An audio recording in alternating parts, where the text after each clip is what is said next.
Chapter 1748, Fu Gaoyun. The white-robed young man hurriedly moved to pull back the tune. Otherwise, if it was known to others that he, Fu Gaoyun, was actually playing the descending lotus flowers, how would he still have the face to see other people in the future? However, though Ling Han's playing was completely out of order, the rhythm was filled with a strong ability to influence others, and Fu Gaoyun could not pull the tune back to its original path no matter how hard he tried. Wang wang wang. Dang dang dang. At first, the sound of the qin was still struggling, but it yielded very soon, and was led by Ling Han's tune to play a song of descending lotus flowers. Pum.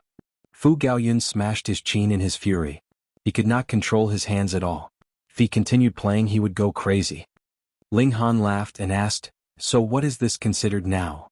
He did not know music, but his spirit was strong, and a competition of music was actually a match of spirits.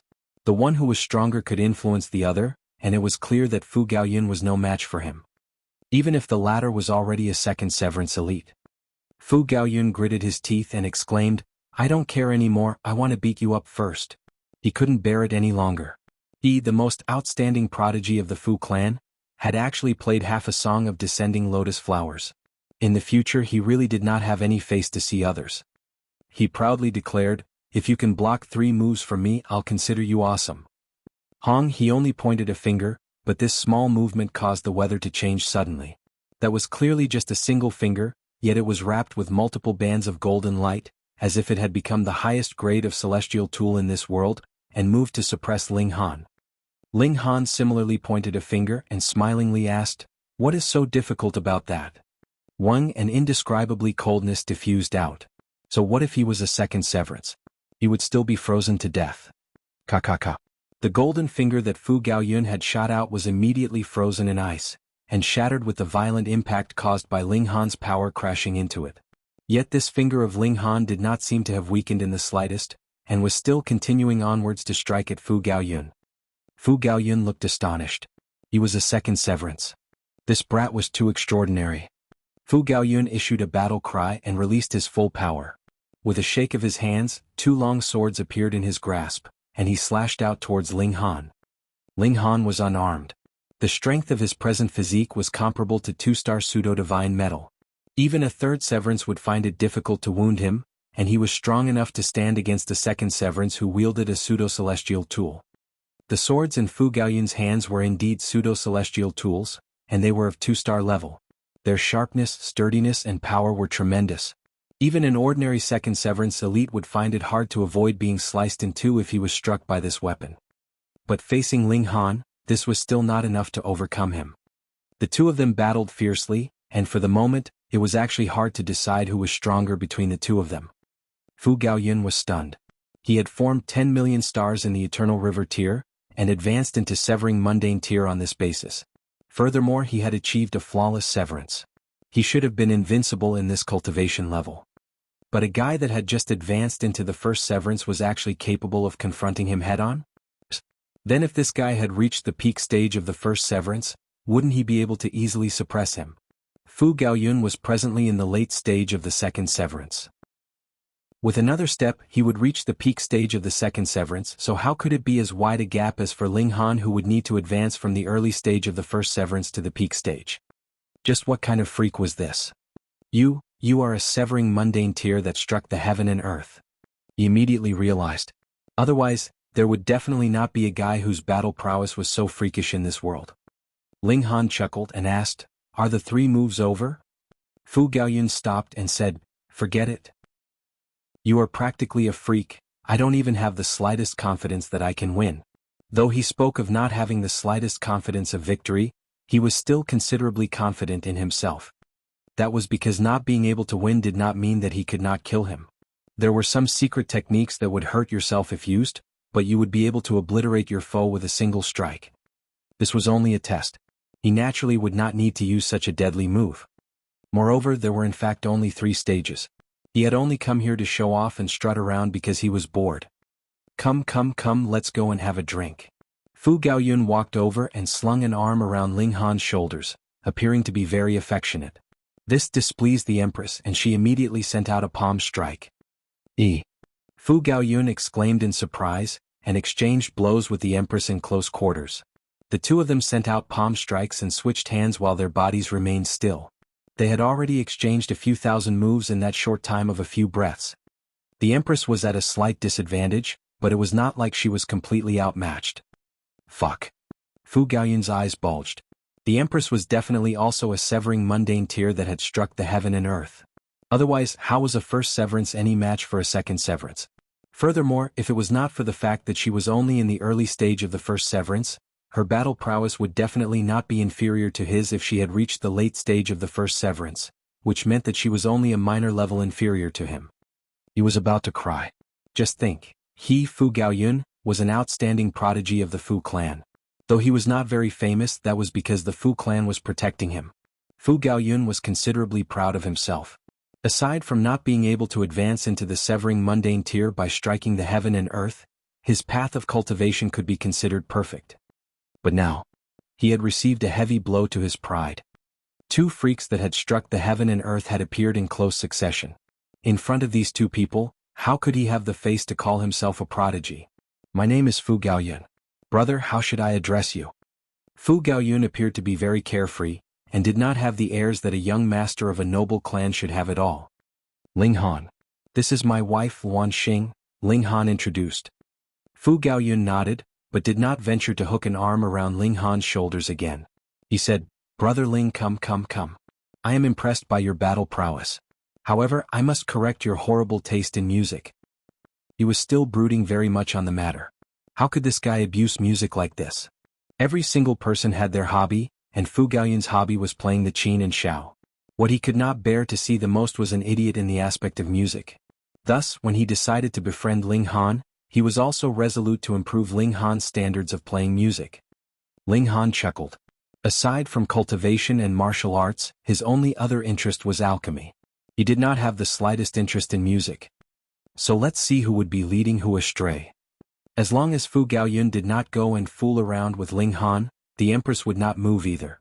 The three of them descended the mountain, and Ling Han drew the heavenly phoenix divine maiden out of the black tower. It was inevitable that he had to introduce her to Fu Gaoyun. Fu Gaoyun called Ling Han brother on the surface, yet addressed the heavenly phoenix divine maiden as younger sister-in-law.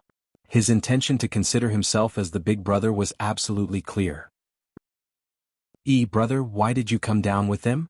Fu Xiaoyun had already arrived at the other side of the foot of the mountain to receive those people that had successfully passed the test, and when she saw Fu Gaoyun walking alongside Ling Han and his group, she couldn't help but look surprised. In her impression, this brother of hers was very proud, and no one was worth his attention. Yet now he was actually chatting amiably with Ling Han. This was too exaggerated. Fu Gaoyun smiled and said, This is my close brother. I naturally have to accompany him.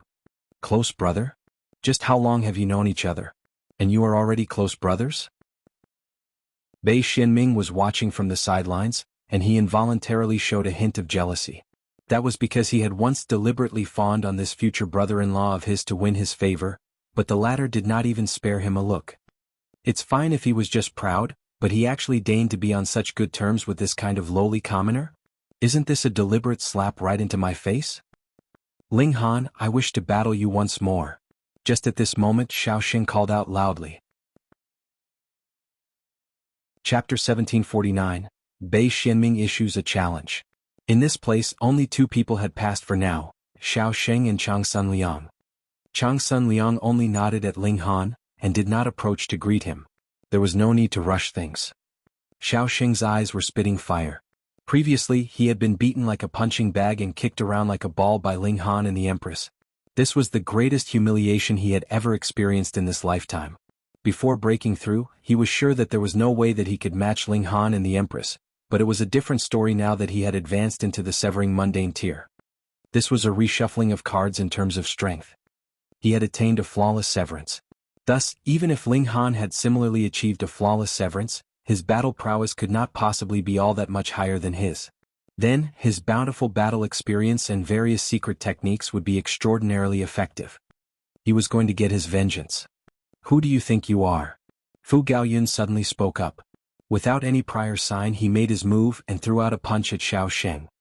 Though Xiaoxing was caught off guard as a first severance elite as well as a king tier of the present generation, his reaction speed naturally would not be slow. He immediately shot out and rapidly leaped backwards. However, a second severance would completely dominate a first severance, and this was a fact that had never been wrong throughout the ages except when one encountered the level of freaks the likes of Ling Han and the Empress. How could Xiaoxing possibly manage to escape completely? The power that Fu Gaoyun shot out formed a fist that landed on Xiaoxing, and this was still because the latter had managed to dodge in the nick of time, and had thus escaped being hit by the fist head-on. Instead, it only scraped against him. Even so, Xiaoxing was still sent flying by the force. He had already begun throwing up blood like mad even while he was still in midair. Fu Xiaoyun and the others were confused. Why had Fu Gaoyun moved so suddenly? Xiaoxing landed and only regained his footing after stumbling a few steps. Gritting his teeth, he asked, "May I know why young Master Fu attacked me? Didn't you want to spar with Brother Ling?" Fu Gaoyun asked disdainfully. "Then sparring with me is the same." Xiaoxing's eyes were spitting fire from his utter fury, and an incomparable jealousy filled his heart. So Ling Han had become good friends with the young master of the Fu clan?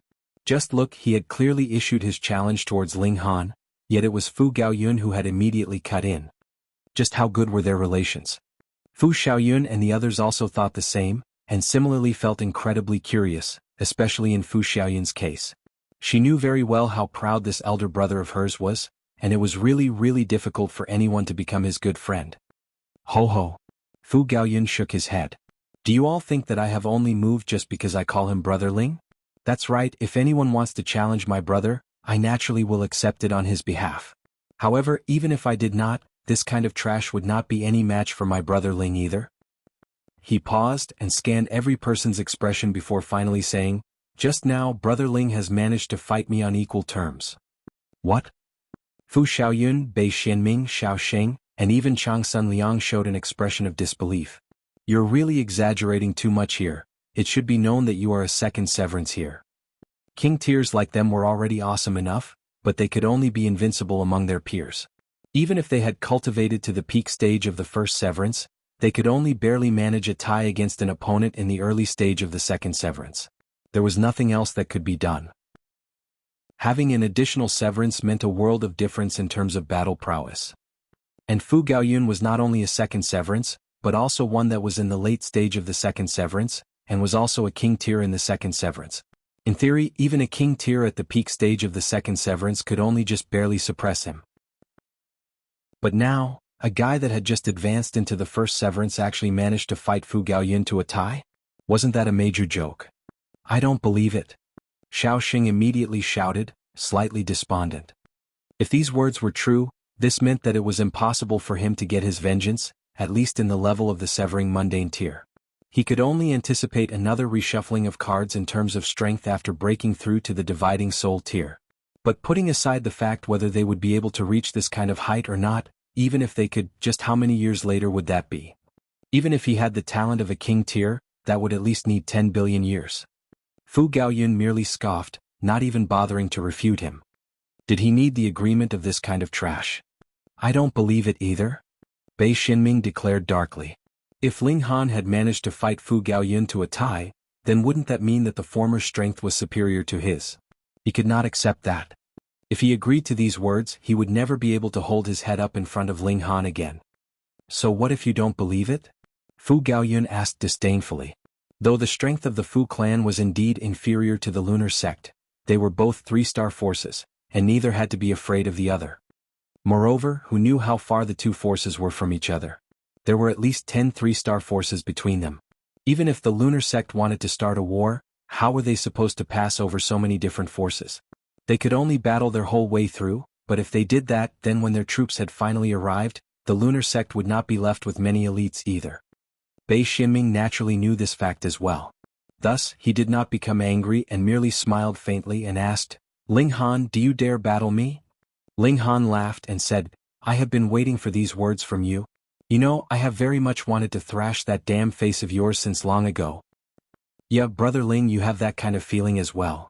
Fu Gaoyun immediately clapped his hands and laughed loudly. I too very much want to thrash his face, but it would not be appropriate for me to do so given my identity. I will just have to delegate this mission to you. It's no big deal. Ling Han nodded. The two of you.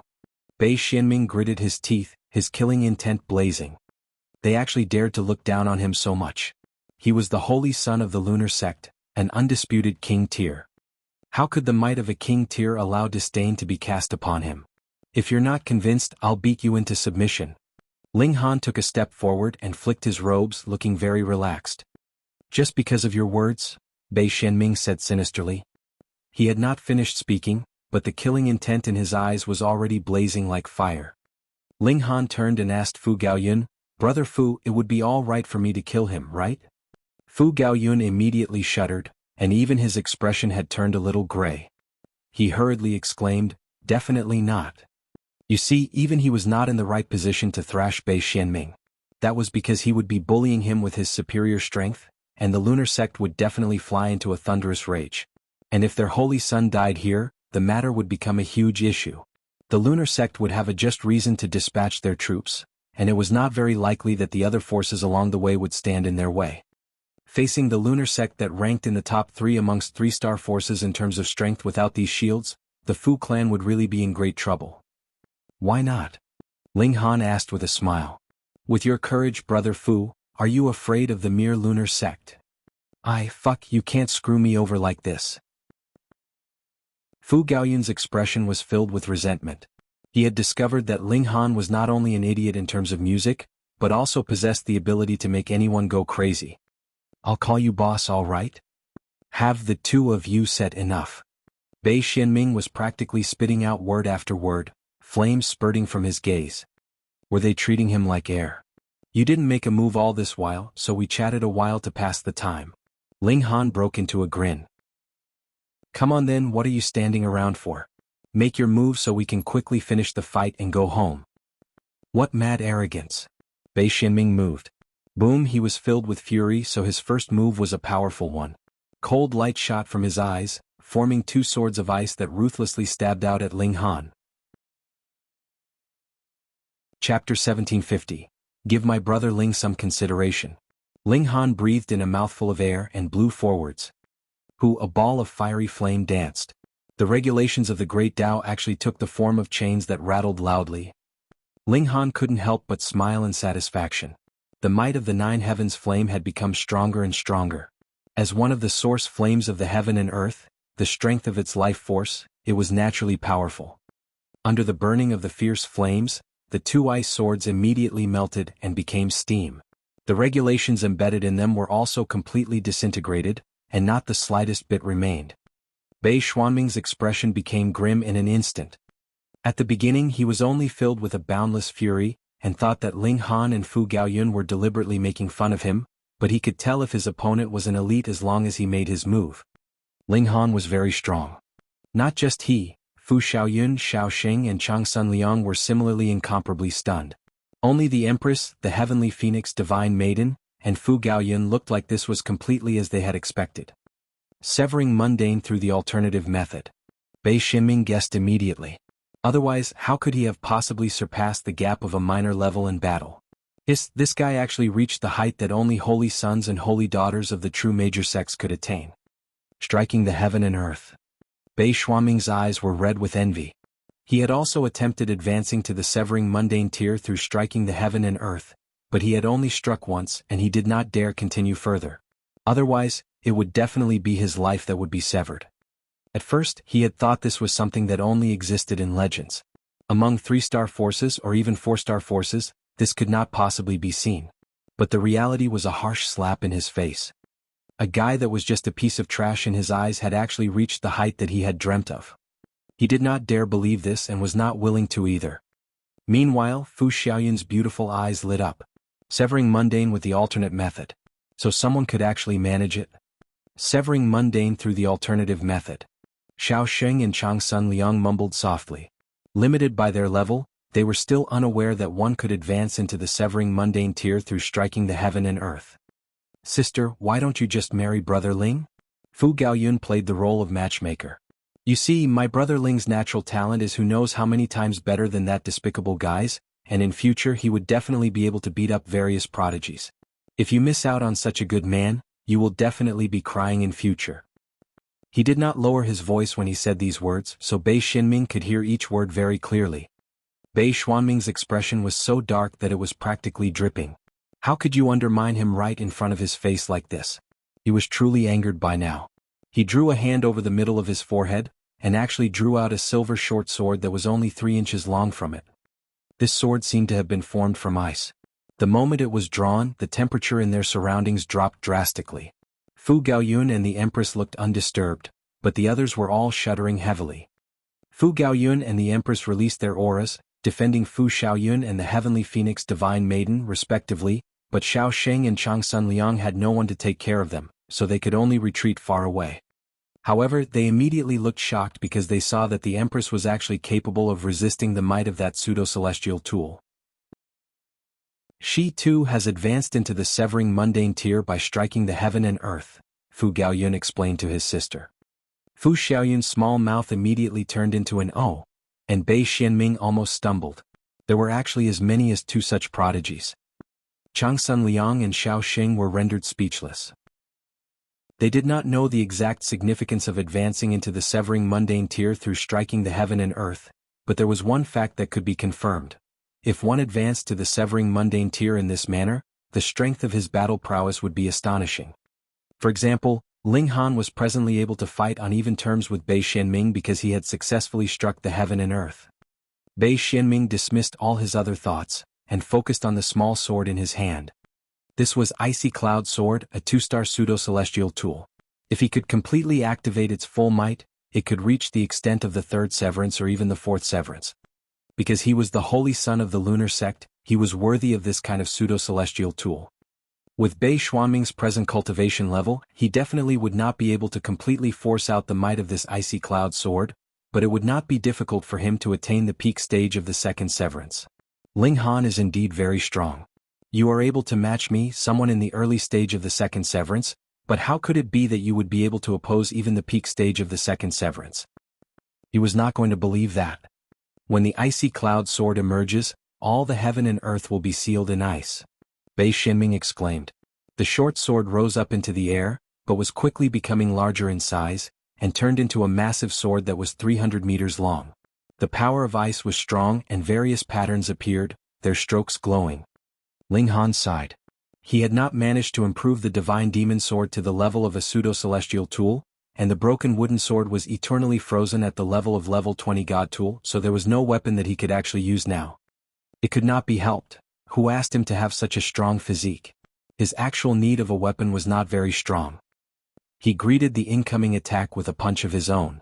The power of regulation of the Shenin source water channeled through, fighting ice with ice. Puh. The sword and fist clashed, and a layer of ice formed on both sword and fist at the same time, and spread out towards both their arms.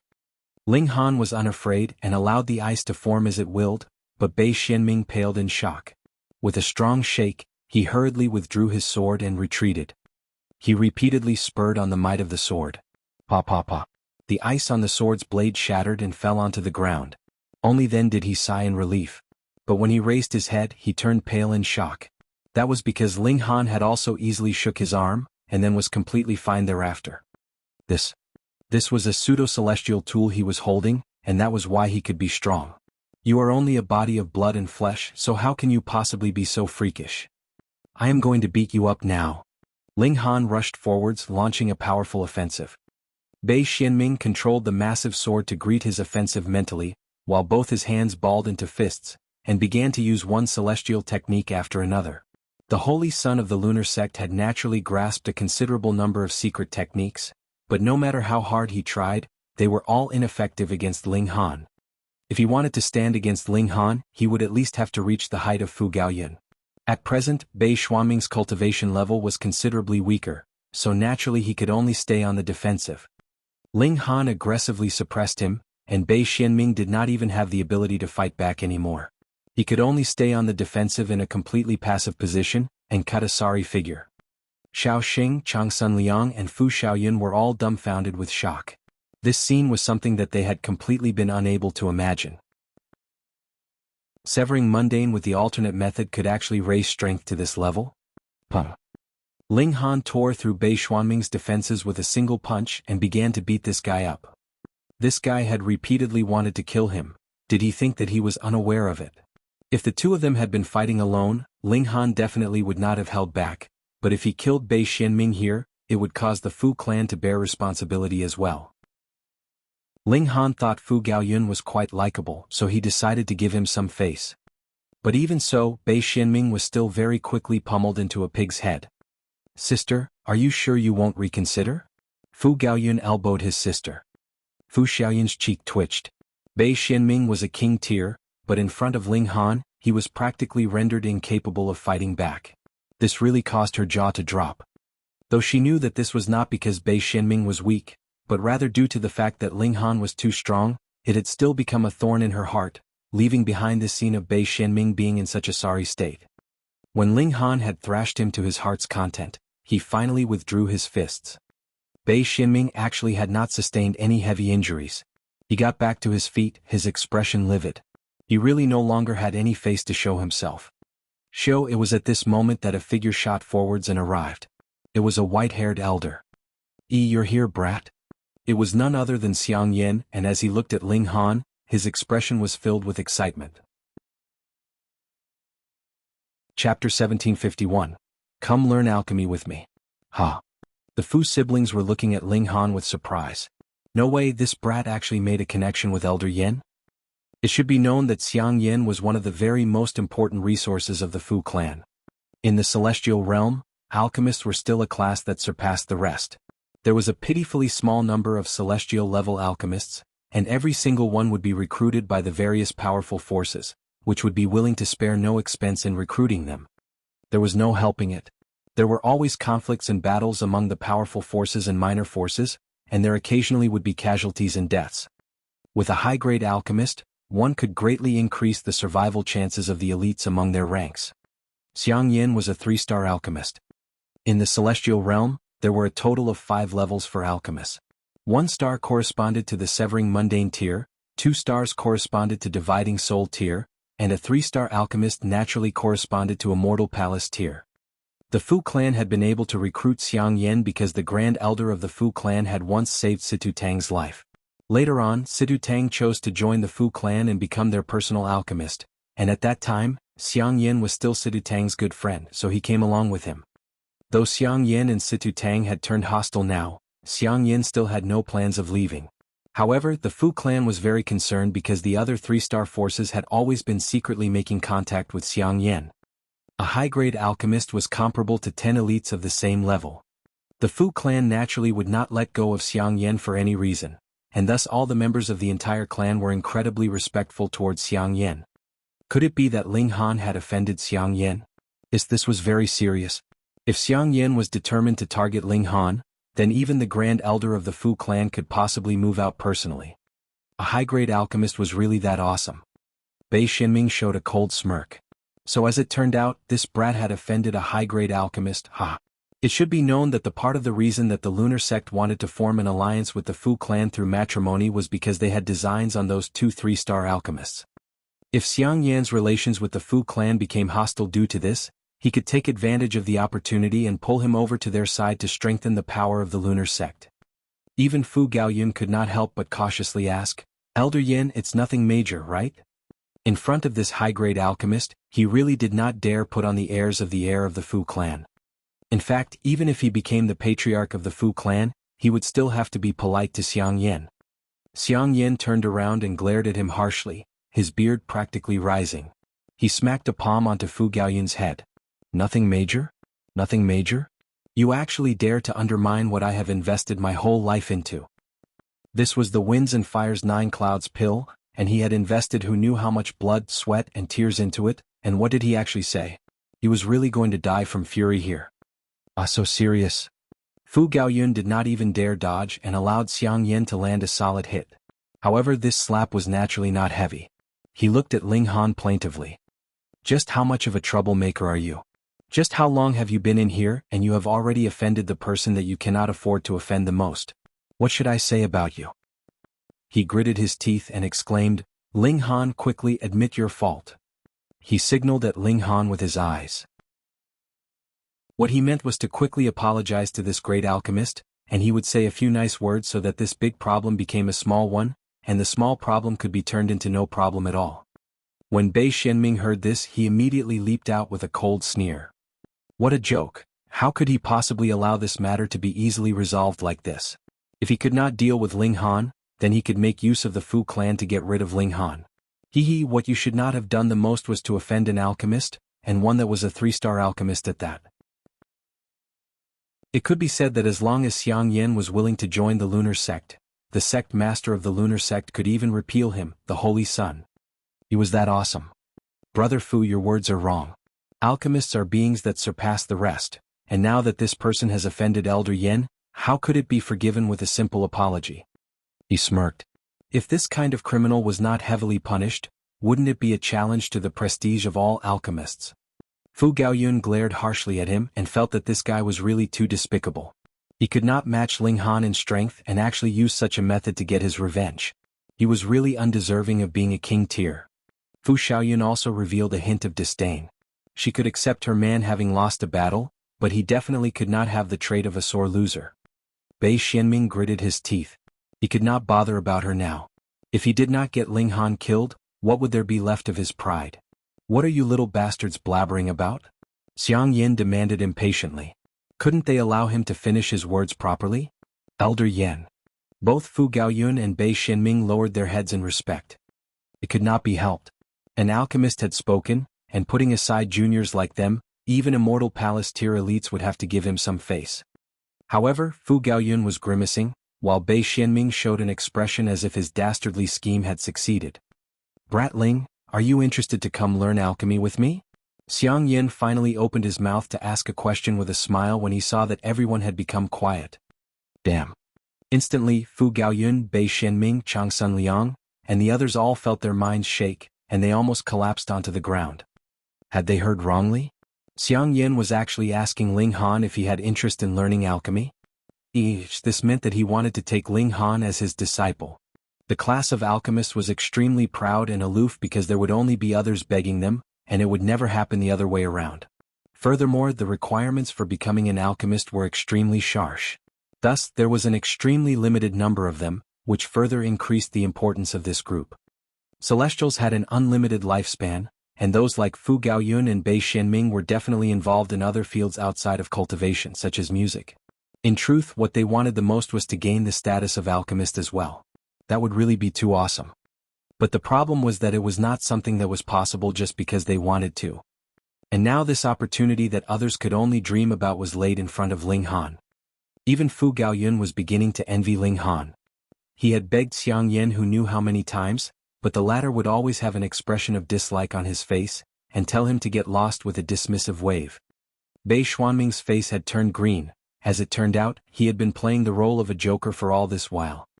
He wasn't here to punish Ling Han harshly, but rather wanted to take the latter as his disciple. Fuck. Ling Han thought for a moment and then said, "No thanks. My ambition lies in martial arts and cultivation." Hearing Ling Han's words of rejection, everyone collectively turned into stone. Such a great opportunity and you actually refused so decisively and resolutely. To compare themselves against him would surely drive them crazy. Xiang Yin also felt slightly like going crazy and exclaimed, "What is so good about cultivation? As long as you have advanced into the severing mundane tier, your lifespan would be unlimited. Moreover, as long as your achievement in alchemy is outstanding, you could also advance through the cultivation levels through alchemy, and attain the supreme tier of celestial king tier." He was a little proud. For example, me. After advancing into the severing mundane, I have not cultivated a single day. Every day I would only be concocting alchemical pills, and you see, in just over 20 billion years, I am already at the level of Heaven Soul. He had only reached Heaven Soul in over 20 billion years. Ling Han shook his head. He possessed the Black Tower, and it was highly possible that he would be targeted by supreme elites. How did he have so much time that he could calmly cultivate at his leisure? Furthermore, he still had to find his wife and son, so how could he possibly stay here? No, he replied. Xiang Yin really wanted to strangle Ling Han's neck, and force him to nod and agree. This was giving him an opportunity to become an alchemist, but why was his expression full of dislike? It should be known that he only had to announce that he wanted to take a disciple, and it was guaranteed that the holy sons and holy daughters of the major sects and the heirs of the top-tier noble clans would all line up in front of him to freely choose from. And now he had taken the initiative to speak up. Yet Ling Han actually refused once and then refused a second time. What exactly is wrong with your head, brat? Chapter 1752. Learning how to refine a celestial pill. Xiang Yan was about to go crazy while Fu Gaoyun felt gloomy. He recalled how he had repeatedly begged Xiang Yan to take him as a disciple before, and the latter completely ignored him. Yet now it was Ling Han who was doing the ignoring, and Xiang Yan was still unwilling to give up. This comparison really made him almost want to cry. I don't care.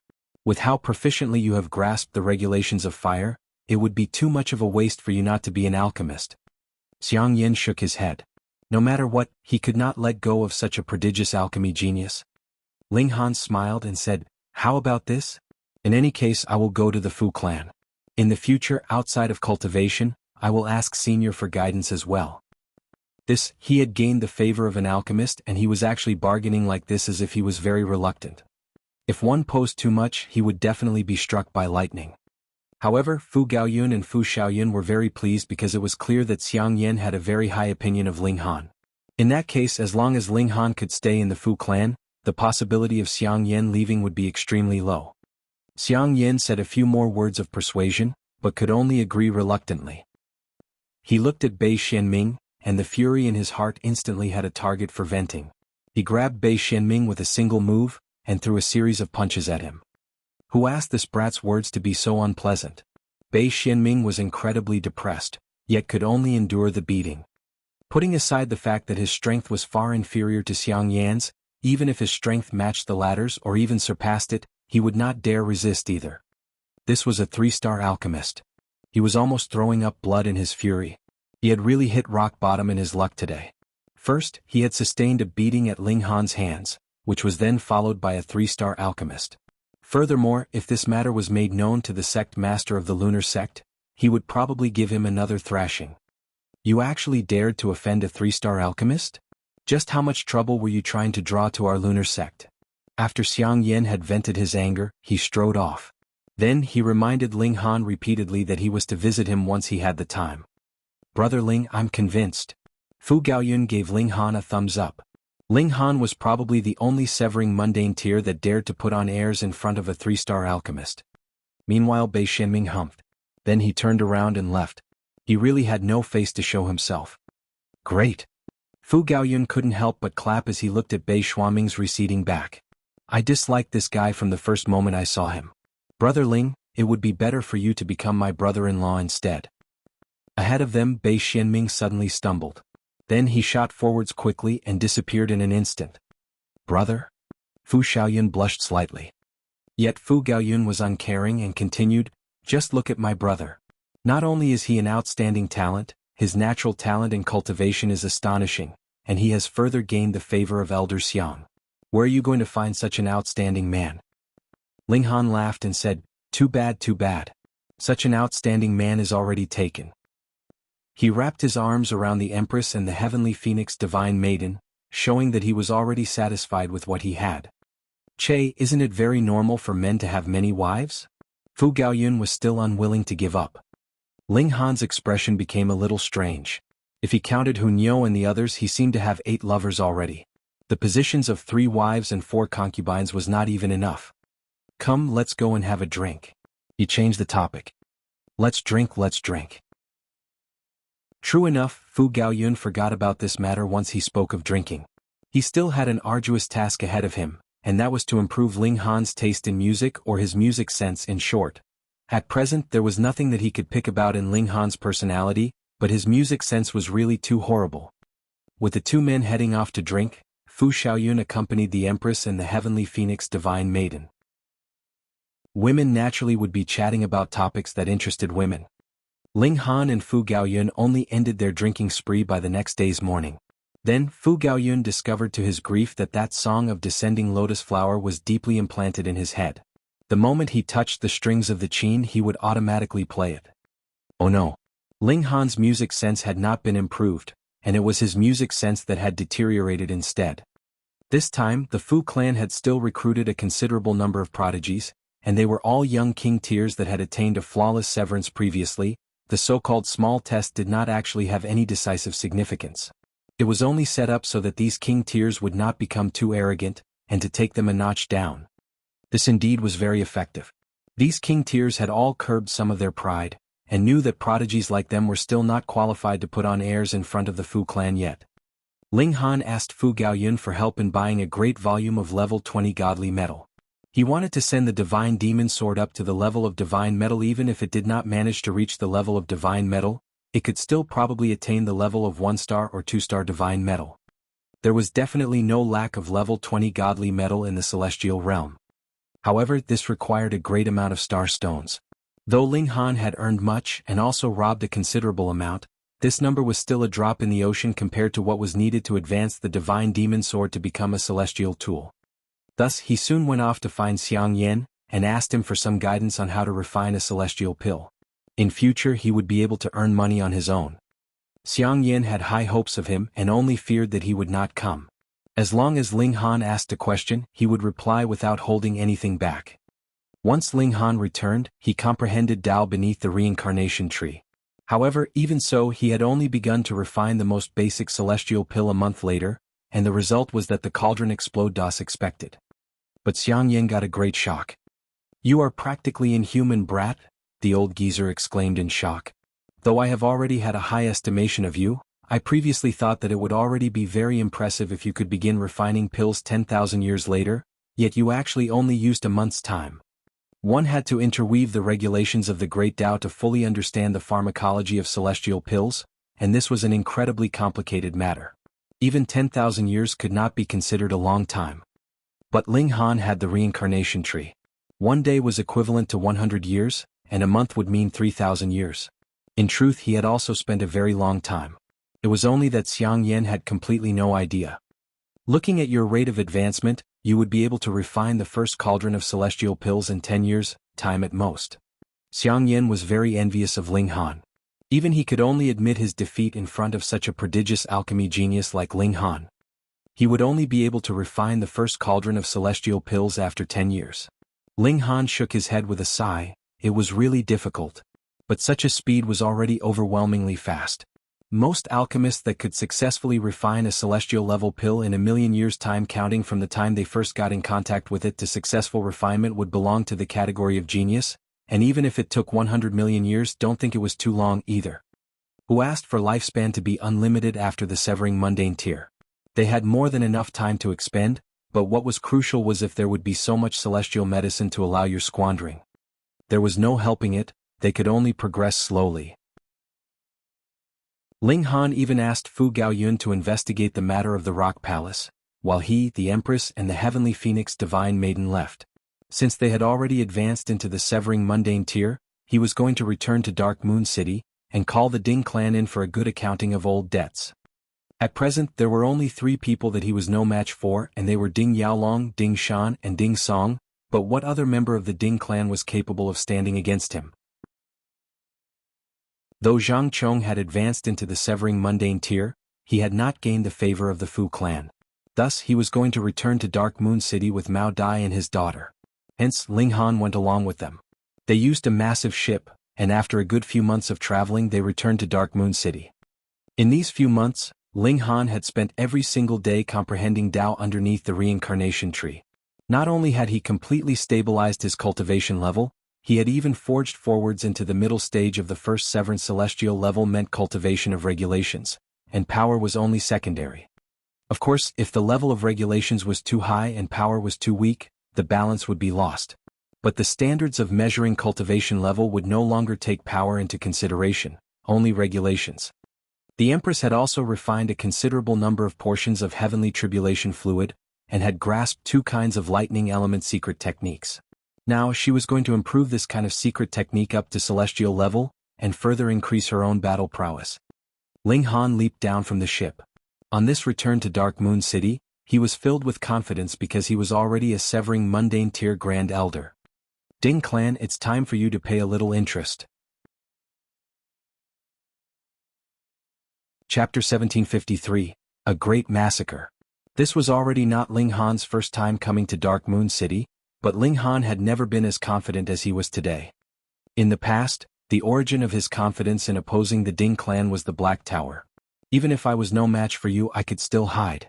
However, this actually was extremely inconsistent with Ling Han's personality. What he wanted was to settle debts of gratitude and revenge quickly. And this time he truly possessed this ability. Come on, Ding Clan. It is time to give you a surprise. The Heavenly Phoenix Divine Maiden entered into the Black Tower for now. Ling Han and the Empress walked hand in hand. In fact, the Empress showed her true face this time. In this one-star city there was no longer anything that they had to fear. When they arrived at the city gates, they did not even need to release their auras as severing mundane tears. The Empress's exquisite beauty and noble demeanor immediately caused those guards to watch in a daze. They involuntarily crouched down automatically, giving the Empress their utmost humble respect. At first, Mao Dai had wanted to guard Ling Han and the Empress from the dark, but Ling Han refused, so he did not speak further. Previously, Ling Han had also successfully escaped from the Ding clan manor completely unscathed. This time, with his strength having soared suddenly, there was even less need to worry about him. Ling Han and the Empress walked towards the Ding clan manor. However, though Dark Moon City was only a one-star city, its territory was really too massive, and added with the restrictions that the regulations of the Celestial Realm imposed on them, the two of them walked for a whole 3 days, and only then did they finally arrive at the Ding clan manor. Ling Han headed directly for the main doors while appearing to be extremely relaxed, his arm around the Empress's waist. Stop! At first, the guards at the doors planned to call Ling Han and the Empress to a halt, but when they suddenly set eyes on the Empress's incomparably exquisite beauty, the 6 of them gaped widely at the same time, their eyes staring fixedly at her, no longer able to utter another word. Wife, you can oppose millions and millions of elites on your own. Ling Han praised. The Empress's beauty and demeanor were both top grade. That kind of born air of nobility was capable of making innumerable people bow to her, and it was no wonder that the Empress was so proud. The Empress broke into a smile, her expression of pride turning into an expression as soft and gentle as water in front of Ling Han.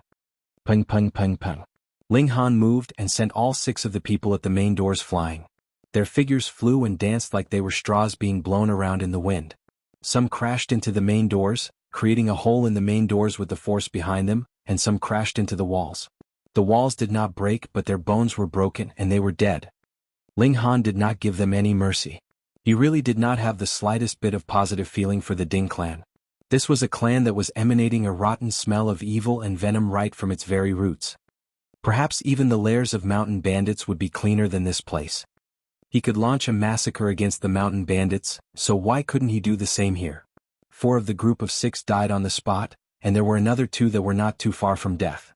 They were moaning there, just barely breathing. Ling Han extracted their 2 spirits for a search, and his expression involuntarily became even more menacing. As expected, there was not a single good person in the Ding clan. Even these guards had done many evil deeds, committing acts of tyranny because they had the Ding clan backing them up, and who knew how many people they had brought to ruin. Those who commit great evils should be eliminated, those who commit small sins should also be killed. Ling Han pointed out a finger. A bolt of lightning shot out, turning into a battle spear and killing the 2 guards that had not died. Since the heavens were cruel, he would carry out punishment on their behalf. Who goes there? To actually there create a disturbance in our Ding clan. A few harsh shouts rang out, and 7 people shot out from the inside of the Ding clan manor. Each of them had expressions of thunderous rage. The Ding clan was one of the 3 great overlords of Dark Moon City, who would dare barge in and cause destruction. Oh no! It's that despicable brat. Ling Han has charged here. Quick, go and get Grand Elder. When these 7 people saw Ling Han clearly, their faces involuntarily turned green from fear. In the Ding clan, Ling Han was definitely the person that they loathed the most, but he was also an existence that had been tagged as incredibly dangerous. Grand Elder Ding, who had been killed by this despicable brat. The 7 people hurriedly braked, then turned around and fled.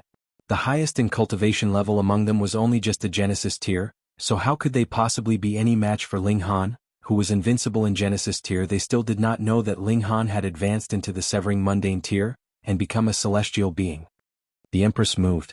Shua, 7 flashes of sword chi that had taken the form of lightning bolts shot out. Pa pa pa pa. The 7 people exploded and turned into nothing the moment they were struck. The destructive power of lightning was really too terrifying. Ling Han smiled slightly. After the Empress had drunk the Heaven's Tribulation fluid, she had grasped two secret techniques of lightning. One of them was this thunderbolt, and the other was similarly lightning flash. Both secret techniques were very practical for use. The two of them had calm expressions, and they entered into the Ding clan manor after exchanging a look. For this place that is hiding so much filth, it is best to raze it to the ground. Ling Han waved his fists and shot out a series of punches. Ping ping ping. As the violent power washed out madly, the structures all around instantly collapsed area by area, and the whole Ding clan was shivering greatly. Just what level of power was he at by now? The display of power from a first severance Grand Elder would be destroying what was old and rotten. How dare you? A powerful figure appeared, and even more members of the Ding clan surged out from all around. All of them were glaring at Ling Han furiously, but when they saw the Empress, this kind of raging expression immediately disappeared without a trace. Ling Han. That powerful figure was a first severance Grand Elder, and his name was Ding Jun. His expression was a little strange because Ding Hu had died in Ling Han's hands, but according to reason, a severing mundane tier would dominate absolutely over a Genesis tier. At the moment he did not know what kind of reaction he should make. Should he move directly, or should he ask for the mobilization of stronger elites? However, more than half of the severing mundane tiers of the clan had been sent out to search for Ling Han. Aside from him, there was only one other first severance left behind, and besides them the only one left was Ding Yaolong. "Evil brat, you've come to receive your death," a white-haired elder called out. That was a Genesis tier of the Ding clan. Even in the celestial realm, it was not everyone that could easily cultivate the Genesis tier. Ling Han cast a look at that elder. The elder exploded and turned into a shower of blood under the terrifying pressure. "How dare you?" Ding Jun roared in fury. He actually dared commit murder right in front of his eyes? "Evil brat, you are too inhumane." "Is that right?" Ling Han stretched out a hand. He grabbed the elder's spirit that had yet to disperse, and the latter's memories were quickly displayed at a fast speed. Raped his maid when he was 15, to take possession of a woman by force. He killed her husband when he was 21. He tortured two girls below 12 years old to death when he was 32. Ho, such an old beast, what is the point of leaving him alive any further? Ling Han's eyes were cold as he swept his gaze over the members of the Ding clan around him. "Can I even find a single good person in your Ding clan?" The members of the Ding clan were all infuriated. What were such paltry matters worth? There were so many people in the celestial realm, and merely the population of Dark Moon City numbered in tens of billions. Even if they killed people every single day for entertainment, the people they killed would still be less than the people who would be newly born, so what was there to be so concerned about? I know the answer just by looking at your expressions. Ling Han clenched a fist and his knuckles cracked loudly. "Since the heavens did not open their eyes to punish you, then I will just have to do the job instead." His killing intent was on full display. The only emotion that he had left towards this bunch of animals that wore the disguise of human beings was an uncontrollable killing intent. They were just animals, so what if they were killed? He walked out and with a wave of his fist, ping ping ping ping, there immediately were over a dozen people that were punched so hard they burst, turning into showers of blood that splattered in all directions. "Today, a river of blood will definitely be flowing in the Ding clan," Ling Han declared, his voice as cold as if he was the god of death from hell. Chapter 1754. The Ancestral Shrine of the Ding clan suffers calamity again. "Despicable brat, stop." Ding Jun roared in fury. Every punch from Ling Han would result in the deaths of over a dozen clansmen, and there were even some among them that were his direct descendants, so how could he hold himself back from going crazy? He leaped out, launching an offensive at Ling Han. "Grand Elder is mighty. Grand Elder is dominating. Destroy this criminal."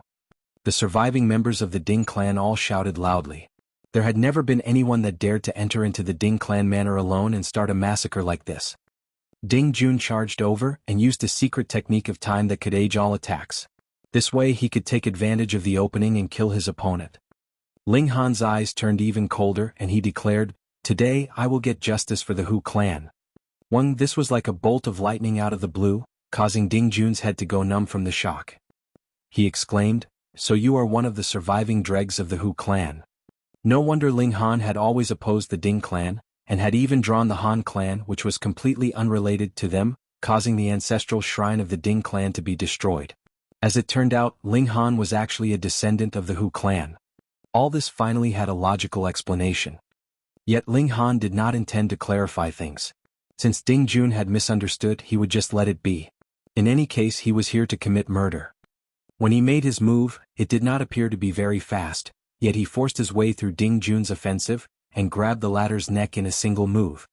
The neck of a great first severance Grand Elder was held like he was a duck being grabbed for slaughter, his limbs struggling helplessly. This gap in strength was as wide as the distance between heaven and earth. Ling Han used his other hand to grab onto Ding Jun's neck as well, and with a twist, a cracking sound was heard and Ding Jun's neck was broken. Pooh, a fountain of blood sprayed out, and the old guy's limbs drooped suddenly as he came to look like a dead dog. He was indeed dead. The vitality in his physical body had been eliminated, and even his spirit had been destroyed by Ling Han's power of regulation. He did not even have the chance to escape from his physical body. Ling Han threw Ding Jun's body to the side with a casual toss. Of course, he did not forget to frisk the latter for items like any spatial god tools first.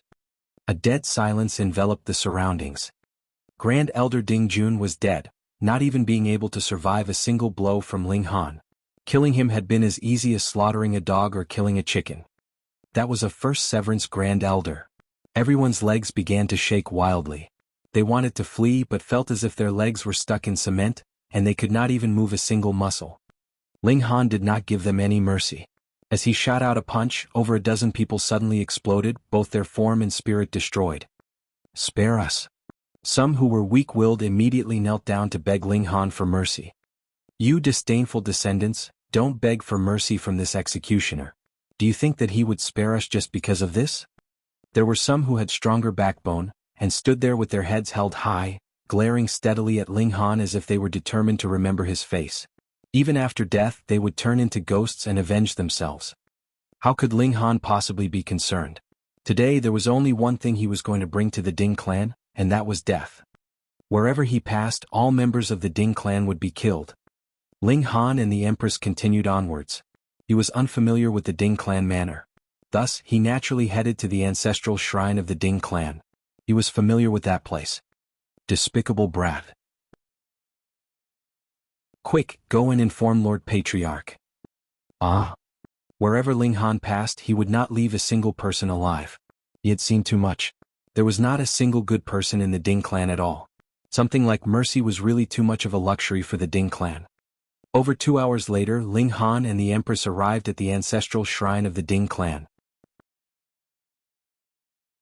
2 years had already passed, so the ancestral shrine of the Ding clan had naturally been completely rebuilt. It was lavish and glorious and still appeared so dignified and austere. A bunch of evil villains doing evil while you were alive, and can be worshipped and enjoy the incense from your descendants even while dead? Ling Han smirked coldly. He shot out a fist and began his destruction. There was a legend in the celestial realm. If one had died and his memorial tablet was built and received worship and incense, then that person's spirit would reform and would be reincarnated among the descendants of his bloodline once enough time had passed. If this succeeded, this bloodline descendant would be able to easily reach the height that that person had reached when he had been alive, and for a clan, the significance of this was extraordinary. Moreover, this also satisfied the desire for eternal life. After all, there was still the matter of the immortals' tribulation. In fact, there were not many elites that could really attain eternal life in the celestial realm. There were only a great many old monsters who had lived chillingly long lives. The Ding clan had built this ancestral shrine in hopes that those old ancestors could reform their souls, and come back to life among their descendants, adding more elites to the ranks of the Ding clan. They were villains that had died so many years ago, and they still wanted to come back to life and commit evil once more? Of course it was not to be allowed. Ling Han used his full strength. Hong long long, the whole ancestral shrine shook madly, but it was not destroyed for the moment. That was because there was a protective formation guarding this place, and Ling Han wasn't a fourth severance elite the likes of Han Lu, so his destructive power could not compare. However, he immediately used the Nine Heavens Flame, Shenin Source Water, and Power of Lightning, and this destructive power was very frightening. Especially in the case of the Nine Heavens Flame and the Shenin Source Water. Their might could not be measured in terms of cultivation level. As long as they made contact with the target, the Great Tao would show its power and everything would be destroyed. Actually, the Power of Lightning was also very terrifying. It was the strongest power of the immortal realm, but an upper limit was placed on its might in the ancient realm.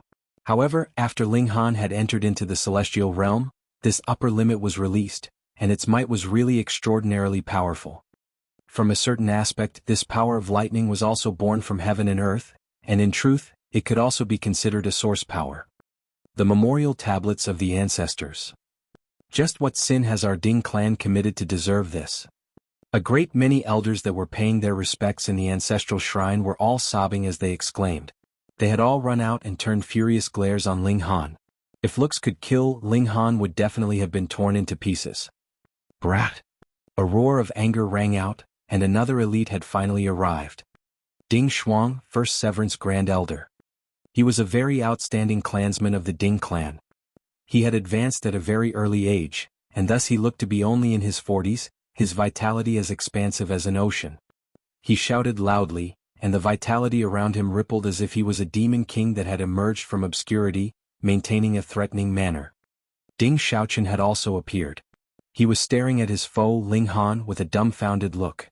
He really did not know how to describe his present feelings. The strength of this enemy had already reached a level that he could only look up to. He only dared keep his hatred in his heart, yet did not even dare to show a slight inkling of it. He had already repeatedly suffered punishment at Ling Han's hands, so he did not even dare to have a temper anymore. A thought flashed in Ling Han's mind and he softly exclaimed, "Battle beast, appear." Suddenly, 3 streaks of light surged out from within his body. The white light formed into a tiger, the red light formed into a bird, and the blue light was a thunder beast.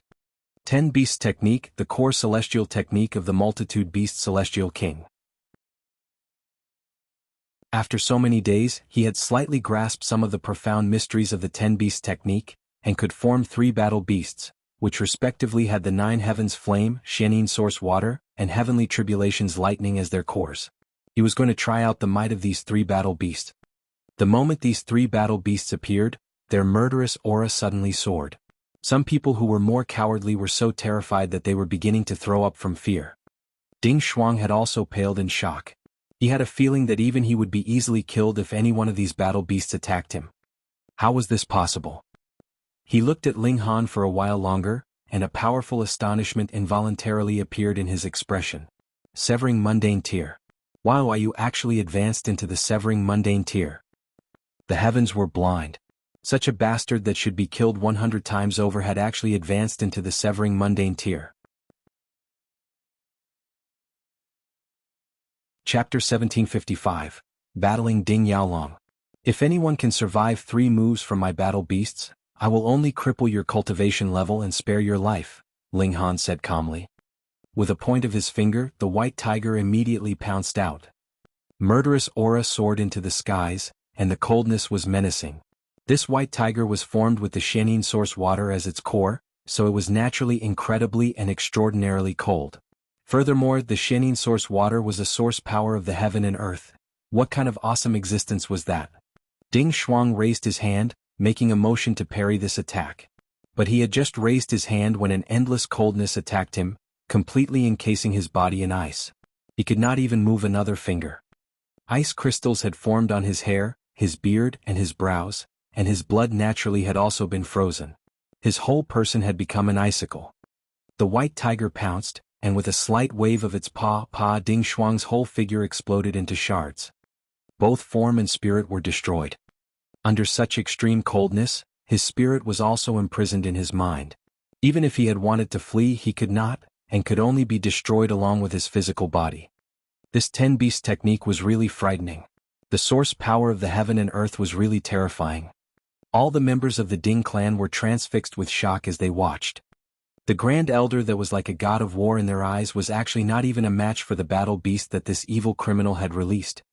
Just how wide was the power gap between them? Destroy them. Ling Han stated calmly, and the 3 battle beasts immediately began an open slaughter. They were completely invincible, and even a first Severance Grand Elder was no match for them, so what were mere Genesis tears and Eternal River tears worth? Wherever the white tiger passed, everything would be frozen in ice, and every time its paw slammed down, it would all be shattered. The vermilion bird flew past, turning all into ash and not leaving the slightest bit of remains behind, and as the thunder beast stomped past, the divine punishment of lightning would blast madly, exploding everything into pieces. I haven't tried this move out yet. Ling Han used the cracking light sphere. This was a secret technique of lightning which he had obtained from the heavenly tribulation fluid. However, he had never used it before because this was a powerful move that made no difference between enemies and allies, and would attack all but the user. And he had not encountered any situation before this that it was him alone versus an army of 100 or 1,000, so there was naturally no need for him to use this move. But as for now, he would use this to destroy the ancestral shrine of the Ding clan. Boom. The cracking light sphere exploded, and the terrifying power of lightning rippled out, its destructive power astonishing. This move needed a long time to accumulate power before it could be used. Furthermore, the longer he built up power, the stronger it would be. In fact, it could reach an extent that it would kill him first before anything else. Thus, when even Ling Han felt strained, the power of this strike could be imagined. And it was with this strike that 1/10 of the ancestral shrine of the Ding clan had been immediately destroyed. The gap is too big. Yet Ling Han shook his head. When Han Lu had moved previously, he had raised this place to the ground very easily and very casually, but his full effort was actually only capable of destroying 1/10 of the place. This was his gap with a fourth severance. But didn't he realize? He was only a first severance now, and furthermore he had just reached the middle stage of the first severance, so wasn't having so much battle prowess already awesome enough? Were you really planning to defy the heavens? Ding Xiaoqian was also killed in the chaotic battle. He did not know the reason for all this, and only thought that everything was due to the fact that he had trifled with Ling Han. His heart was filled with who knew how much regret. After death, how was he supposed to be able to face his ancestors? Ling Han. A voice that was filled with endless ice and fury rang out. The strongest elite of the Ding clan had finally appeared. Ding Yaolong. Previously he had been cultivating in seclusion. Even if there was little hope, he had not given up the idea of attempting to break through to the dividing soul tier, but reality only gave him disappointment time and time again. When he sensed that unforeseen misfortune had happened within the clan, he finally emerged from his seclusion. Then he saw that their ancestral shrine was almost close to being destroyed again. Ding Yaolong was almost about to go crazy. The destruction of the ancestral shrine occurred twice. And both times were because of Ling Han. You evil brat that deserves death. Did you have some kind of natural repulsion with the Ding clan or something? Ling Han stopped. His 3 battle beasts also returned immediately. Ding Yaolong was a fourth severance, and Ling Han definitely could not afford to underestimate him. Today I have come on behalf of the Hu clan to seek an accounting for some old debts, and the next time I will come on my own behalf and raise your Ding clan completely to the ground. The Hu clan. Suddenly Ding Yaolong's heart clenched. He sinisterly exclaimed, "So you are a surviving dreg of the Hu clan. You really deserve death, and we did not completely obliterate the whole lot of you." At first, he had thought that with the intervention of a celestial king-level force, the Hu clan was definitely finished. He had not thought that there would be any survivors that would become this huge calamity for them in the future left. Ling Han chuckled.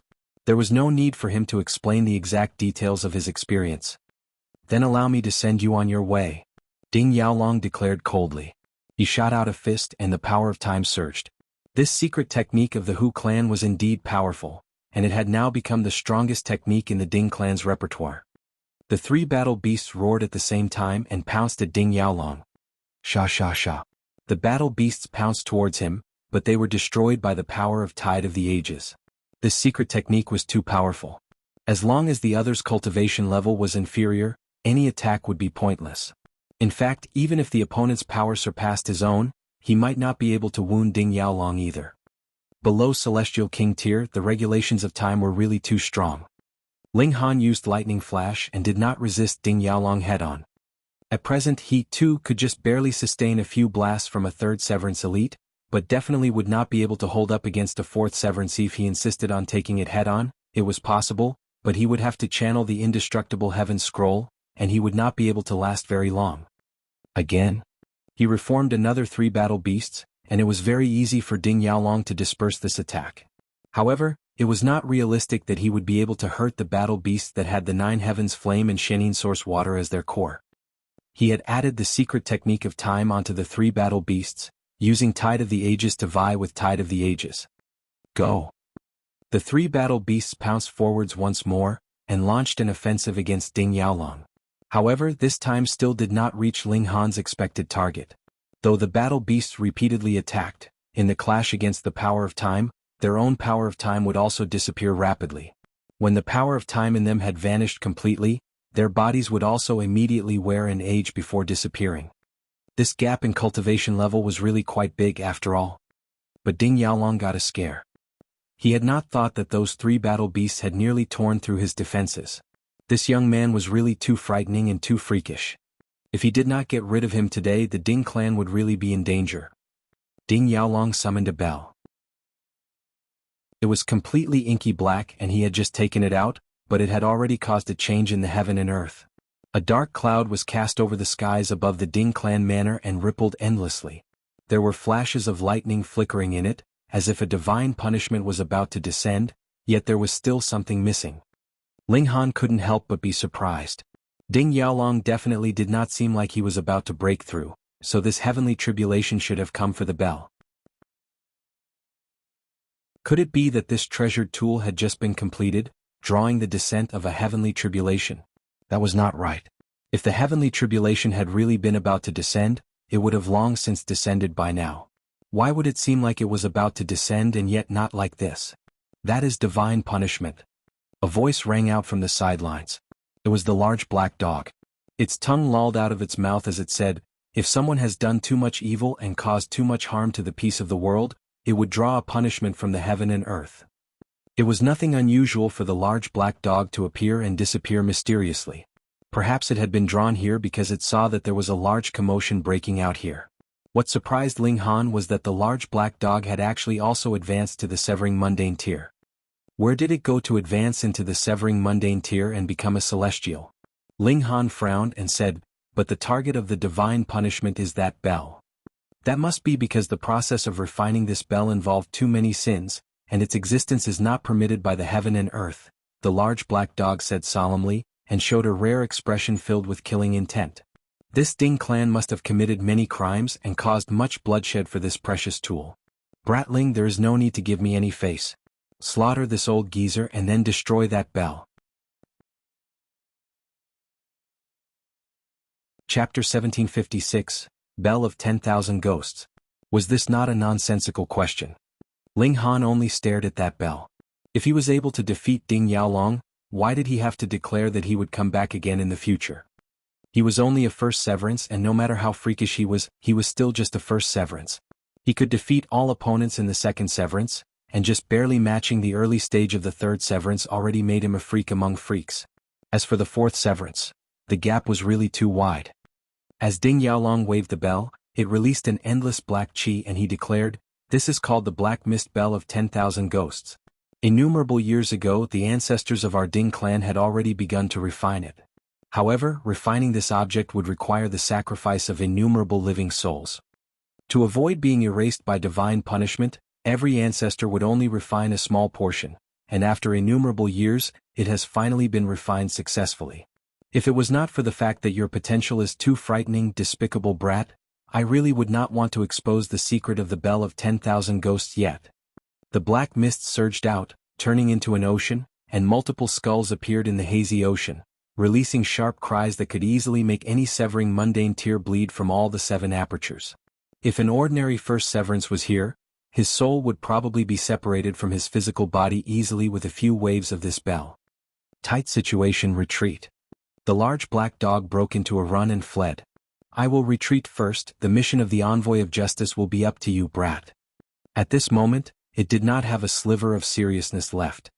If anyone actually trusted this large black dog, that person was definitely too naive and kind.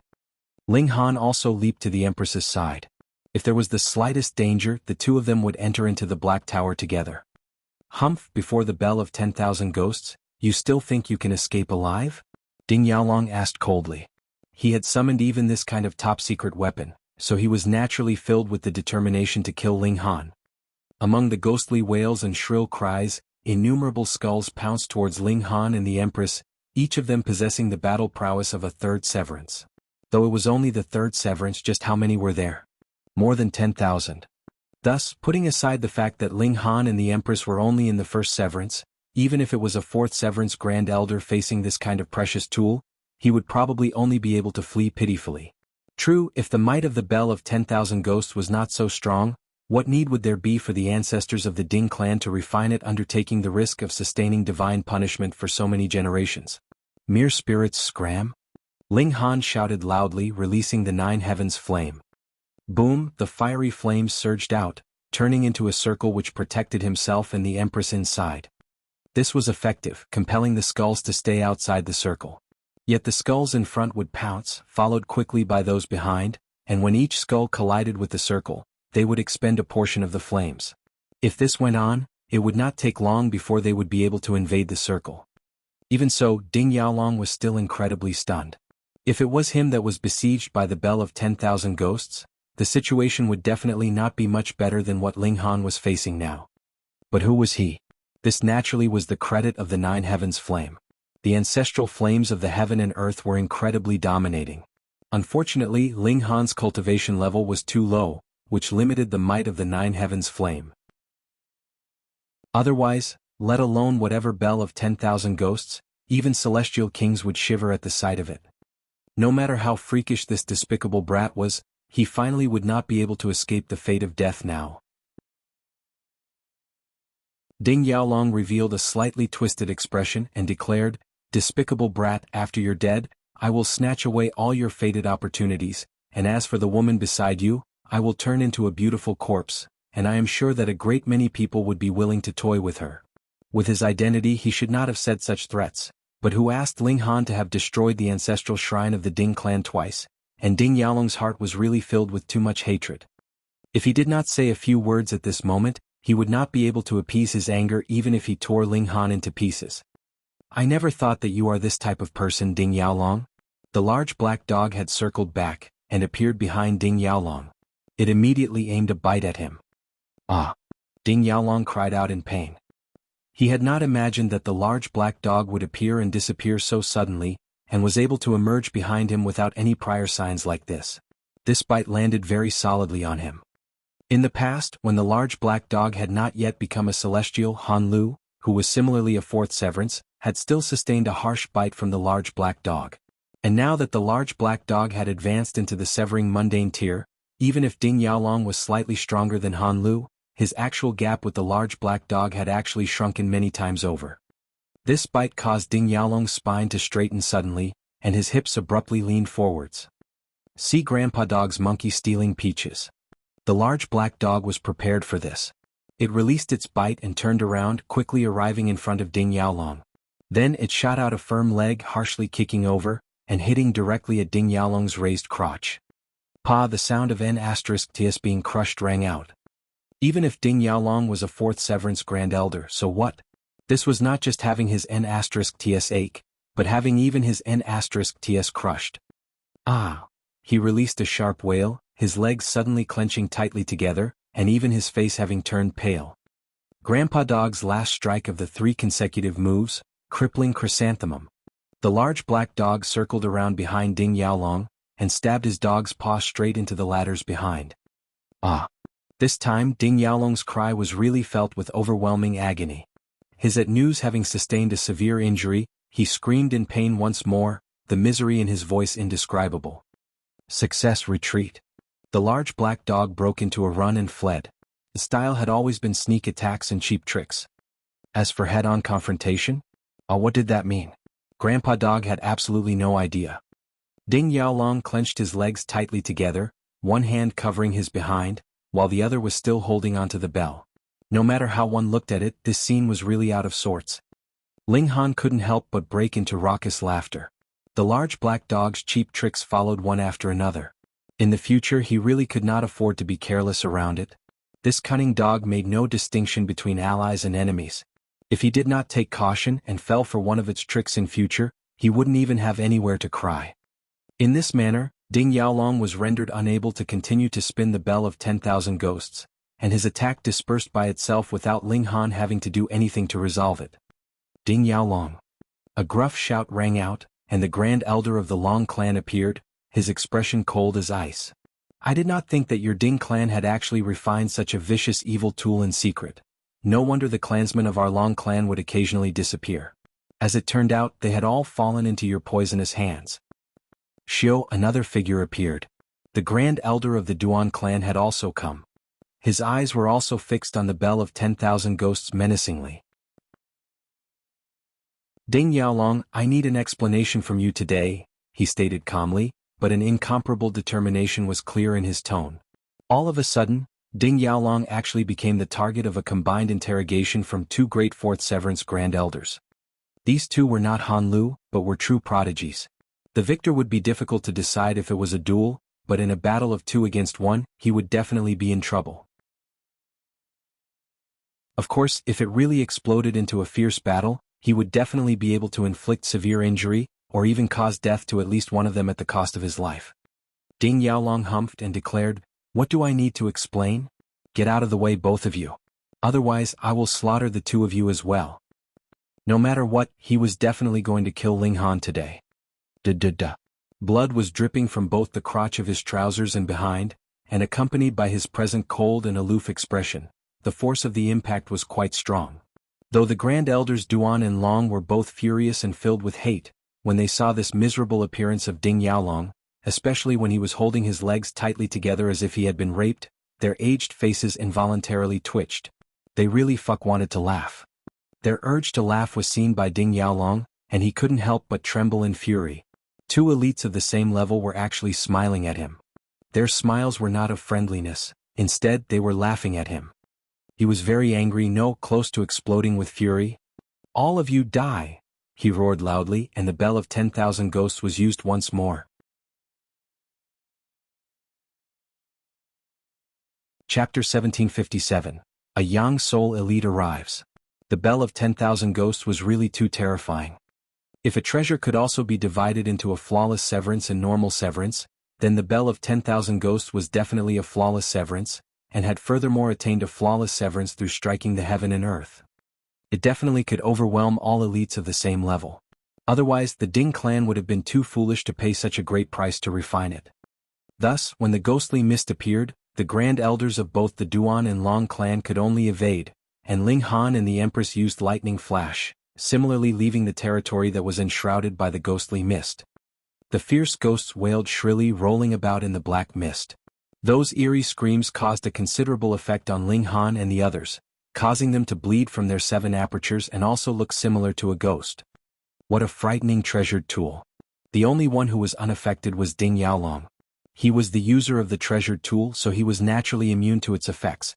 As for the large black dog, he had really run away too far, so he was unaffected as well. Ling Han's physique was strong, and his spirit had also been tempered by the indestructible Heaven's Scroll. Though he was bleeding from his 7 apertures, he could still hold on. The Empress had 9 doppelgangers. In this half a year's time she had already destroyed a few, which she had later formed again, so the attack that she sustained could be divided equally among all 10 of them, so she could bear it as well. After all, this was only a portion of the full might of the Bell of 10,000 Ghosts.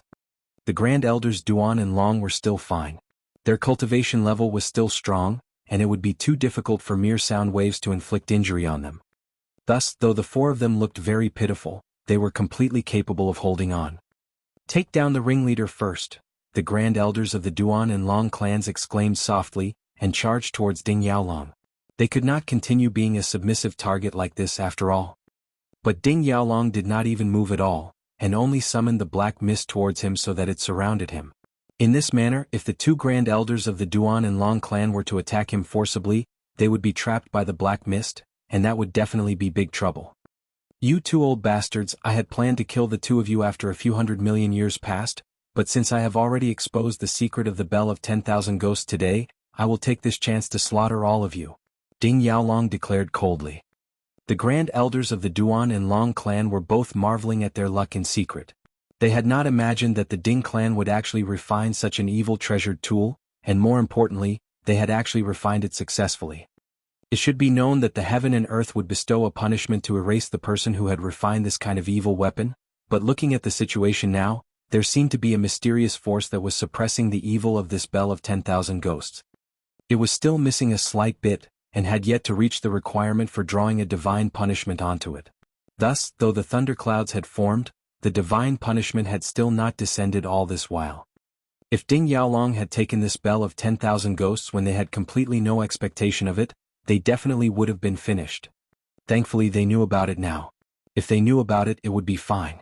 This was only a pseudo-celestial tool that was equivalent to the fourth severance after all. Ding Yaolong battled two great first severance Grand Elders on his own, but not only did he force the two great Grand Elders into dodging and evading in a tizzy, he could still spare a hand to launch attacks at Ling Han and the Empress.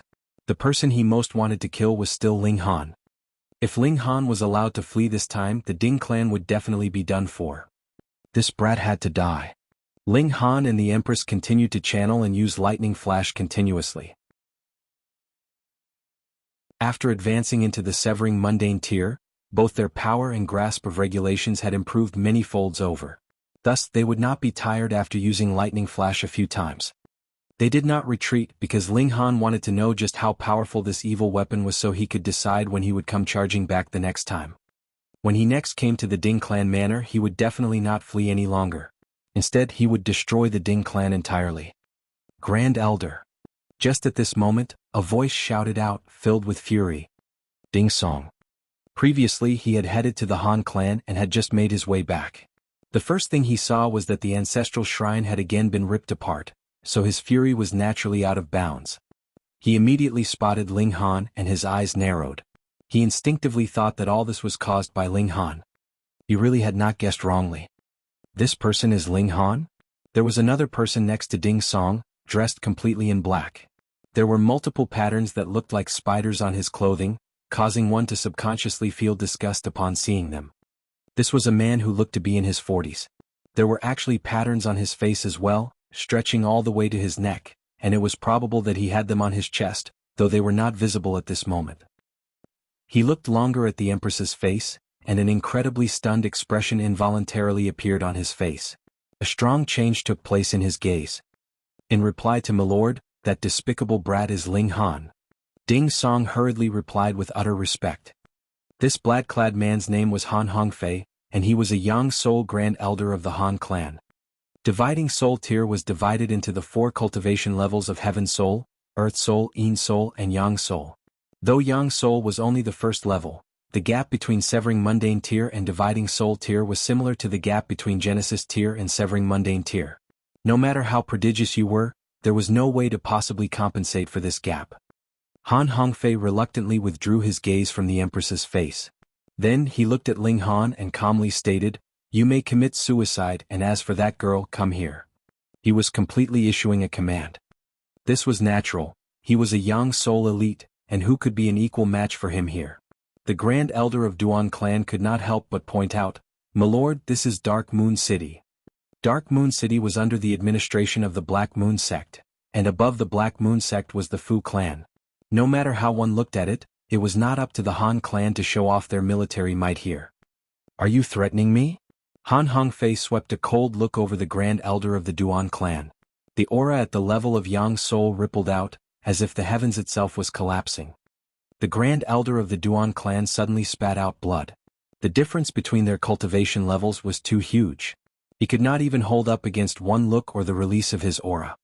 The Grand Elder of the Long clan gripped his hands into tightly clenched fists, yet only dared to keep his fury in his heart. Facing the bell of 10,000 ghosts, he could still parry and dodge, but against a Yang Soul elite, he would be dead with a single gesture of his hand. "Milord, I cannot apprehend this boy, so please help me." Ding Yaolong put the bell of 10,000 ghosts away. Since someone from the Han clan had come, who was further a Yang Soul elite, Ling Han would definitely be dead, and there was no further need for him to make any more moves. Han Hongfei only acted as if he had not heard him. Why would he need to give a mere 4th severance any regard? Without entering into Dividing Soul tier, 4th severance was mere trash. He cast another look at Ling Han and the Empress, and a hint of impatience showed in his expression. "What are you still standing around for? Old bastard, has your head been kicked by a mule?" Ling Han couldn't help but throw insults. "If you want to die, then you can go and die on your own. Get lost." Holy fuck. Han Hongfei was involuntarily stunned, and then flew into a thunderous rage. A first severance junior actually dared point his finger at him and insult him straight to his face? He humphed and immediately stretched out a hand to grab at Ling Han. Hong origin power, broad and powerful, spread out. This was the strike of a dividing soul tier, so how could anything from a severing mundane tier compare? Even a fourth severance was far inferior. Old bastard, you are only drawing trouble for the Han clan. I will eventually go to the Han clan and seek you out for an accounting. Ling Han threw down these words, grabbed the Empress and entered into the Black Tower, ultimate invincible escape. Xiao, the two of them immediately vanished. Han Hongfei's palm strike descended and completely missed its target, yet the ancestral shrine of the Ding clan that was initially only half destroyed completely crumbled under this strike. This was a dividing soul tier elite's attack.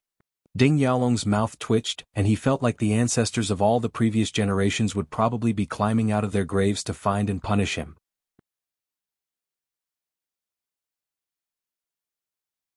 Chapter 1758, Invitation from the Large Black Dog. The search for the whereabouts of Ling Han and the Empress naturally ended in failure again. And from this, Ling Han found out that at least a dividing soul tier elite was still not strong enough to discover the existence of the Black Tower, and when he thought further about it, the Heavenly Emperor of Thunder and Fire too, did not show any reaction about the Black Tower. Thus, this line of safety could completely be stretched to the Immortal Palace tier. If he encountered an ascending origin tier elite, he would have to be careful.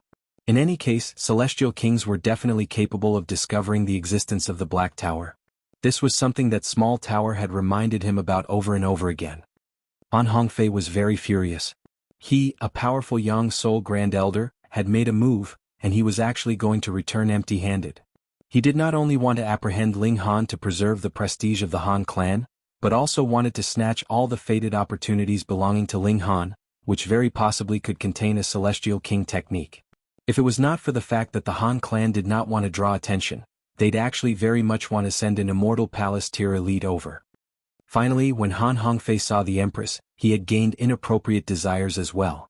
This kind of exquisite beauty was definitely enough to enchant anyone, and he could not control himself at all. Unfortunately, all his wishes had turned out to be moot. What could he do if he could not even find his target? Even if he was very powerful, it was completely useless. He dug 3 feet into the ground in a search, unwilling to give up the matter. He was definitely not going to believe that Ling Han was capable of using a spatial teleportation secret technique in front of him. In this manner, the ancestral shrine of the Ding clan was completely ruined. At first, the ancestral shrine could still be rebuilt, and the memorial tablets could be rearranged, and then they would be able to return 18 years later as a good man. But the situation now was Han Hongfei had refined every single tile and brick into nothing. He worried that Ling Han's spatial god tool was extremely small, which would allow him to escape by passing off as rubble. Ding Yaolong's face had turned pale, and as he watched the memorial tablets of Ding so on and so forth being refined, his heart was dripping blood. The ancestors. He did not dare stop him, and his hatred for Ling Han only intensified many times over in his heart. He swore that if he had the chance he would definitely tear Ling Han into pieces. Not only did Han Hongfei refine all the objects on the ground once over, he even removed layer after layer of the ground, right until groundwater surged out of the ground, turning the area of the ancestral shrine of the Ding clan into a lake, and only then did he reluctantly give up. He really could not find that brat. Could it be that he really had used some kind of spatial secret technique? The secret technique of a celestial king? Gasp. Immediately his expression changed drastically, and he showed an incredibly jealous expression. There was a gap of a whole major tier, which meant 4 minor levels between himself and Ling Han. This difference in strength was really too boundless, but he still managed to pull the wool over his eyes. This kind of secret technique was really too powerful. If he could obtain it, then wouldn't he have no need to fear even if faced with an Immortal Palace tier elite? Han Hongfei was unwilling to give up, and took residence in the Ding clan manor. In any case, Celestials had a limitless lifespan, so he could completely afford to wait. He was taking a gamble that perhaps Ling Han was still in the vicinity. That was because he had indeed not sensed any ripple in time and space. Perhaps Ling Han had only temporarily entered into a separate dimension, and that was why he could not discover his existence. With Han Hongfei keeping watch, the Duan clan and Long clan naturally did not dare mobilize troops against the Ding clan and rise in revolt about the matter of the Bell of 10,000 Ghosts. However, they immediately sent someone to report the issue to the Black Moon sect. In fact, if the Black Moon sect could not settle the matter, they would continue to report the matter further up the hierarchy. This kind of evil weapon definitely could not be allowed to appear. After Ling Han stayed for a few days in the Black Tower, he left quietly. He deliberately repressed his aura, and it was extremely difficult for even a Yang Soul elite to discover him unless his eyes just happened to spot him, or he was overwhelmingly close to him. Little Han, come with Grandpa Dog. However, Ling Han had not walked for too long when the large black dog turned up from an unknown corner. He was standing on his hind legs, and slung an arm around Ling Han's shoulders as if they were close brothers. The nose of a dog was indeed sensitive. Yet Ling Han's heart was filled with caution. This large black dog would trick everyone and anyone, and one definitely could not trust its warm attitude. Otherwise, one would definitely fall for one of its tricks without even knowing it. What? He asked casually. Grandpa Dog discovered an ancient site, and there is a considerable number of celestial medicines there. Are you interested in taking a trip with Grandpa Dog? The large black dog asked. Ling Han was filled with suspicion. If there was actually something as good as that, you actually did not think of taking it all for your own? What kind of dog do you think Grandpa Dog is? The large black Dodi had an expression of indignant fury as if he had suffered some grave injustice. And to think that Grandpa Dog thought of you at the very first moment, yet you actually doubt me like this. Grandpa Dog must have gone blind and trusted a cruel dog like you wrongly. Pei. Ling Han's expression was filled with disdain and he retorted, your expression is so exaggerated, it is making me even more suspicious. The large black dog immediately came to an abrupt stop, stretched his paw into his iron underwear and scratched. He bared his teeth in a grin. I didn't think that you would have discovered Grandpa Dog's true face so quickly. If I want to deceive you in the future, the difficulty level will increase considerably. Supporting his chin, he put on an expression of deep thought. That could not be allowed. Ling Han instantly sent a kick over. This damn dog was really despicable. All right, brat. That ancient site is slightly dangerous and Grandpa Dog needs you to keep watch and become a hired thug. The large black dog revealed the truth as he leaped out of the way of the attack. Ling Han's expression was filled with suspicion. The large black dog definitely could not have spoken the truth so easily. However, though the large black dog was cunning, it did indeed seem like he had never truly harmed Ling Han before. Fine, I'll go. Ling Han nodded. With the help of celestial medicine, his cultivation level would advance even faster. If he could advance into the second severance, then he could easily kill any member of the Ding clan aside from Ding Yaolong himself. Even if he faced Ding Yaolong, he would not be like how he had been before, only managing to dodge and run. No matter what, he could counter at least once or twice. I knew that you're a cunning brat and would definitely agree, the large black dog said, grinning. The man and dog arrived at a dense forest, and the large black dog drew out multiple pieces of godly metal which it arranged on the ground, building what looked similar to a sacrificial altar. This was not godly metal but was rather pseudo-divine metal. Ling Han couldn't help but feel envious. He really wanted to steal a few pieces for himself. He did not mind how many stars the pseudo-divine metal was as long as he could toss them over to the divine demon sword to consume. However, he immediately curiously asked, Little Black, weren't we heading to some ancient site? Tui, how long do you plan on running on your two legs?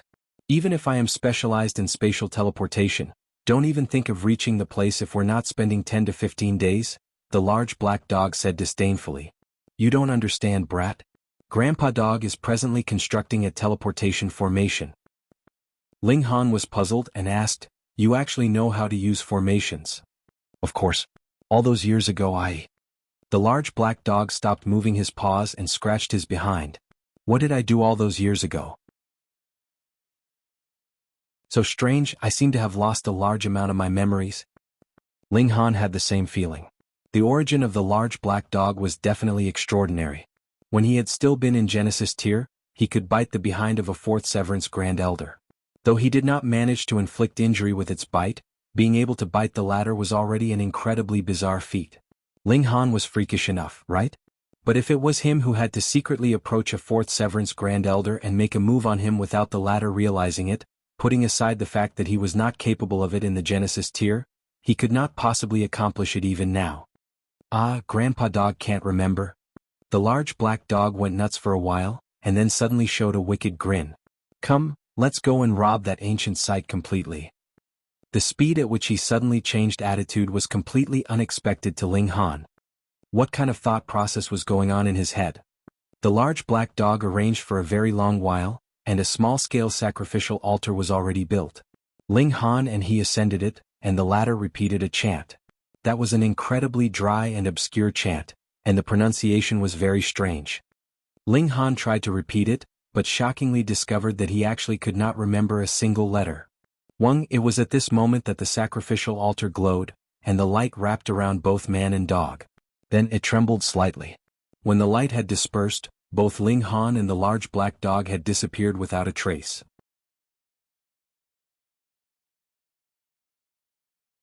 Chapter 1759, The Medicinal Garden. Ling Han only felt his vision blur, and he had already arrived in a forest. Though there were some similarities with the previous scenery, there were even more differences.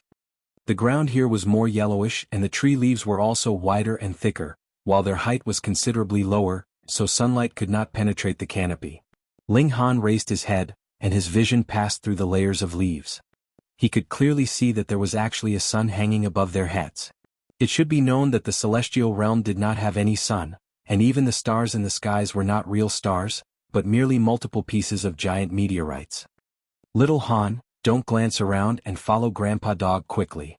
The large black dog moved stealthily forwards. Don't create a slightest bit of noise. Ling Han frowned and said, "Didn't you say that this was an ancient site? We haven't even gone in yet, so why should we have to be so cautious?" Pei, who told you that one can just simply strut right into an ancient site? The large black dog did not even turn his head. This ancient site has already been taken by someone, so we have to be very careful. Otherwise we could not possibly enter. Taken by whom? Ling Han asked. This large black dog was indeed undependable. It had not spoken the truth, and had actually concealed such important information. Don't worry about it. Anyways, we are here to commit robbery, so who cares whom we're robbing? The large black dog retorted very irresponsibly. Ling Han couldn't help but break out in a cold sweat, but when he thought about the fact that ancient sites had no owner in the first place, and it was not something that would belong to you just because you discovered it first, he nodded, his heart completely unburdened as he followed the large black dog's footsteps. After walking for a while, the large black dog suddenly spluttered into laughter and said, "Brat, if Grandpa Dog farted at this moment, you'd be so extremely invigorated, wouldn't you?" Ling Han almost sent it a kick. "Little Black, your taste is really getting worse and worse." Hee, that would have to depend on the person. I think your taste is not all that good either, Brat." The large black dog was not willing to be outdone. They walked for a while, and the large black dog continuously sniffed around with his nose. When he arrived at some bushes, he moved the bushes aside and there was actually a pit underneath. However, looking at its shape, it was definitely a dog's hole. Ling Han gave it a glance and asked with a strange expression, "You aren't asking me to squeeze into a dog's hole, are you? What's wrong with a dog's hole? Has a dog's hole offended you?" The large black dog immediately flew into a rage and opened his mouth to bite Ling Han. "Woof, you dare to look down on your Grandpa Dog." Ling Han drew out a chicken drumstick from his spatial god tool, and stuffed it into the large black dog's mouth, blocking it in this way and said, "Are you really reliable? Is there any such entrance into an ancient site?" Pei, the main entrance is heavily guarded, so what can we do if we don't think of some alternative method? The large black dog had chewed up the chicken drumstick completely in a few bites. "Do you have any more? Give me another." He had gotten addicted to the taste. "Let's deal with business first." Ling Han refused. The large black dog took the lead and squeezed into the dog's hole. He had created this hole so it was naturally just fitting to his size. Ling Han was exasperated and could only shrink his build, and began walking into the dog's hole. The dog's tunnel was extraordinarily long, and this also showed that this ancient site was extremely important. The force that had taken possession of it was guarding it very seriously, and the large black dog had to open a secret passage from very far away. After traveling for a whole 2 days, the large black dog finally stopped. The passage here had become considerably higher, so Ling Han could turn back to his original build, and would not need to worry that he would be squeezed. The tunnel had reached its end, and a wall appeared ahead of them. It was very strange and looked like a painting that was capable of moving. Its color was changing continuously. "This is the protective formation of the ancient site, just see how I will unravel it," the large black dog declared proudly. I'm not boasting around here, but there is practically no formation that exists in this world that is capable of blocking Grandpa Dog. Come, give Grandpa Dog a hand. Ling Han was also slightly accomplished in the art of formations. Though he was not able to set up a celestial level formation at the moment, he still had the insight. Just by looking at the large black dog's proficient movements, he knew that his level of mastery over formations was indeed very high. The reason why this damn dog had learned formations in the first place had to be so that it could break into the treasuries of others or something of the like.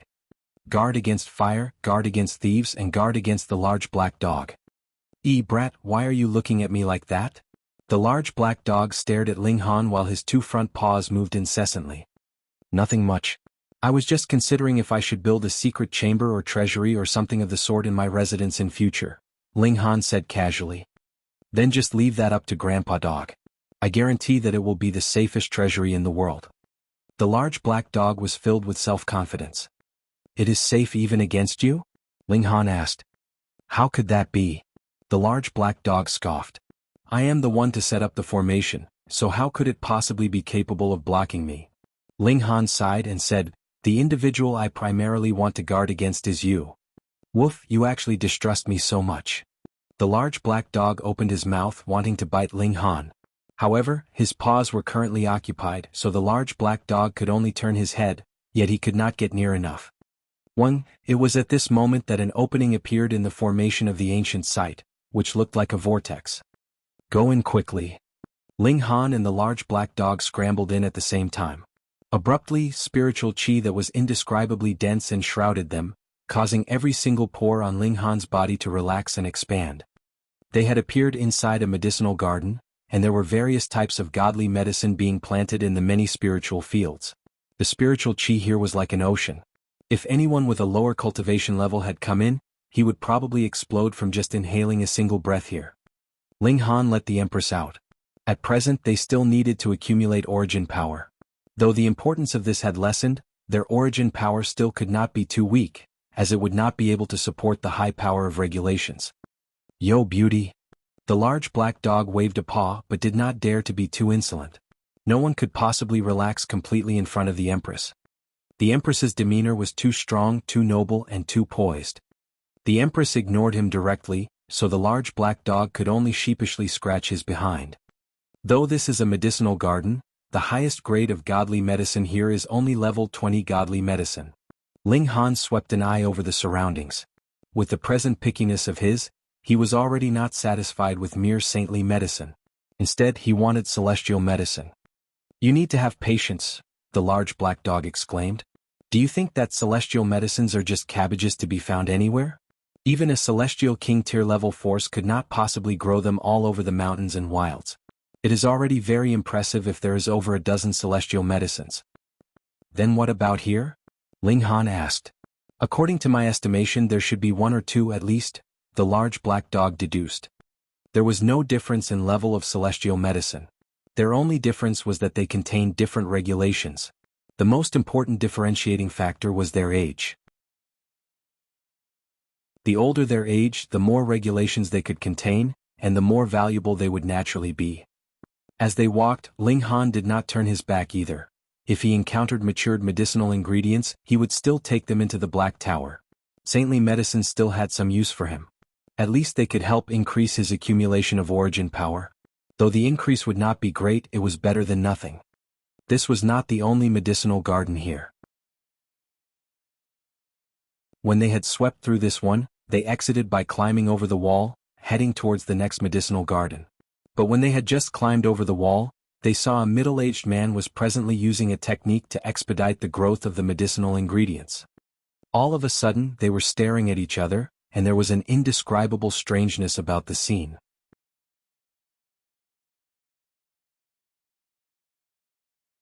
Chapter 1760. 7 Lives Divine Clouds. Ling Han's eyes were sharp and his hands moved quickly. He had knocked that person unconscious with a single palm strike. He looked towards the large black dog and said, "Damn dog, I have indeed fallen for your trap again. This is no ancient site. It clearly is the medicinal garden belonging to a major sect." That person who had been knocked unconscious was clearly a herb farmer. Just now, Ling Han had clearly seen that he was using some kind of technique to extract the regulations of heaven and earth to embed into the medicinal ingredients. The large black dog's eyes spun quickly. He soon threw everything to the winds and admitted, "You are smart, brat. You have discovered it so quickly, Grandpa Dog is impressed." Ling Han was speechless. This damn dog was completely keeping silent about the major crime while admitting a smaller offense. "We're already here. Furthermore, you have already gotten quite a considerable amount of spoils in your pockets, so it would be too late even if you wanted to stop now." Going by the large black dog's tone, he was already dragged into the matter, so there was no need to pretend innocence. "Come on, let's go find the celestial medicine." Ling Han sighed. He thought that he was really weak-willed as his heart actually felt restless because of such a suggestion. "Come on," he said. Just like the large black dog had said, he was already in too deep. Then he'd just play the role of robber this time round. The Empress meanwhile was completely unconcerned. In her philosophy, everything in the world was hers and Ling Han was her man, so what couldn't he take for his own? They continued onwards and continued harvesting medicinal ingredients on their way. They encountered a few more herb farmers along the way, and Ling Han knocked them all out before drawing them into the Black Tower. When they left later he would release them. 2 days later they were just walking on the path when Xiao, a white figure, streaked past their eyes at an incredibly fast speed. Ling Han's eyes followed that passing streak, and saw that it was a small deer. It was no taller than 3 inches and was really pitifully tiny. And this deer was actually the color of flesh, being practically invisible. He could clearly see through into its body, but there were no organs. Instead there was a seed. 7 lives divine clouds. Ling Han suddenly called out. This tiny deer was not a real deer, but was rather a godly medicine called 7 lives divine clouds. From birth, it had to undergo 7 transformations, and it would assume a different appearance every time. For example, it now had the appearance of a deer. In different appearances, the regulations it contained would be completely different. It could be considered an extraordinarily amazing celestial medicine. The 7 lives divine clouds would be considered mature once it entered the first form, and could completely be harvested and consumed. However, in different forms, the regulations that one could obtain would also be completely different. He did not know the exact details. This was related to the environment that this celestial medicine was growing in. Because this celestial medicine had legs and could run anywhere it liked. The tiny deer also turned around to look at Ling Han. Then it suddenly opened its mouth and said, "Damn brat, why are you looking at your grandpa deer like that? Be careful or grandpa deer will RIP you." This. Ling Han felt like he was about to cry. Why were all the creatures and events he encountered so abnormal? Some unknown change would take place in any ancient sites for no reason, and now he had encountered a celestial medicine that would actually spout crude words at him. Celestial medicine, obediently come to Grandpa Dog's mouth. The large black dog's eyes lit up, and he pounced towards the 7 lives divine clouds. "Damn dog, you have not rinsed your mouth for a few million years, and your grandpa deer is about to die from the stink of your breath." The tiny deer's expression was filled with disgust. Its legs broke out into a run and it immediately ran away rapidly. Ling Han, the Empress, and the large black dog all hurriedly set off in pursuit. Shio shio shio. They were all moving at very fast speed as well. Ling Han and the Empress had both cultivated lightning flash. The speed of this technique was naturally high. Needless to say, the large black dog was even faster as it was specialized in instant teleportation. In the past, when it had still been in the Genesis tier, it had moved so fast that even a 4th Severance Grand Elder could not manage to catch up to it. But even so, they were not able to catch up to the tiny deer. This celestial medicine was very amazing. Wherever it galloped past, a great number of vines would sprout from the ground, and try to entwine Ling Han and his group, causing them a certain amount of trouble for them. Just a moment of delay was enough for this celestial medicine to maintain a specific distance between itself and Ling Han and his group with its speed. Bunch of trash, and you still want to eat your grandpa deer? You had best eat your grandpa deer's dust instead. That tiny deer turned around its head to mock them as it ran, its expression incredibly arrogant. The Empress was furious and she launched an attack with a wave of her slender hand. Flashes of sword chi instantly danced out, slicing the heavens and striking the earth. That celestial medicine was so scared that it sprayed out a few drops of fluid, and its white face had already turned green in terror. When others encountered a celestial medicine like it, they all tried their best to catch it, but did not dare do anything else. That was because it was a celestial medicine. No matter what kind of injury it suffered, that was an incredibly colossal loss. With this kind of psyche added with its various tricks, it was able to mix around very easily here even though it had long since matured. Only when it encountered a few super elites did it have to let out some blood, but they could not bear to devour it completely. But this woman was too lacking in tender feelings, and looked like she was about to beat it to death, scaring it so much that it sprayed out a few drops of celestial fluid. Gods really scared me to death. Ling Han's eyes were sharp and his hands were quick. With a scoop, he had drawn those several drops of celestial fluid into a jade bottle. His expression was a little strange. This was indeed the treasure fluid from the body of a celestial medicine, but the problem was it had been sprayed out from the tiny deers behind just now. Thinking of this scene, it would definitely become a psychological nightmare for him when he consumed it. He was puzzled. Why did he keep encountering all these strange creatures and events? Surrender. I surrender. The tiny deer wailed. Don't chase Grandpa Deer anymore. If you guys want celestial medicine, Grandpa Deer will give you a little, all right? Please don't kill Grandpa Deer. He was very scared of death. Ling Han suddenly came upon an idea and said, "We won't harm you. Why don't you follow us? I have a medicinal garden and I guarantee you will love it." You don't look like a good person at all. Wanting to fool your Grandpa Deer, you are still a few thousand years too young. The tiny deer's expression was filled with disgust. And? The Empress's expression turned cold and she raised her slender hand. Love it, of course I will love it. The tiny deer's expression was immediately filled with determination, looking as if it would become angry if anyone dared to make it feel dislike. Ling Han couldn't help but look towards the large black dog and asked, "Is this a relative of yours?" The large black dog scratched his behind. "Looks like it. Looks like your sister. Your Grandpa Deer does not have any relatives as ugly as you. Just look, your teeth are showing already, how hideous." The tiny deer's skill at drawing aggression was also top-notch, and it began to provoke the large black dog. "Wayaya, Grandpa Dog is going to devour this guy."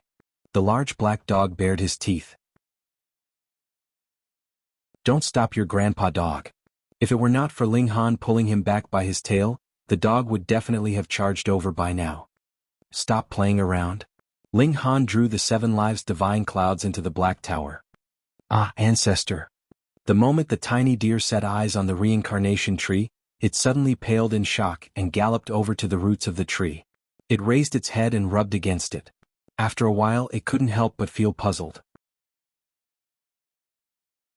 "That's not right, this mother tree has clearly already matured, but why has it not gained intelligence yet? It seems like it has only lived a few centuries." It had really not guessed wrongly. The reincarnation tree had had its growth expedited to maturity by a secret technique of small tower. From a seed until this present condition, its true age was actually even less than Ling Han's. Yet Ling Han was shocked and couldn't help but ask Small Tower, "The reincarnation tree is also a life force of the heaven and earth?"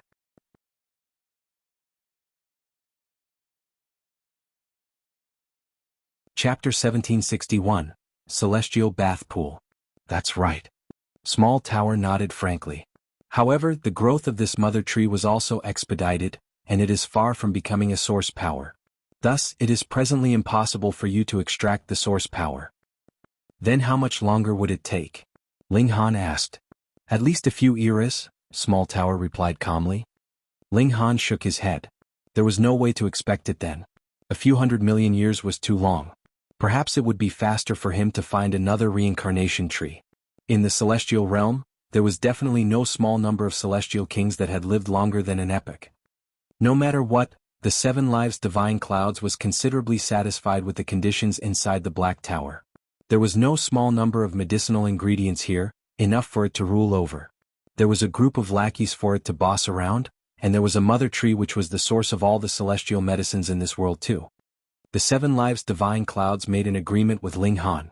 Every 1,000 years, it would provide some celestial fluid for Ling Han, but Ling Han also warned it that it definitely could not be sprayed out from a specific part of its body. This celestial medicine said that there was another celestial medicine which was on extremely bad terms with it in this place. The two of them would always end up fighting when they met each other.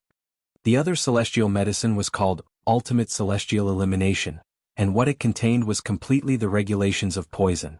Anywhere it passed, all living creatures would perish. Thus, the medicinal ingredients here feared this ultimate celestial elimination very much, and begged the 7 lives divine clouds to stop the ultimate celestial elimination from going around anywhere it liked. Part of the reason why the 2 celestial medicines would fight was because of this, and the other part was that both wanted to become the boss of this place. And now, the 7 lives divine clouds was trying its best to spur Ling Han on into killing the ultimate celestial elimination. Ling Han naturally ignored it. He did not have the slightest interest in the regulations of poison.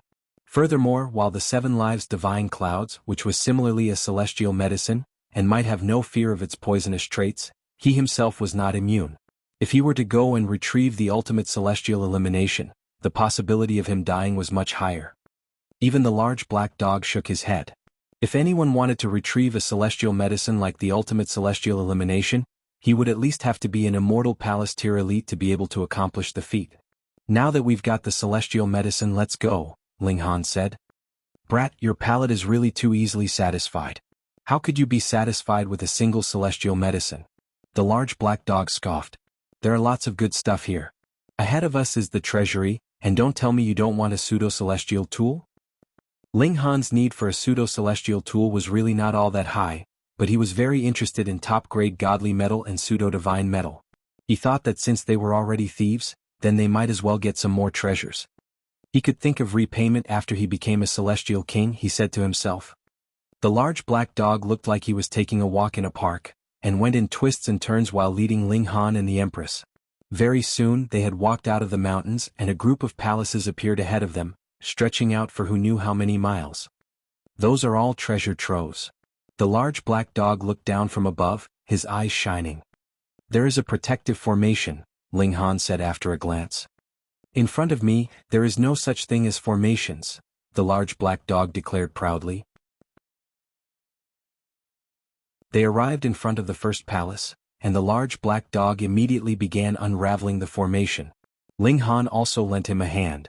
The man and dog cooperated together, and they very soon created an opening in the protective formation of the palace. You are the type suitable to become a thief, brat, the large black dog praised. What can you expect from a hog but a grunt? Why does a compliment from your mouth sound so awkward? Ling Han fanned his hands. They entered the palace. This was a store of ingredients and primarily contained fabrics. They were not ordinary materials, but consisted of the silk spun by immortal beasts as well as woven from the fur of immortal beasts. And this could not be considered celestial material yet, and could only be considered pseudo-celestial material. Only celestial king level was worthy of being called celestial material, but pseudo-celestial material was already very extraordinary. Ling Han naturally would not be reserved and gathered everything. The large black dog and Ling Han began fighting over the spoils. Not only had they stuffed their spatial god tools to their fullest, they even wrapped themselves in it. They were really pretentious. After they had swept through this palace completely, they went to the second palace. After breaking through the formation and entering, they saw that there were actually multiple pools here. Ha! Ling Han and his group all exclaimed in surprise. These pools were really too extraordinary, exuding the light of great Tao. Regulations had taken solid form, swimming in the water like fishes. Celestial bath pools. The large black dog called out loudly and immediately jumped into one of the pools with a splash. He opened his mouth and simply floated around in the pool of water like that, absorbing the precious essence in the fluids of the pool. Ling Han and the Empress also jumped in respectively. Unfortunately, the heavenly phoenix divine maiden would not be able to enjoy such benefits. It was invigorating. Great Tao entered into Ling Han's body, using the waters of the pool as a bridge. It seemed as if the heaven and earth were clearing his doubts and offering teachings inside his body. It was possible for even an idiot's cultivation level to soar greatly. Ling Han couldn't help but be stunned. Just what kind of heaven-defying technique was this? He was even more curious by now. Which major sect did this treasury belong to? They were definitely exorbitantly wealthy. It was unknown how many treasures were contained in the waters of the pool. There was saintly medicine of the highest grade, and even a small amount of celestial medicine, as well as the essence of immortal beasts. Ling Han could see a tip of the iceberg through absorbing the pool's fluids. Those were the horns of a few immortal beasts that had been ground into dust, and their murderous aura had been erased by an elite. Finally, they turned into a medicinal bath with boundless benefits. He was rich, he was rich. Ling Han and his group did not make any sound, and tried their best to absorb the treasure fluid as much as possible. There were only a total of 10 such pools. 7 days later, Ling Han was the first to absorb all the essence in a pool. He climbed out and entered into the 4th pool. 2 days later, the Empress and the large black dog came out at practically the same time, and entered into the 5th and 6th pool respectively. It was clear from this that it was Ling Han's physique that was still the strongest. The Empress's divine fetus allowed her to split out 9 doppelgangers to simultaneously share and absorb the medicinal effects together, but the large black dog was actually incredibly freakish as well.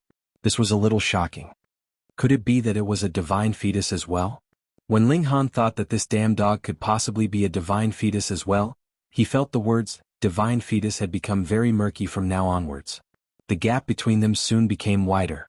When Ling Han entered into the 7th pool, a whole 3 days had passed before the Empress and the large black dog finally entered into the 8th and 9th pool respectively. When Ling Han entered into the 10th pool, the Empress and the large black dog entered respectively only after he had absorbed about half of the medicinal effects in it. The 3 people worked at the same time, and very soon absorbed the 10th pool completely as well. A heat energy soared in Ling Han's body, immediately drying his clothes. He burped, and could see the divine light of Great Tao had turned into divine red clouds that spluttered out. That was because the regulations in his body were too deep and resounding, and he did not manage to digest them completely, so they had soared out of his body. It couldn't be helped. Who asked them to be thieves? They naturally were more concerned about consuming first before slowly digesting what they had eaten. These pools could not be moved. Otherwise, Ling Han would definitely have carried them off and slowly absorbed them. The condition now was actually very wasteful. It was at this moment that the great doors of the palace opened, and a person walked in. He was a young man who looked very handsome. His expression was filled with anticipation, and he appeared to be incredibly excited. However, he immediately discovered the presence of 2 other people and a dog in the palace, and his expression suddenly became very dramatic. This could be imagined because it was really too unexpected. Ling Han was also surprised. He realized that this world was really too small. That person was Han Chi. Could it be that this was the treasury of the Han clan?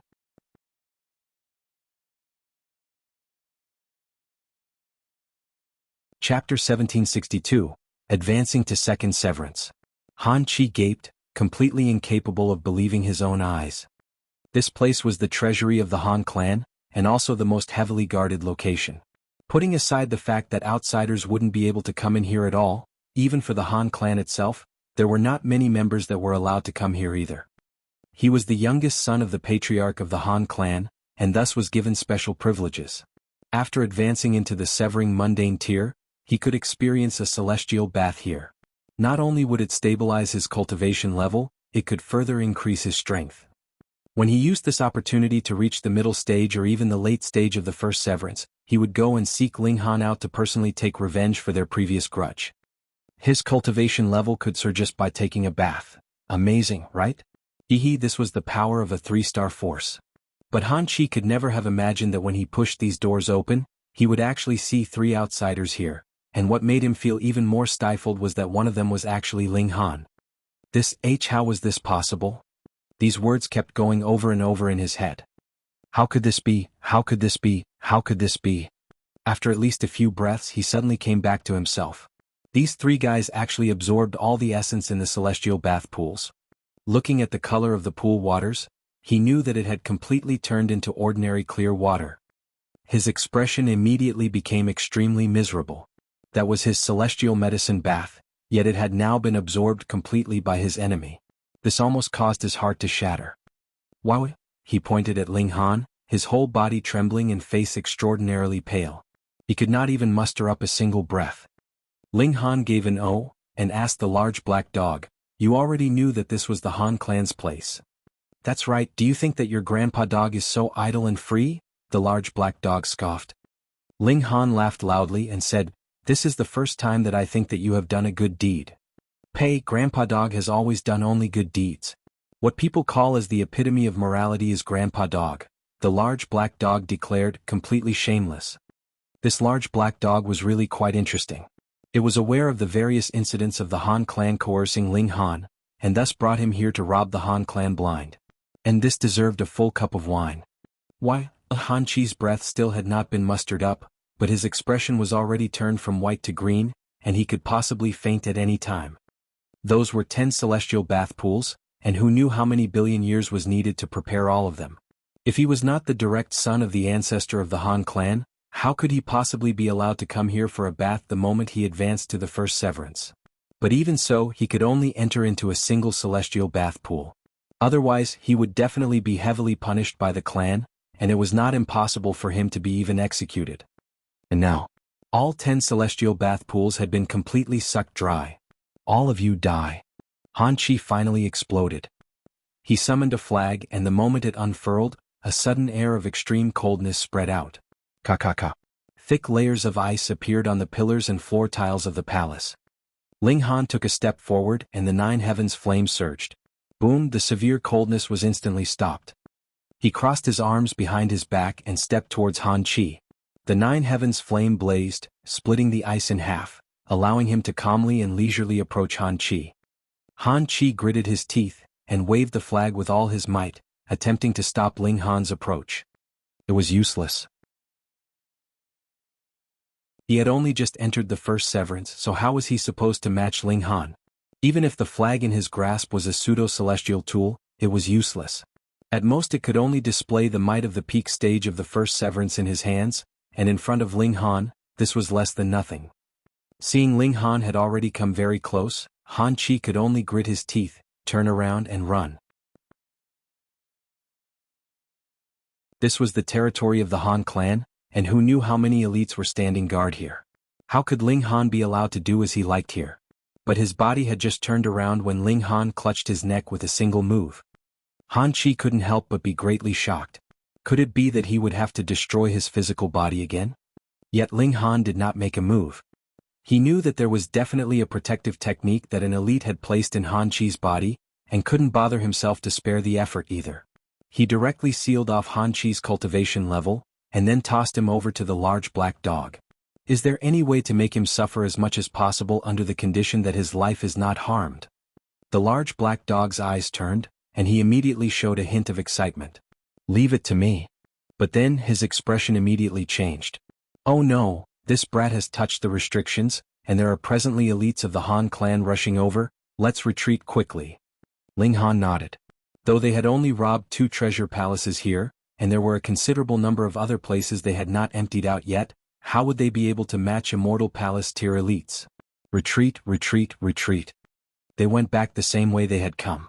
After they had exited the final protective formation, the large black dog still spared some effort to repair the formation, restoring it to a flawless condition. In this way the Han clan would have completely no idea where they had come in from.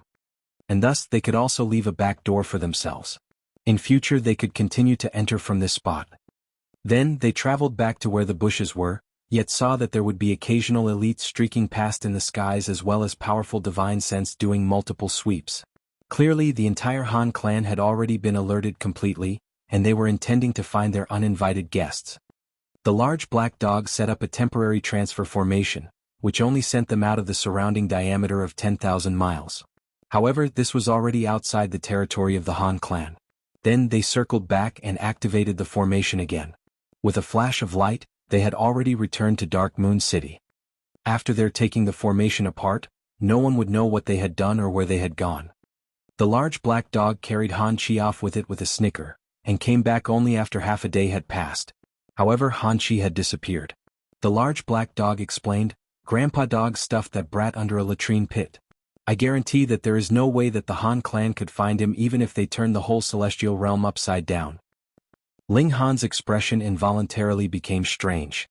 Indeed, what celestial level elite would want to look under a latrine pit? Furthermore, celestials were immortal, so with the fact that Han Chi was buried underneath a latrine pit, he could not possibly die for billions of years, yet he would never see the light of day again either.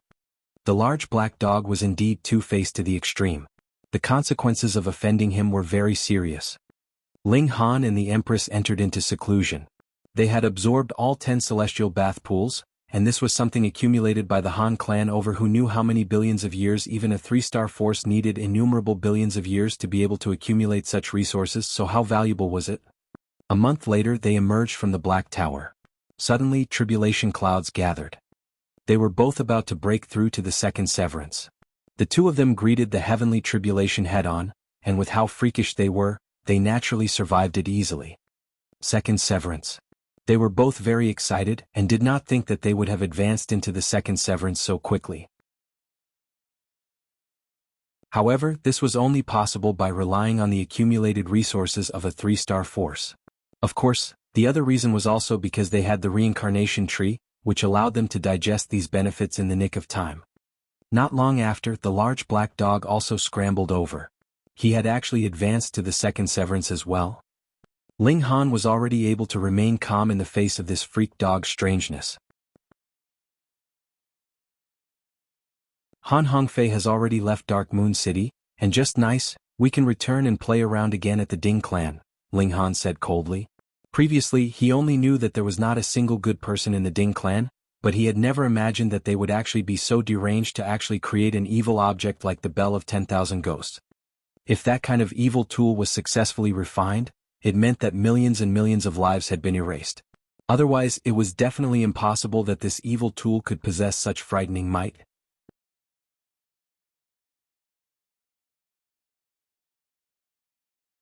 Chapter 1763, Insta-kill a third severance. Han Hongfei had left. He had not left willingly, but had rather been forced into leaving by the elites of the Black Moon sect. There was no helping it. This was the territory of the Black Moon sect, and what had you, a Yang Soul elite, come for? To strut around and show off? Even if an immortal palace tier elite from the Han clan had come, which the Black Moon sect could not deal with, didn't they still have the Fu clan behind them? Since the Ding clan did not have elites on the level of dividing soul tier, whom did Ling Han have to fear?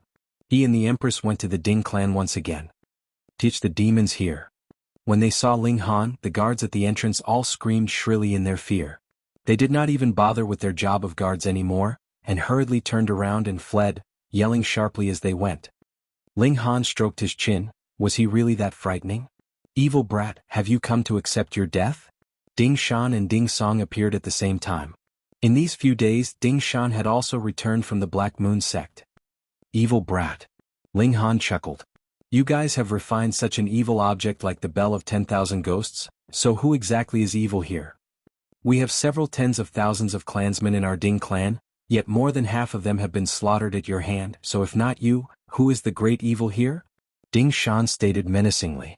No matter what, he could not have imagined that a brat that had just advanced to the severing mundane tier would actually bring such a terrifying calamity to his clan. Ling Han's eyes swept over them and he retorted, everyone says advancing to the severing mundane tier is severing one's mortal bonds, but as I see it, what all of you have severed is your conscience. How dare you? Ding Shan roared in fury. He charged out, shooting out a fist, and it seemed as if the heaven and earth itself was about to collapse. Ling Han stood with his arms crossed behind his back, neither moving nor evading, neither parrying nor blocking. You're courting death. Ding Shan was so furious even his beard was trembling. He was a third severance elite, and Ling Han actually dared not to move or evade. That was really too arrogant. But that would be good too. You dare to confront me head-on, and that is a move to court your own death. At the side, Ding Song also revealed a cold smirk. This brat was really puffed up with conceit. Did he think that he could match even a third severance? Ding Shan arrived, his entire body wrapped in the power of time. Regulations had taken the form of chains. Jiang, the multiple chains suddenly shot out, making it seem as if his whole person had become a porcupine. He stretched his arms wide to wrap them around Ling Han, wanting to use these chains of regulations to pierce directly through Ling Han, giving him an endless agony. If Ling Han was allowed to die easily, that would really be letting off this evil brat too lightly. Yo, so enthusiastic. Ling Han chuckled, but his tone immediately turned cold in the next instant. Unfortunately, I cannot afford to take this kind of deranged, demented embrace from you. Hopefully you can still be this arrogant later on. Ding Shan had already pounced on him. Ling Han moved, his right hand grabbing directly into the power of time. He, too, channeled the tide of the ages, and the two regulations cancelled each other out. Suddenly, a river of time appeared and some previous memories of their lives could be seen in it, but they were all vague and obscure and could not be grasped at all. Ding Shan's expression immediately became incredibly dramatic because he saw a giant hand that could not be halted reaching out towards his head. It was as if it could not be touched by any technique, and also seemed as if it itself was a manifestation of regulations, and was thus capable of being so absolutely unrestrained. He almost died in shock and hurriedly screeched to a forceful halt, wanting to leap backwards in retreat. "You think you can escape?" Ling Han smirked coldly. His palm descended and grabbed Ding Shan's forehead. This position was really too humiliating. A great third severance Grand Elder, a being with a limitless lifespan, actually had his head held by another. If this spread out, how would Ding Shan have the face to see others in future? He quickly began to struggle, waving both his arms, kicking his legs madly, and shooting out multiple attacks of power of regulation, wanting to force Ling Han to release him. Ling Han gave a cold humph, and with a shake of his right hand, the sounds of bones breaking rang out repeatedly. Ding Shan was like a snake that had been gripped by its weak point. Instantly, all the bones in his body had been shattered. Then his limbs drooped weakly, no longer having any ability to fight back. At the sidelines, Ding Song felt a chill seeping from beneath the soles of his feet and directly spreading throughout his whole body. A third Severance Grand Elder did not even have the slightest ability to resist in front of Ling Han. This was something that only a fourth Severance Grand Elder could accomplish. My gods! Second Severance. Ding Song finally managed to see through Ling Han's cultivation level, or rather he had finally noticed. Even his lips were trembling. This was unimaginable. He had clearly just advanced into the first Severance and only a few days had passed since then, and he was already in the second Severance. Monster, an absolute monster. How did their Ding clan become enemies with this kind of monster? At this moment, Ding Song finally felt regret. Why had they coveted the Hu clan's celestial technique, which eventually led to the Hu clan being completely wiped out all those years ago? What he regretted even further was why hadn't they made sure that the Hu clan was completely eliminated? And the consequence was that so many years after the event, a monster the likes of Ling Han had emerged in vengeance. Let him go. Though he was covered completely in cold sweat, he still forced himself to look calm. Ling Han shook his head and asked with a grin, "Are you an idiot?" Ding Song also knew that Ling Han would not let him go, but what other words did he have to say? "Let him go and all your grudges with the Ding clan will be cleared from now onwards," he forced out through gritted teeth. When he said these words, his heart felt suffocated and filled with fury, but what else could he do? Even a young soul elite could only watch helplessly as Ling Han escaped, and this brat's rate of advancement was so exaggerating. If they didn't clear their debts, the Ding clan would really be finished.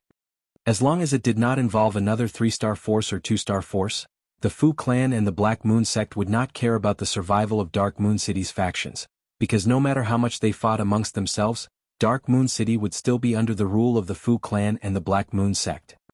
Thus, the Ding clan could not possibly ask for protection from the Black Moon sect and the Fu clan. A third Severance Grand Elder had been produced through the expenditure of who knew how many resources, and a considerable number of first Severance Grand Elders of the Ding clan had already died. They really couldn't afford further loss. Cleared? Ling Han broke into surprised laughter in spite of himself. These people of the Ding clan were really living in their own world. Could it be that they thought that they were the true victims in this matter? The Hu clan had been wiped out and it was to be considered cleared just like that? He had been targeted repeatedly by the Ding clan, and it was to be cleared like that? The Ding clan had refined such an evil object like the Bell of 10,000 Ghosts, and they wanted this to be cleared. Cleared your sister. Ling Han laughed loudly, both hands gripping Ding Shan's head, then with a twist, the sound of bones cracking as crisp as frying beans resounded. Then he threw Ding Shan over to Ding Song. Ding Shan's body skidded 9 to 12 meters on the ground, just managing to stop in front of the Ding Song's toes. He died. There was no need for Ding Song to examine closely, and he already knew that Ding Shan was already a fully dead man whose spirit had even been eliminated. His whole body was trembling, partly because of fury but more so because of terror. When had it been that a minor character that was only an ant in his eyes actually possessed the strength to easily kill him? His life or death was no longer within his control, and this emotion was too terrifying. Grand Elder Ding Song. A few more people had arrived, and they were all First Severance Grand Elders and Second Severance Grand Elders of the Ding clan. Because there was no longer any need to seek Ling Han, they had naturally all returned. They had only been one step late, yet discovered much to their shock that Ding Shan had died. A third Severance Grand Elder actually died in such a calm way. There was no battle that shook the mountains and caused an earthquake. It was as if only a nameless foot soldier like a cat or dog had died. Grand Elder, they all exclaimed in shock, feeling as if the heavens themselves were falling down on them. Where is Ding Yaolong? If he still doesn't come out, your Ding clan is going to die without any descendants left behind. With a thought from Ling Han, the 3 battle beasts leaped out of his body, beginning a grand massacre. All of a sudden the Ding clan manor was drowned out in terrible screams.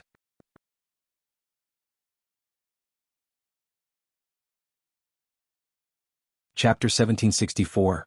Everything has its Vanquisher. The 10 Beasts technique was a Celestial King tier secret technique, and the 3 battle beasts were more so imbued with source powers such as the 9 Heavens Flame and the Xianin Source Water. Although the battle beast which was imbued with the power of lightning was slightly weaker, it could still rival ordinary 3rd Severance Grand Elders. Who could block these 3 devastating battle beasts? The Ding clan was instantly transformed into a sea of destruction and blood. Cries of misery and agony echoed throughout the entire city. The Grand Elders of the Long clan and the Duan clan immediately arrived in the surroundings. In fact, even Mao Dai had come. However, these 3 elites only observed the battle in the distance, and they didn't show any signs of interfering. Moreover, they were all wearing expressions of shock and disbelief. Ling Han's battle prowess was incredible. The Grand Elders of the Long clan and the Duan clan were still confident that they could suppress Ling Han. However, after pondering over this question for a while, Mao Dai resolutely shook his head. If he were to battle against Ling Han, he would have no confidence that he could achieve a certain victory. Anyhow, the current situation was quite strange. Mao Dai, as well as the Grand Elders of the Long clan and the Duan clan, had all been attracted here by the commotion. However, where was Ding Yaolong? He was still hiding in some unknown corner. Was he afraid of Ling Han? This naturally couldn't be the case. He was at the peak stage of the 4th Severance and he was also a supremely talented elite. Thus, he definitely possessed the ability to suppress Ling Han at this moment. Something felt off, so there was definitely more to the current situation than met the eye. Ling Han was also keeping alert against any sudden changes. In any case, the current massacre didn't need much of his attention anyway. The 3 battle beasts were seemingly invincible as they continued to wantonly wreak havoc. Evil brat. When only less than 1/10 of the Ding clan remained, a loud and furious roar suddenly boomed through the sky. Ding Yaolong had finally appeared. Ancestor! The remaining members of the Ding clan exclaimed in excitement. Ding Yaolong was the backbone of the Ding clan, and he was also the symbol of might and invincibility. Even if the entire Ding clan were massacred, it would still be eventually rebuilt as long as Ding Yaolong remained. Meanwhile, Ling Han was slightly astonished as he turned around to look at Ding Yaolong. This was because Ding Yaolong's hair was completely white, and his face was also full of wrinkles. He looked so old that Ling Han could barely recognize him. One had to realize that Ding Yaolong was a prodigy among prodigies. He had severed the mundane at an extremely young age, and he had only looked to be around 30 years old at that time. He had been tall and sturdy, and he had also been brimming with vitality and vigor. Now, however, he looked like a frail old man. He had transformed far too much. Die! Ding Yaolong roared as he charged at Ling Han.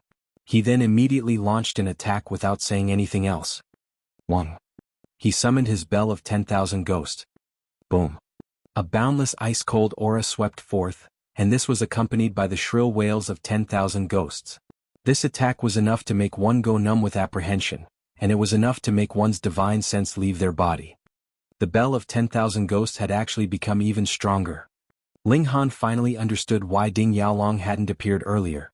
He also understood why Ding Yaolong had transformed into this ghost-like state.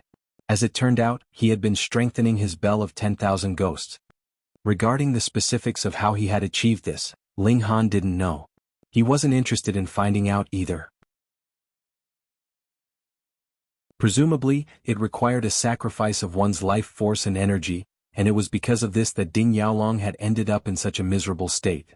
There was one thing that Ling Han could confirm, though: the current bell of 10,000 ghosts was incredibly terrifying. The shrill wails of 10,000 ghosts surged toward Ling Han. Initially, the cultivation level of these vengeful ghosts had only been around the early stage of the 3rd Severance. Now, however, their cultivation level had already reached the peak stage of the 3rd Severance. If only 1 or 2 of the ghosts had achieved this rise in cultivation level, it naturally wouldn't have been any problem at all. However, as its name suggested, the Bell of 10,000 Ghosts held a profound number of vengeful ghosts. 10,000 ghosts had achieved this sudden rise in cultivation level. This was a genuinely terrifying notion. Ling Han was being surrounded and attacked by a profound number of vengeful ghosts at the peak stage of the third severance, and each of these vengeful ghosts was completely fearless and even undying. Just how terrifying was this? At the very least, Mao Dai and the Grand Elders from the Long clan and the Duan clan were feeling so apprehensive that their hair had already stood on ends. They immediately shot back in retreat, moving dozens of kilometers into the distance. This was to avoid being swept up in the suffusing black mist. Large numbers of vengeful ghosts were appearing from that expanse of black mist, and they would definitely struggle to protect themselves if they were caught anywhere near it. However, Ling Han simply smiled upon seeing this attack. In the cultivation world, quantitative changes would often lead to qualitative changes. This was the case with the Bell of 10,000 Ghosts, which could release 10,000 vengeful ghosts to attack its target. Even fourth severance Grand Elders would struggle to withstand this attack. However, Ling Han had also experienced a qualitative change of his own. This qualitative change had resulted from him advancing from the first severance to the second severance. His godly bones had become tougher, and they had genuinely risen to the level of 2-star divine metal. What did this signify? This signified that even fourth severance Grand Elders would need to attack him several times if they wanted to wound him. That being the case, how could Ling Han be afraid of third severance vengeful ghosts? Would it make a difference even if they were at the peak stage of the third severance? Everything had its Vanquisher. Right now, the Bell of 10,000 Ghosts was nothing but trash in Ling Han's eyes. Ling Han wrapped one of his arms around the Empress' waist, and he wrapped his other arm around the Heavenly Phoenix Divine Maiden's waist. He then confidently strode forward. After all, how could the vengeful ghosts near him? If they weren't incinerated by the Nine Heavens flame, then they would be transformed into ice statues by the Xianin source water. Puh. Mao Dai and the Grand Elders from the Long clan and the Duan clan all gasped in shock upon seeing Ling Han casually stride forward. Their mouths hung so wide open that even an egg could be stuffed inside. This was unbelievable. This was far too fucking unbelievable. Even fourth severance Grand Elders could only kneel down and submit to Ling Han's incredible battle prowess. Impossible. Ding Yaolong exclaimed in shock. His eyes were wide with puzzlement and disbelief. He had exhausted his life force, and even transformed himself into this miserable state in order to increase the power of the Bell of 10,000 Ghosts. Yet, it was still completely ineffective against Ling Han? This was far too crushing. This was simply unfathomable. Trying to astonish a fourth severance Grand Elder was an incredibly difficult task. However, Ling Han had done so with ease. Moreover, he had astonished not one fourth severance Grand Elder, but 3. Of course, he had also astonished that third severance Grand Elder. Nothing is impossible, effort is the decisive factor, Ling Han said. He waved his hand, unleashing an orb of flashing lightning that exploded in the air. Puh. There was a deafening boom, and most of the black mist was instantly dissipated into nothingness. Along with it, hundreds of vengeful ghosts were also blasted into smithereens. Cracking light sphere. This was a large area of effect attack, and its effects were astonishingly good for the current situation. This was because the vengeful ghosts were only at the peak stage of the third severance, and Ling Han just happened to be powerful enough to kill such beings. Each explosion could kill a large swathe of vengeful ghosts, and it was as if Ling Han were mowing through weeds. Ding Yaolong couldn't help but shudder. These vengeful ghosts were summoned by the Bell of 10,000 Ghosts, so they weren't genuine corporeal beings. Thus, there would be no concept of life and death. In turn, it wouldn't matter if they were obliterated and destroyed. After all, the Bell of 10,000 Ghosts could simply summon more. However, the Bell of 10,000 Ghosts would consume a portion of power each time it summoned a vengeful ghost. If too much power was consumed, it would eventually fall into a slumber. At that time, Ding Yaolong would need to sacrifice his blood and life force to awaken it again. How can this be? How can this be? Ling Han continued to unleash cracking light spheres toward the swarm of vengeful ghosts. Even though the Bell of 10,000 Ghosts could continue to summon vengeful ghosts, the rate at which it did so was nowhere near the rate at which Ling Han was destroying them. Thus, the number of vengeful ghosts instantly started to decrease at a rapid rate. In the beginning there had been 10,000 vengeful ghosts. Now, however, there was only a small number of sparsely located vengeful ghosts. At this moment they posed absolutely no threat to Ling Han. The Grand Elders of the Long clan and the Duan clan exchanged a glance before immediately attacking in unison. They were going to seize this opportunity to eliminate their rival. Killing Ding Yaolong was not only to eliminate the problem of the Bell of 10,000 Ghosts. With his death, the resources of the Ding clan would also become the resources of the Long clan and the Duan clan. This was a huge and mouth-watering amount of wealth. This was their best opportunity, so how could they not seize it with both hands? The two elites immediately teamed up, launching a wave of furious attacks at Ding Yaolong. The Ding clan was facing an existential crisis.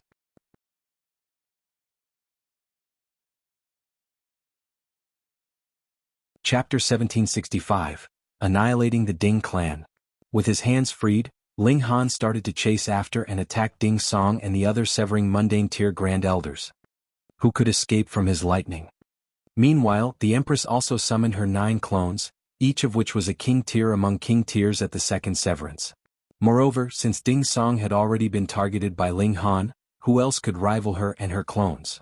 Mao Dai hesitated for a moment before also resolutely joining the battle. With so many elites ganging up to attack them, the Ding clan was now facing an overwhelming existential crisis. This was their karma. In the past, the Ding clan had tricked the Hu clan, and borrowed the power of celestial king forces to annihilate the Hu clan. To say nothing of the Black Moon sect, even the Fu clan hadn't dared to say anything about this. Now, however, they were facing the heavy consequences. Grand Elder. Ancestor. Damn it. The members of the Ding clan were all screaming in shock and fury. Almost none of them surrendered, and many of them chose to resist until the very end. However, how could they rival the power of 3rd Severance and 4th Severance Grand Elders? Apart from Ding Yaolong, the rest of the Ding clan was completely and thoroughly massacred. However, if they didn't kill Ding Yaolong, he would eventually flee with his Bell of 10,000 Ghosts, and create another Ding clan elsewhere. Thus, Ding Yaolong had to die, and the Bell of 10,000 Ghosts had to be destroyed. The Grand Elders from the Long clan and the Duan clan started to unleash increasingly powerful and furious attacks. Things had already come to this, so there was already no path of retreat. They had to carry through to the end and resolutely kill Ding Yaolong. Old geezers, you're seeking death. Ding Yaolong roared. There was a murderous gleam in his eyes and he continued, after I flee, I'll definitely take the Bell of 10,000 Ghosts for a stroll around your clans. I'll let you experience the feeling of losing your entire clan. In your dreams. Ling Han roared as he charged over. He activated his immovable deity metal body, and he unleashed powerful celestial techniques from each of his 6 hands. His battle prowess rose by a whopping 10-fold. At this moment, his battle prowess could roughly rival that of elites at the early stage of the 4th Severance. Although he was still too weak to rival those at the peak stage of the 4th Severance, his powerful physique meant that he wouldn't be easily defeated by them either.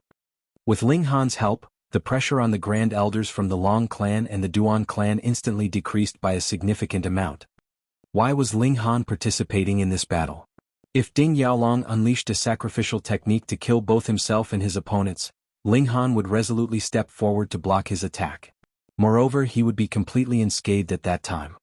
What was the most frightening thing when battling against those at the same cultivation level? Was it not sacrificial techniques that could kill both the host and their opponents? To say nothing of battling 2 against 1, even if it were a battle of 10 against 1, the single person might still be able to kill one of their opponents if they unleashed a sacrificial technique. After all, which of those at the severing mundane tier wasn't a prodigy among prodigies? However, with Ling Han's participation, Ding Yaolong was stripped of the right to even unleash such a sacrificial technique. That being the case, the elders from the Long clan and the Duan clan instantly felt much more at ease. At the same time, they could also unleash their powerful attacks with more confidence. On the contrary, Ding Yaolong was feeling extremely frustrated and stifled. He had already been facing immense pressure when fighting against the 2 Grand Elders who were at the same cultivation level as him. Although Ling Han was slightly weaker than them, with only a battle prowess at the early stage of the 4th Severance, Ding Yaolong still wasn't able to completely ignore his attacks. How is this brat's defensive ability so powerful? Ding Yaolong was on the verge of tears. He had even been stripped of the right to unleash a sacrificial attack. How vexing would it be if he were to die here today? Yeah. He roared in fury and indignance. He was the only remaining member of the Ding clan, and he had already been pushed into a corner of despair. In fact, he couldn't even sacrifice his life to kill his opponents. This caused him to almost explode with rage and frustration. "Commit fewer evils in your next life," Ling Han said coldly. He unleashed his Tide of the Ages, completely shattering Ding Yaolong's secret technique of time. This was an extremely powerful secret technique that pertained to the power of time. In fact, with the protection of this secret technique, Ding Yaolong could even gain the ability to fight against 2 Grand Elders at the same cultivation level as him. "However, you've already committed far too many evils in this lifetime, so you won't have an opportunity to be reborn as a human in your next life. Brat, I'll kill you even if it means death," Ding Yaolong howled. His eyes were bloodshot as he furiously lunged at Ling Han. Ling Han snickered upon hearing this. Even if he didn't channel his indestructible heaven scroll, Ding Yaolong would still need to use the power of regulations to slowly refine him to death. Ding Yaolong definitely wouldn't be able to kill him using brute strength. That being the case, how could Ding Yaolong kill him? In any case, he still had the indestructible true fluid. Thus, even if he were truly killed, he could still rise from the ashes and revive. Ding Yaolong would definitely be terrified to death if he learned of this. "Old bastard, go die," Ling Han shouted as he exchanged blows with Ding Yaolong. Although he was sent flying time and time again, he would always use lightning flash to immediately charge over again. Ding Yaolong was completely obstructed by him. The Grand Elders from the Long clan and the Duan clan seized this opportunity to furiously attack Ding Yaolong. If they couldn't kill him while holding such an overwhelming advantage, they would be absolute embarrassments of 4th Severance Grand Elders. If that were the case, they might as well find a slab of tofu to slap themselves to death. Ding Yaolong was riddled with wounds that were becoming more and more severe. However, he was being surrounded and attacked by 3 great elites, so he couldn't even find an opportunity to escape and flee. He could only fight to the death. Yet, fighting to the death would be completely meaningless.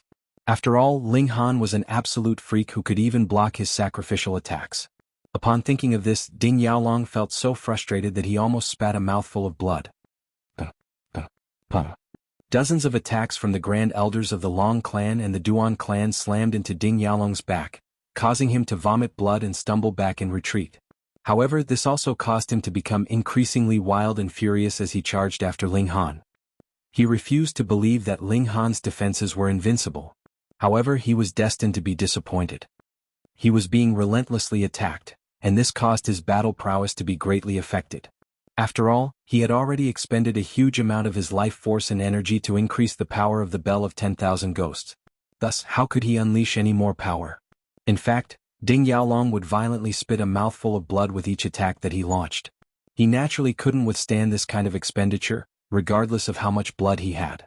Thus, after reaching a certain limit, his aura instantly started to fall significantly.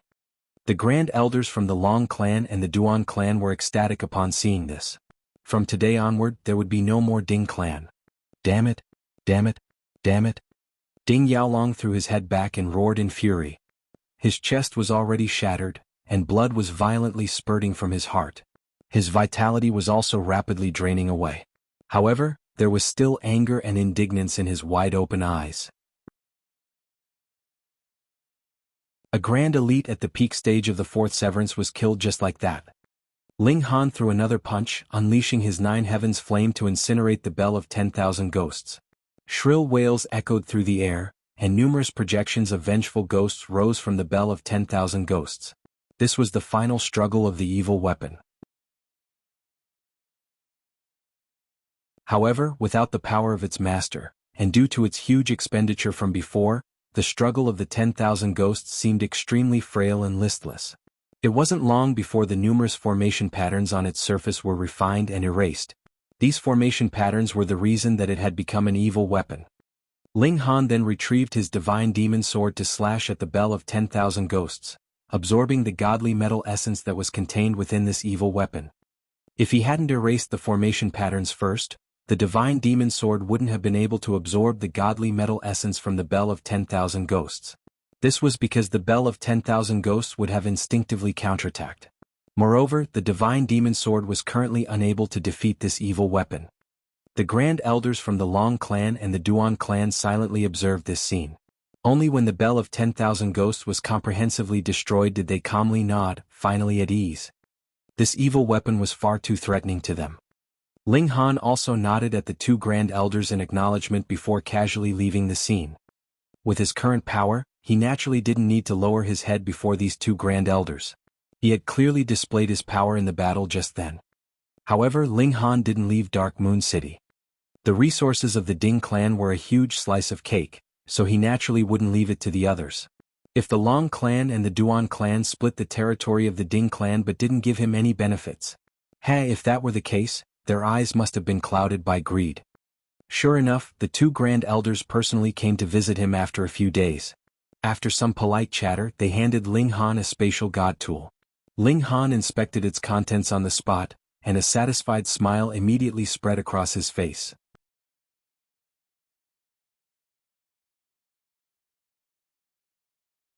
Chapter 1766. Separation Resentment City. Ling Han headed toward Separation Resentment City with Mao Dai.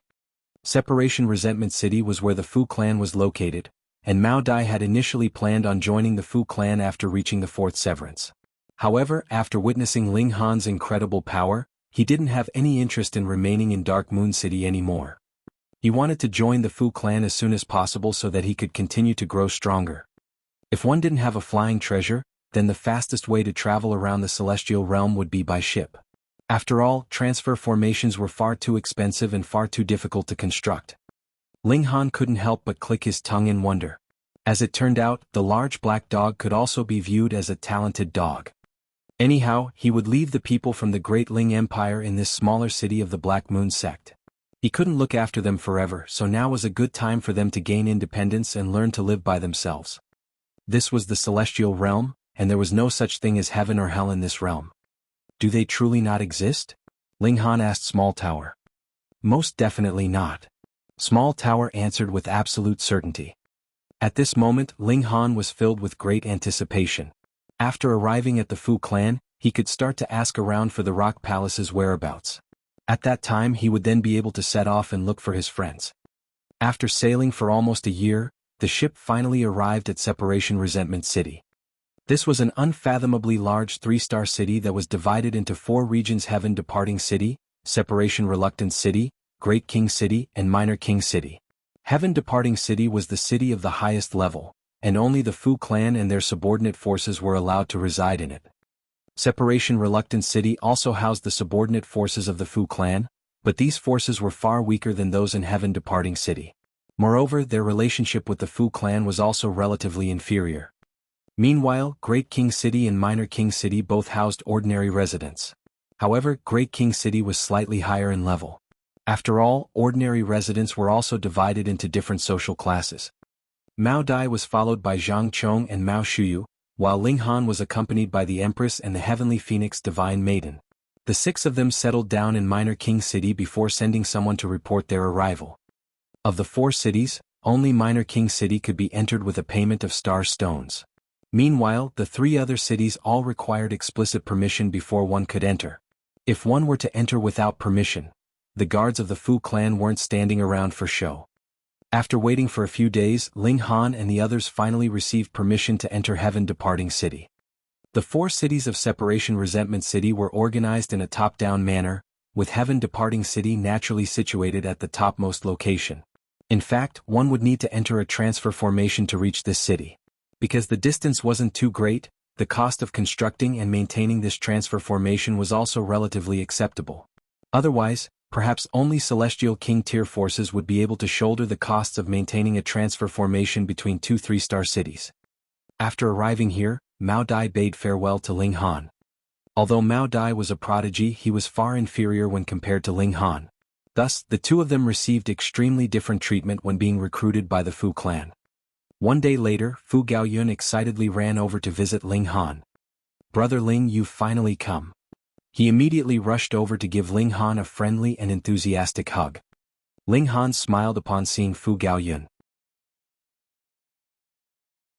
He was an extremely enthusiastic person, and this was in stark contrast to those who were less skilled in expressing themselves. A good example of this was the Empress, who would definitely kill any stranger who dared to embrace her. Anyhow, Fu Gaoyun hadn't let Ling Han down, and he had helped him purchase a huge amount of godly metal. Meanwhile, Ling Han had also seen a huge increase in his wealth recently. In fact, he had obtained almost half of the Ding clan's accumulated wealth. Why half? This was because he had left Dark Moon City, meaning that he couldn't obtain the Ding clan's fixed assets.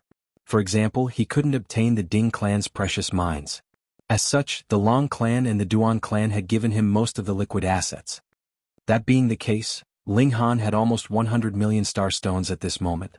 Judging from this, one could also see just how wealthy these powerful forces were. Moreover, the Ding clan was only a severing mundane tier clan. Ling Han was about to repay Fu Gaoyun with star stones, yet Fu Gaoyun didn't care about this at all. After all, he had bought the godly metal on credit. As the future clan leader of the Fu clan, who dared to press him for repayment? "Brother, if you still didn't come, Elder Yen would soon explode," Fu Gaoyun said. This was another reason why he had rushed over so quickly. He needed to take Ling Han to visit Xiang Yen as soon as possible. Otherwise, this great alchemist might directly wreak havoc in the Fu clan. Ling Han laughed heartily upon hearing this, and he followed Fu Gaoyun to visit Xiang Yen. He naturally brought his newly received spatial god tool to the Fu clan as well, and after passing through a stone gate, he arrived before a courtyard. Upon entering this courtyard, he saw that in addition to Xiang Yen, there was also a white-haired elder as well as a beautiful young woman. This woman was truly beautiful. She had a slender body, smooth and jade-like skin and glossy raven-black hair. However, Fu Gaoyun immediately grimaced upon seeing this young woman. It was as if he wanted to immediately turn around and leave. "Hey little Yun Yun," the beautiful young woman exclaimed upon seeing Fu Gaoyun. She wasn't reserved at all, and she seemed even bolder and more straightforward than men. "Why do you always run away when you see me? It's not like I'll stick a rod through your A*S or anything." Upon hearing this, Ling Han immediately understood why Fu Gaoyun was wearing such a sulky expression. This young woman was far too bold. The white-haired elder shook with anger and shouted, "Young lady, why don't you act like a proper woman at all?" He was Situ Tang, and he had finally come to visit today after being pressed by Xiang Yen several times. Meanwhile, that bold young woman was his only granddaughter. She was called Situ Xiaojin, and because her parents had died early, she was Situ Tang's only remaining relative. As such, she was extremely spoiled and pampered by him. However, it was also because of this that she had grown to become the bold woman that she was today. This frustrated him to no end. Situ Xiaojin replied with a simple, "Ah." She didn't dare to publicly retort her grandpa. However, even though she obediently listened to his critiques, she would never end up changing her ways. Fu Gaoyun stepped forward and respectfully bowed to the two great alchemists. "My respects to Elder Yen and Elder Tang." These were the two most high-ranking alchemists of the Fu clan, and they were also the greatest assets of the Fu clan. Thus, they deserved the respect of everyone in the Fu clan. The two alchemists replied with a smile. Xiang Yen then grinned widely as he walked up to Ling Han saying, "Brat, you've finally come. Come over here, let me see if your alchemy has improved or not." "Old geezer Yen, why did you drag me over here?" Situ Tang said in irritation. "I'm extremely busy, and I don't have time to **t around with you." Ling Han couldn't help but grimace. He finally understood where Situ Xiaojin had learned her habits from. Meanwhile, Situ Xiaojin was glancing at Ling Han in curiosity. She had seen Xiang Yen many times, yet she had never seen him acting so warm and friendly with anyone before. Xiang Yen humphed before disdainfully saying, "Old geezer Tang, I suggest that you stop wasting your time on the Winds and Fire's 9 Clouds pill." "What? You dare to say that I'm wasting my time?" Situ Tang immediately jumped up, continuing, "You're the one wasting your time. Your entire family is wasting their time. Just you wait. I'll definitely refine the Winds and Fire's 9 Clouds pill in under 10,000 years. Ha! Xiang Yen chuckled coldly as he tossed a vial toward Situ Tang. He was wearing an apathetic expression, yet he was already jumping around and dancing in joy in his mind. Situ Tang instinctively caught the vial and he irritatedly asked, "What's this for?" "Open it and see for yourself." Xiang Yen replied with a wave of his hand. "How pretentious," Situ Tang said with a scoff. He casually opened the vial, yet his expression instantly underwent a drastic change. This was because he could already smell the fragrance of the alchemical pill. He shuddered upon smelling this and he immediately exclaimed, "Winds and Fire's 9 Clouds pill."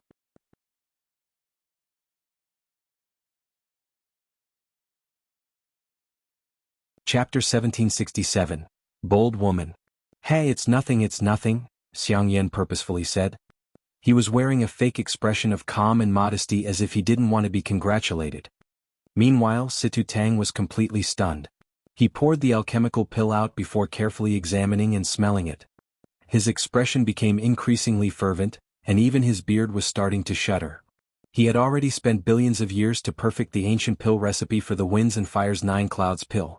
In fact, he had even engaged in numerous arguments with Xiang Yan over the direction of the pill recipe. It was also because of this that they had become opponents and adversaries. He had been extremely confident that he was correct, and he had also been certain that he could definitely succeed in refining the alchemical pill at some point in time. However, who would have thought that his opponent would succeed in refining it before him? Grandpa Yan, you truly succeeded? Sidu Xiaozhen asked. She wasn't shocked by this sudden turn of events. Of course. How can your grandpa compare to me? Xiang Yan replied smugly. This was only a friendly competition between him and Situ Tang, and the relationship between them was actually extremely deep. Thus, he treated Situ Xiaozhen as if she were his own granddaughter. Situ Xiaozhen raised her thumb and said, Grandpa Yan, you're so talented. Situ Tang looked at Xiang Yan as he finally came to his senses and asked, why you genuinely succeeded? It's naturally because I chose the correct method. Moreover, my alchemy skills are far superior to yours, so I was able to easily refine this pill, Xiang Yan said without any sense of shame. If it weren't for Ling Han's help, he would have definitely still been stumbling around like a headless chook. Situ Tang naturally didn't believe him. After all, he understood Xiang Yan better than Xiang Yan understood himself. The reverse was also true. Under his relentless interrogation, Xiang Yan had no option but to spit out the truth. Situ Tang looked Ling Han up and down. After a while he said, Brat, why don't you become my disciple? Piss off. I found him first. Xiang Yan immediately said. Bullsh *T. Your *TTY skills will only hold him back. It's naturally better if he becomes my disciple. Situ Tang said with a scoff. Just a single hand of mine is more powerful than you. Just a single finger of mine is more powerful than you. Xiang Yan said, unwilling to back down. Just a single fingernail of mine is more powerful than you. Just a single hair of mine is more powerful than you. The two elders glared at each other, and it was as if they were about to break into a fight. They didn't possess the reservedness and dignified aura of great alchemists at all. Let's go, these two old geezers are arguing with each other again. It'll be a dozen or so days before they finally stop. Situ Xiaozhen clapped her hands and continued, hurry up and leave. What are you still standing there in a daze for? Is your *S feeling itchy? Ling Han glanced at Fu Gaoyun, and Fu Gaoyun also glanced at him. This young woman was even bolder and more vulgar than men. They left the courtyard, and it wasn't long before they heard a series of banging and clanging sounds. It was clear that the two elders had already started fighting. It's not like you have 3 heads and 6 arms or anything, so why are you so adored by those two old geezers? Situ Xiaozhen asked in curiosity. She was wearing the expression of a pervert, and she looked him up and down as if he were a beautiful woman.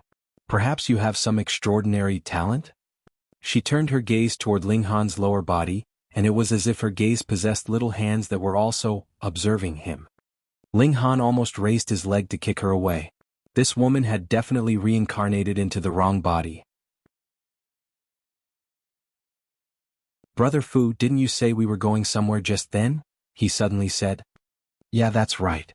Fu Gaoyun hurriedly clapped his hands and said, I almost forgot about that.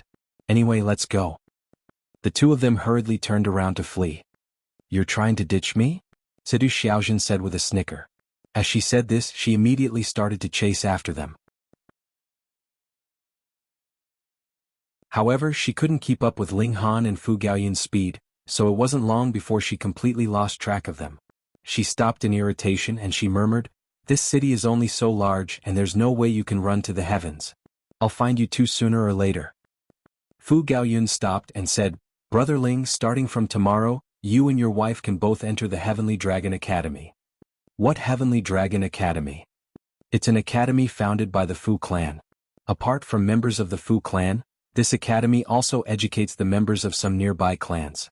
In addition, it also recruits prodigies from other cities, Fu Gaoyun explained.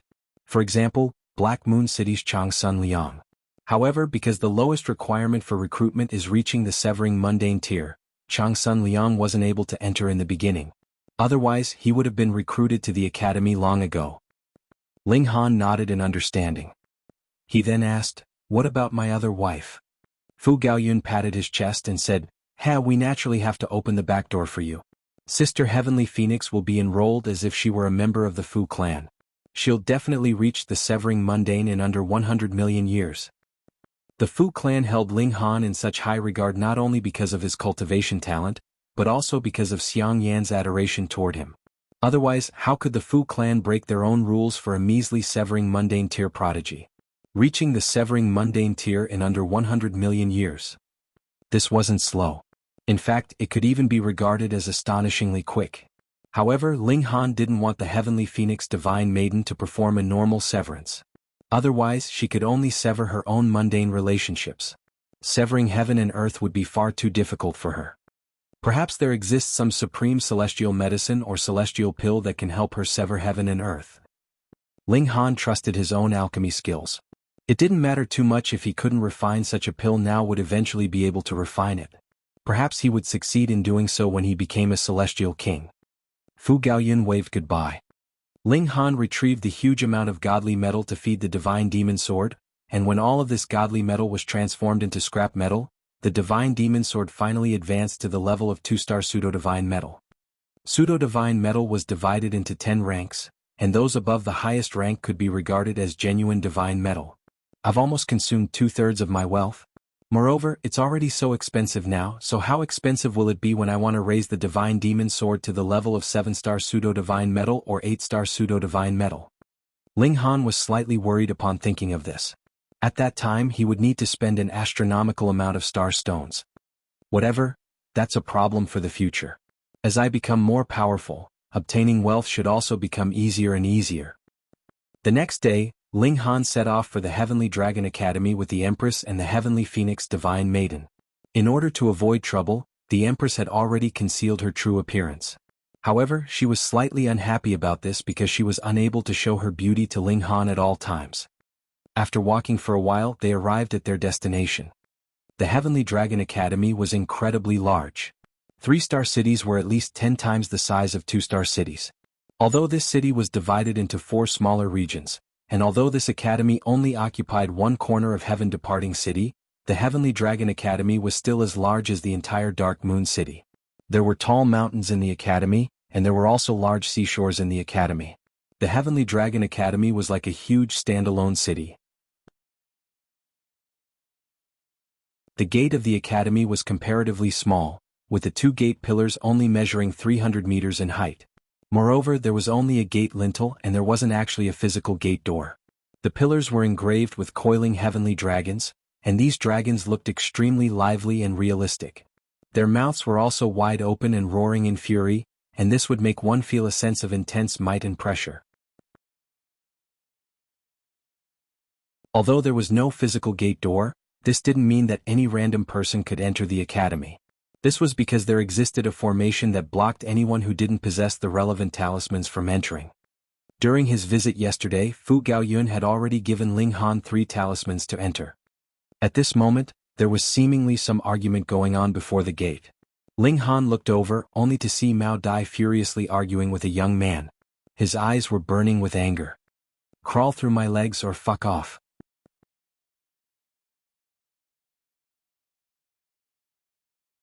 Chapter 1768, Humiliation.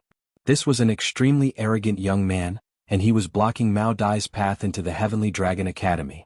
If Mao Dai wanted to enter, he would have to crawl through this young man's legs. However, who was Mao Dai? He was a prodigy and he was a 3rd Severance Grand Elder. So, how could he endure such humiliation? However, this was the Fu clan's territory, and Mao Dai had only just arrived here. Thus, he couldn't rashly engage in battle. As such, he could only use reason to try to talk his way through. As long as he could resolve this with words, he definitely wouldn't engage in physical battle. Sir, have I offended you in any way? Mao Dai asked in a solemn voice. Because he was entering the academy, he was by himself at this moment. Otherwise, as young and energetic as Zhang Chong and Mao Shiyu were, they would have definitely exploded in anger already. Ha ha ha ha. The young man laughed wantonly, and there was an expression of disdain on his face. "Is trash like you worthy of offending me?" Mao Dai was even more enraged upon hearing this. However, he forcefully suppressed his anger and said, "Then why are you making things difficult for me?" The young man raised his chin and said, "Because I want to." His expression was filled with provocation and arrogance. Upon hearing that, Mao Dai abandoned all hope of resolving this peacefully. This young man was definitely targeting him on purpose. With this in mind, he immediately roared, "Excuse me." His right hand shot forward, grabbing at the young man's wrist. He was going to toss this young man behind him. "Naive," the young man said with a sneer. He also replied with an attack of his own. Wong. A ball of flames instantly burst to life in his palm. However, looking closely, this ball of flames was completely different from ordinary flames. It looked like a ball of ghostly flames, and it radiated with an extremely terrifying and chilling aura. Mao Dai didn't wait for this attack to hit him, and he immediately stopped his attack before leaping back in retreat. He was as quick and nimble as a rabbit. "Still trying to escape?" the young man said with a snicker. His hand continued to rapidly shoot at Mao Dai. Fourth severance. Ling Han was slightly astonished upon seeing this. After one reached the severing mundane tier, it would be extremely difficult to determine their specific cultivation level if they didn't release their aura. For example, a fourth severance Grand Elder would only be able to determine that a first severance Grand Elder was weaker than them. However, they wouldn't be able to determine by how much. Of course, a dividing soul tier cultivator would naturally be able to determine the specific cultivation level of a severing mundane tier cultivator. However, this was relatively meaningless during battle. After all, dividing soul tier cultivators could easily crush severing mundane tier cultivators. As such, what did it matter whether they were at the first severance or fourth severance? Anyhow, this young was actually at the fourth severance. His appearance wasn't old, so it was clear that he had severed the mundane at a relatively young age. Moreover, because those at the severing mundane tier possessed an infinite lifespan, their appearance naturally wouldn't undergo any change. In any case, advancing from the first severance to the fourth severance was no easier than advancing from the Genesis tier to the severing mundane tier. This young man looked like a profligate, yet this was only his external appearance. He had advanced to the severing mundane tier, so could he be a genuine fool? After gaining the upper hand, the young man continued to bear down on Mao Dai. Mao Dai continued to dash around, and it was clear that he had severely underestimated the young man's strength. At this moment he had already fallen into a huge disadvantage. He was completely unable to break free from the young man's grasp no matter what he did. This was the overwhelming advantage that fourth severance elites possessed over third severance elites. Fortunately, Mao Dai had performed flawless severances. Even though he couldn't be regarded as a king tier, the young man before him was only an elite who had performed normal severances. That being the case, Mao Dai was only stuck at a huge disadvantage. He wouldn't be defeated anytime soon. After retreating for a while, Mao Dai finally found an opportunity to break free from his disadvantage. He then unleashed his aura and started to battle against the young man. Ling Han observed them for a brief moment before shaking his head. Although Mao Dai had performed flawless severances, he was still one severance weaker than his opponent. In other words, there was a huge gulf between their battle prowess, and it was likely that Mao Dai would fall into a disadvantage again after 100 or so exchanges. After 1,000 or so exchanges, it was likely that he would be comprehensively defeated. Of course, the situation would become more uncertain if Mao Dai unleashed some powerful trump card. "I've underestimated you," the young man said in astonishment. As a fourth severance elite, he had initially thought that he could defeat Mao Dai in just a few simple exchanges. However, there was an unexpectedly huge gulf between those who had performed flawless severances and those who had performed normal severances. Thus, he was still unable to fully suppress Mao Dai. In fact, he was only at the early stage of the fourth severance, while Mao Dai was at the peak stage of the third severance. Moreover, he had also accumulated experience at this cultivation level for an extremely long time. Thus, his battle prowess had already been tempered to an extremely powerful level. If the young man were at the peak stage of the fourth severance, and if Mao Dai were at the early stage of the fourth severance, he would definitely be powerful enough to turn the tables. "Black Jade Hand," the young man roared with a sneer. Wong. His hands became black, but this wasn't a dark and inky black. Rather, it was a semi-transparent and jade-like black. However, there were also visible black veins in his jade-like hands, and these veins were pulsating with numerous symbols of the Great Tao. Secret technique of the Fu clan, Black Jade Hand. Mao Dai also roared as he beat his chest, and a bright red light instantly burst forth from his eyes. His battle prowess rose by a significant amount as he moved to block the Black Jade Hand. Boom. The Black Jade Hand spread open and enveloped the surroundings. This was a crushing attack, and as the Black Jade Hand pressed down, Mao Dai was much like a grasshopper trying to block a cart. His struggle was completely futile. Pum.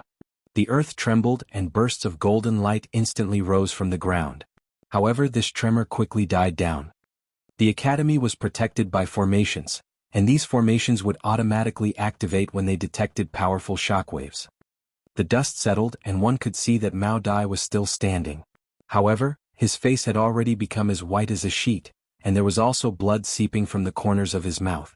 His eyes were filled with fury. Meanwhile, the young man didn't look to be in a much better situation. This was most likely because the Black Jade Hand had expended much of his energy. However, Mao Dai had definitely suffered heavier wounds than him. After all, he was inferior in cultivation level, and he had just blocked such a powerful attack. "Are you going to crawl or not?" the young man asked as he spread his legs apart and pointed between them.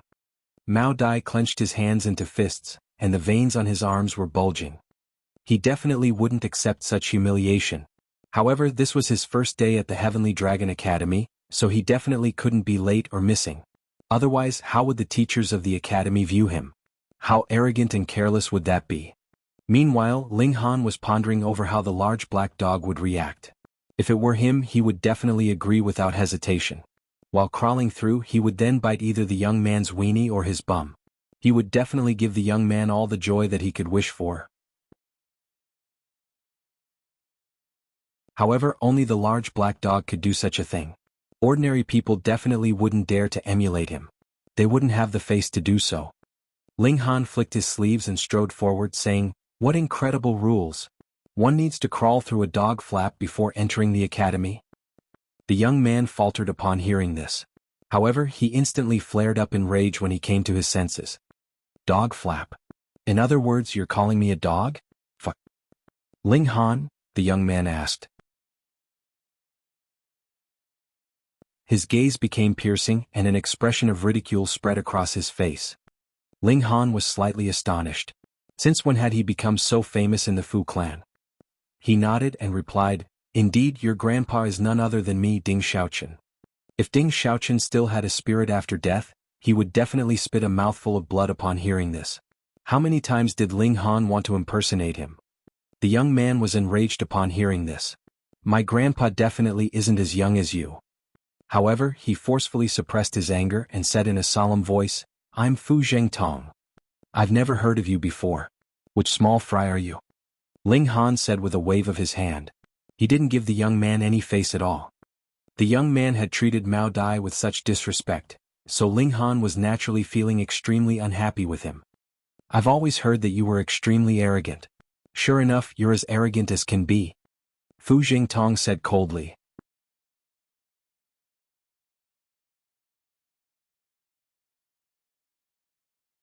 Chapter 1769, Caught in the Crossfire. "Always heard? Heard from whom?" Ling Han gazed at the young man and said, "Oh? I seem to be fairly famous." "I'm not praising you," Fu Zhengtong couldn't help but shout. For some reason he was easily triggered by Ling Han. "Who's always talking about me?" Ling Han asked with a smile. Fu Zhengtong chuckled coldly. He then stared at Ling Han for a while before answering, "The holy son of the lunar sect. Bei Xuanming?" Ling Han involuntarily said a silent, "Oh" in his mind. There was no such thing as random love in this world, and there was similarly no such thing as random hate. Even a profligate disciple like Fu Zhengtong wouldn't randomly block the entrance to the academy for no good reason. However, if he were an acquaintance of Bei Xuanming, then everything would make perfect sense. Bei Xuanming had suffered at the hands of Ling Han before, so he was now encouraging Fu Zhengtong to block the gate to the academy. As for Mao Dai, he was simply someone who had been caught in the crossfire. Anyhow, it was unclear whether Fu Zhengtong had decided to have some fun first, or he had purposely targeted Mao Dai because he knew about his good relationship with Ling Han. In any case, Mao Dai had definitely been dragged into this mess by Ling Han. Ling Han rubbed his nose upon thinking of this. Since this was the case, he would simply beat Fu Zhengtong to exact revenge for Mao Dai. This was only a beating, so it wouldn't matter too much, right? To say nothing of his relationship with Fu Gaoyun, just his relationship with the two great alchemists was enough for him to act arrogantly in the Fu clan. Of course, this arrogance naturally came with a limit. "Are you Bei Xuanming's lackey?" he asked with a smile. "He was pummeled by me, yet he doesn't dare to challenge me face to face, so he encouraged trash like you to cause trouble for me?" Trash? Fu Zhengtong almost jumped up in fury. He was a member of the Fu clan. What did this mean? This meant that everyone in the surrounding 10,000 or so cities would need to respectfully refer to him as Young Master Tong, even if they were dividing soul tier elites. You have no background and you've only just advanced to the severing mundane tier. Yet you actually dare to act so wantonly before me? Ling Han, do you think you can act arrogantly and wantonly just because you have the support of Fu Gaoyun? Fu Zhengtong asked with a cold chuckle. There was a strong sense of disdain in his voice. However, his eyes suddenly lit up when he saw the arriving Empress and Heavenly Phoenix Divine Maiden. More precisely, it was because he had seen the Empress. Although the Heavenly Phoenix Divine Maiden was also stunningly beautiful, one could still find around 10 similarly beautiful women in any one city. Moreover, she hadn't reached the severing mundane tier yet, so she wasn't overly attractive to Fu Zhengtong. However, the Empress was completely different. Although her true appearance was concealed, her figure was far too shapely and perfect. Combined with her mysterious and noble aura, as well as her severing mundane tier cultivation, Fu Zhengtong's heart instantly started to thump in excitement. With his power and status, he didn't only consider a woman's appearance and figure when he toyed with them. More of the time he would focus on their aura, disposition, status and cultivation level. When taking a female companion, those at the Genesis tier would be nothing more than mere decoration. However, a female companion at the severing mundane tier would be completely different. Everyone would be envious. For example, Fu Zhengtong was extremely envious of Ling Han right now. This was because even he didn't have a severing mundane tier Dao partner. "Oh," Ling Han replied. "So, Fu Gaoyun isn't the successor of the Fu clan. He's only one of the potential successors," Fu Zhengtong said in disdain. "Oh, so you're another potential successor then?" Ling Han said with a chuckle. He was naturally saying this to mock Fu Zhengtong. He hadn't even performed flawless severances, so the Fu clan would definitely be mocked to death if someone like him were to become the future clan leader of the Fu clan. However, Fu Zhengtong wasn't enraged upon hearing this. Instead, he said with an expression of yearning, "I naturally don't have the right to become a potential successor. However, young Master Hai does. He's the future hope of the Fu clan. If Fu Gaoyun, trash who only knows how to play instruments, becomes the future clan leader of the Fu clan, then it will be utter humiliation for the entire clan." By the looks of it, the Fu clan was also divided into many different factions. Moreover, the position of clan leader was far too attractive, so much so that it caused division between the clan members. Everyone supported their own leader. Ling Han came to a sudden realization. Fu Zhengtong hadn't come here to target him simply because of the animosity between him and Bei Xuanming. It was also because he had become far too friendly with Fu Gaoyun. As such, he was being targeted by the faction of young Master Hai. As it turned out, he was also someone who was caught in the crossfire. Mao Dai had been caught in the crossfire because of him, and he had been caught in the crossfire because of Fu Gaoyun. I don't care about the Fu clan's internal matters. I don't care about who becomes the clan leader of the Fu clan either. Ling Han shook his head and continued, "However, since you've provoked me, I can't let this slide unless I give you a beating." "Ah, you're only a measly first severance cultivator. Who do you think you are?" Fu Zhengtong roared with laughter. Did this person truly think that he could act wantonly just because he was slightly more talented? Ling Han grinned and said, "Why speak so much nonsense? Hurry up and fight me. It's my hobby to pummel people like you." "Impudence!" Fu Zhengtong roared. He immediately charged forward to attack Ling Han. Boom. Countless regulations erupted from his body, transforming into lengths of black chain that arched up into a net that looked much like a hunting spider. Ling Han dashed forward to meet Fu Zhengtong's attack. The Empress' battle prowess was slightly inferior to his, and at this moment she could only rival elites at the third severance. She couldn't rival those at the fourth severance. However, if she advanced to the peak stage of the second severance, she would most likely be able to rival those at the early stage of the fourth severance. Meanwhile, the heavenly phoenix divine maiden naturally couldn't rival those at the severing mundane tier. Ling Han reached over, and he immediately grabbed one of the chains of regulations. With a powerful pull, Fu Zhengtong couldn't help but stumble forward. Meanwhile, Ling Han borrowed this momentum to dash forward, throwing a punch as he did so. Fu Zhengtong was greatly astonished. It looked like Ling Han was grabbing a chain, yet in reality he was actually grabbing onto regulations. The Great Tao was formless, so how could it be grabbed? Moreover, this had caused a backlash to strike his body, making him involuntarily stumble. Ling Han was an absolute freak. Second severance. Fu Zhengtong yelped in astonishment. Since Ling Han had unleashed his aura, he could naturally determine Ling Han's cultivation level. What kind of first severance was this? If this was the first severance, then he would hack his head off and use it as a football. That fucking Bei Xuanming was far too unreliable. And he had even said that Ling Han had only just advanced to the severing mundane tier in the severing mundane pool. He had clearly advanced to the second severance there. Perhaps Ling Han had advanced from the first severance to the second severance in these past few years? Even if he were beaten to death, Fu Zhengtong would still refuse to believe this. After all, did this make any sense? However, he quickly composed himself, saying, "So what if you're at the second severance?" There was disdain on his face, and he immediately raised his fist to throw another punch at Ling Han. Even king tiers were only invincible against those at the same cultivation level.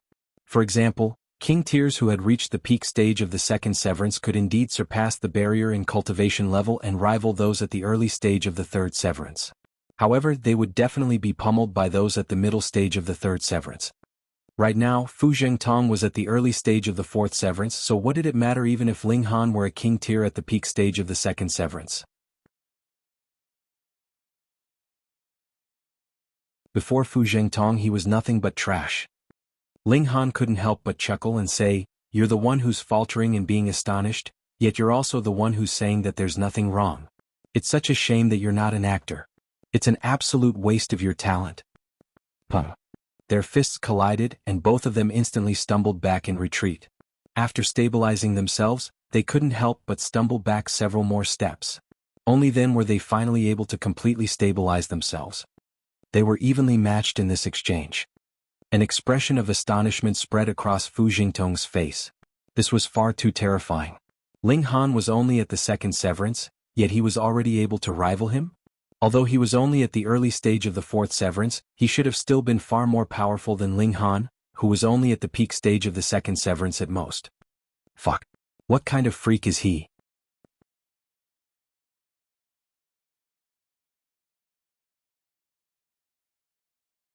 Chapter 1770, Might of the Divine Demon Sword.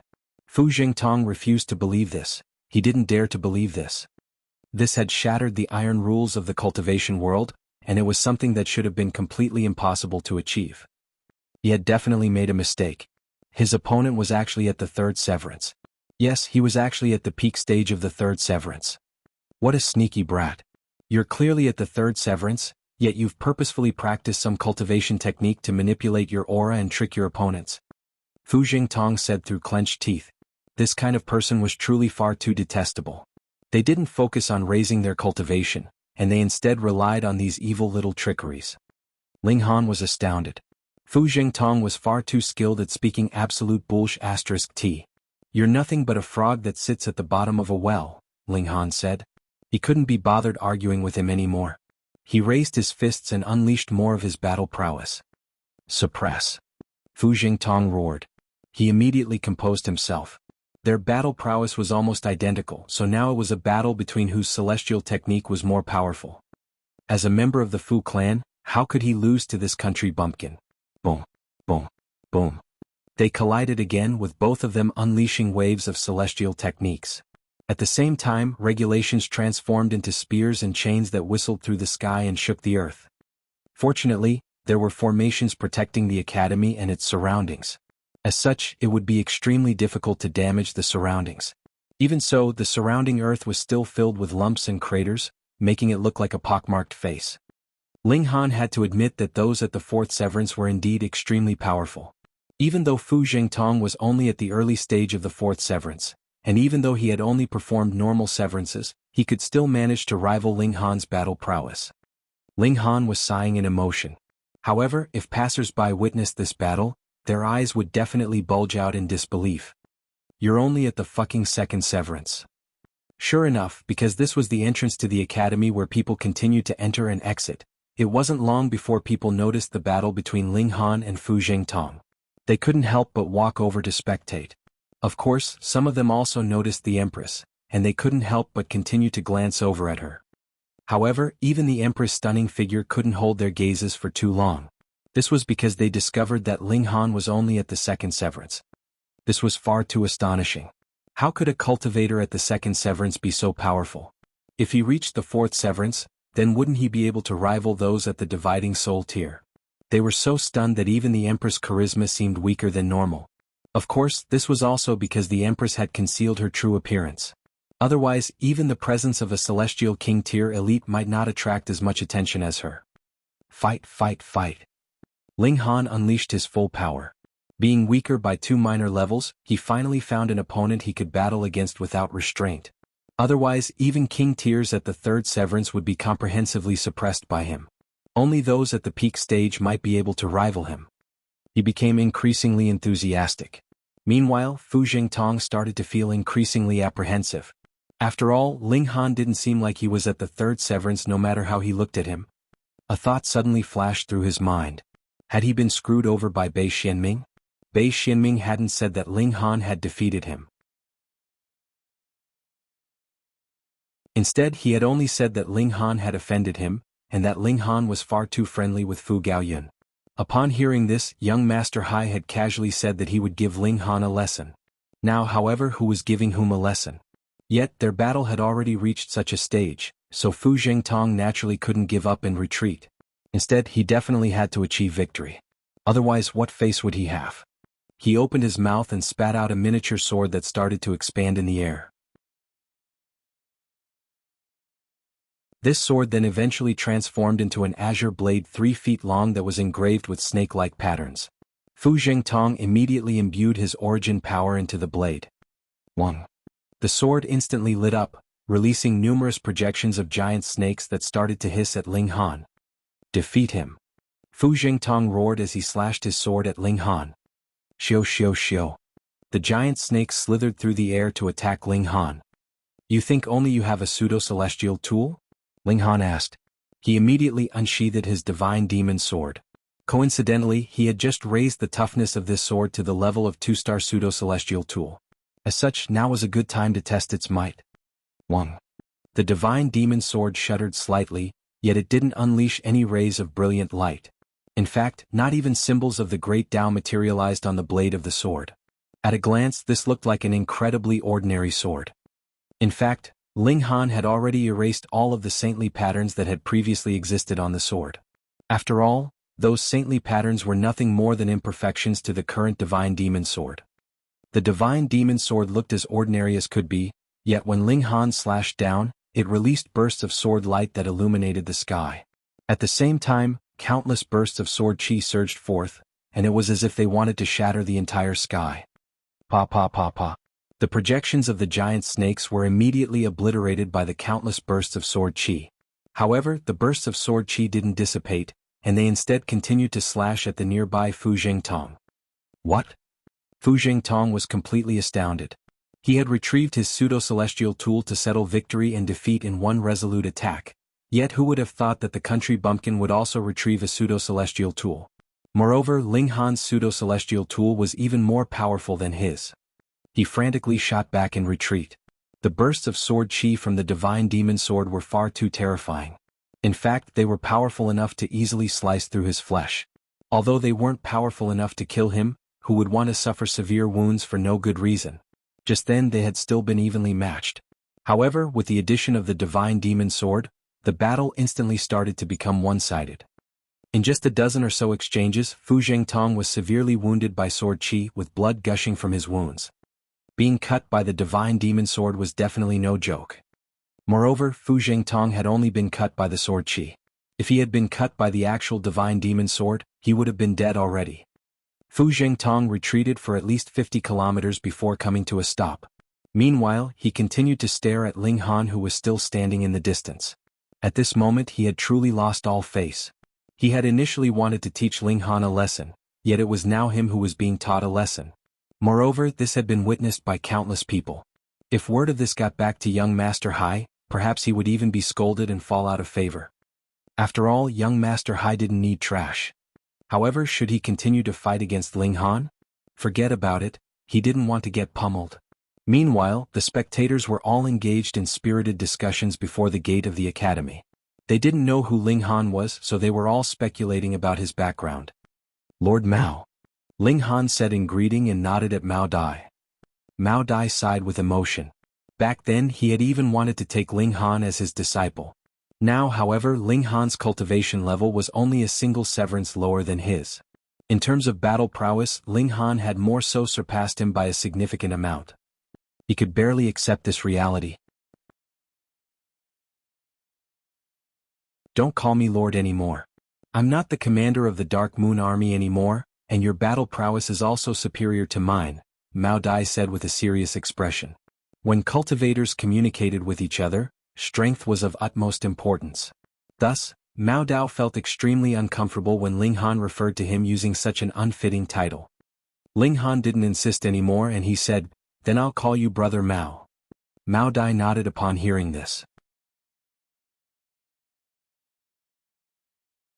However, just as he was about to enter the academy with Ling Han, he suddenly saw someone walking out.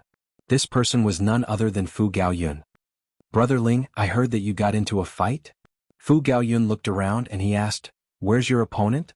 Where are they?" "The fight's over," Ling Han replied with a smile. "Over so quickly? I wasn't even able to enjoy the show." "Oh, that's right, you're far too good at causing trouble. How did you get into a fight on your first day at the academy?" Fu Gaoyun asked teasingly. Ling Han rolled his eyes and replied, "Isn't this all thanks to you? Anyway, how many potential successors does the Fu clan have?" "Why are you suddenly asking this?" Fu Gaoyun asked in slight curiosity. "The person I was fighting with just then was called Fu Jingtong. He said that young Master Hai or something wanted to teach me a lesson. He also told me not to be friends with a weak person like you anymore." "What?" Fu Gaoyun exclaimed in astonishment. "You were fighting with Fu Jingtong? Heavens, that was a 4th Severance elite."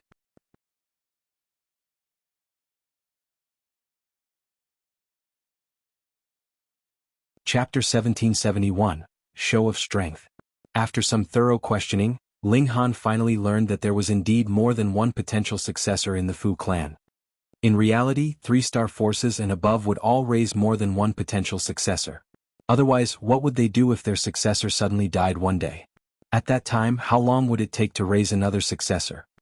Generally speaking, these forces would raise around 4 to 5 potential successors at any one time. When it came to top-notch great sects, they would more so raise 10 or more potential successors at once. These forces were extremely wealthy, and they also possessed astounding power and potential. Thus, it was only natural that they raised numerous potential successors. Moreover, having several potential successors would also push them to compete with each other, and thus raise their own strength and abilities. This would in turn allow them to become even more impressive and outstanding.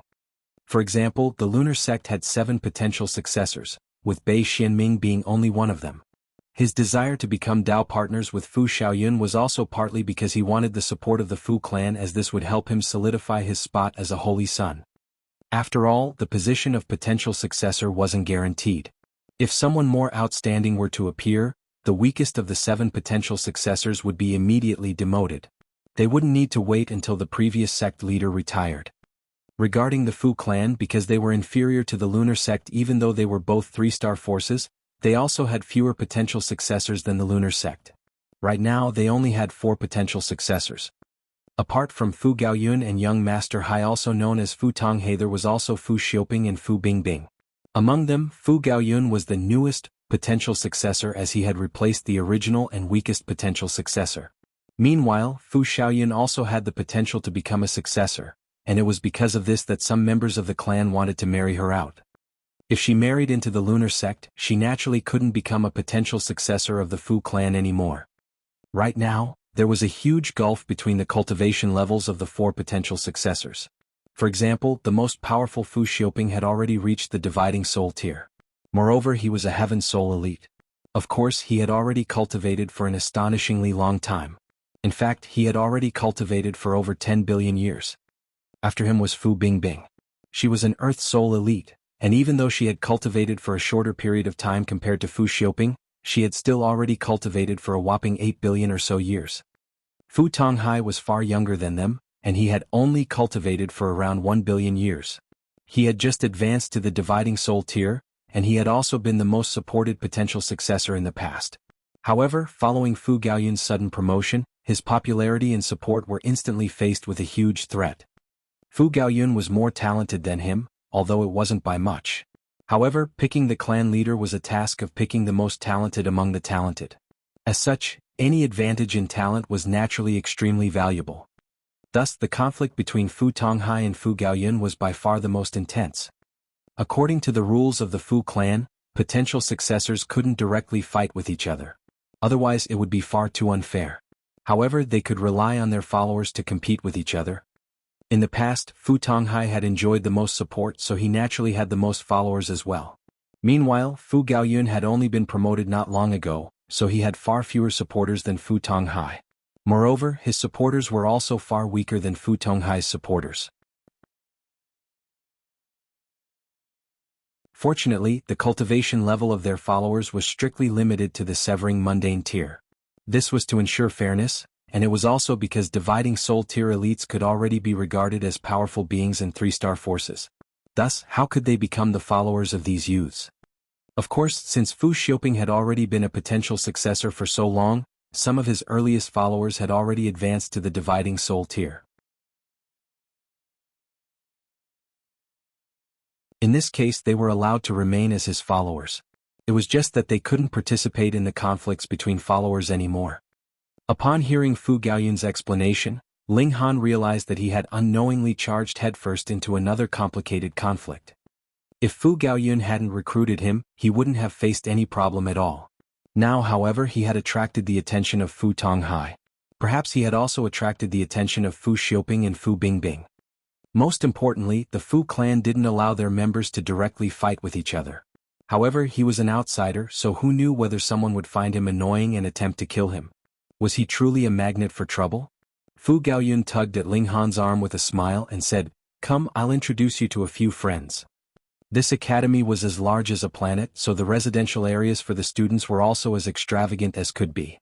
Fu Gaoyun led Ling Han and his 3 companions to a courtyard that was situated on a mountainside and next to a limpid river.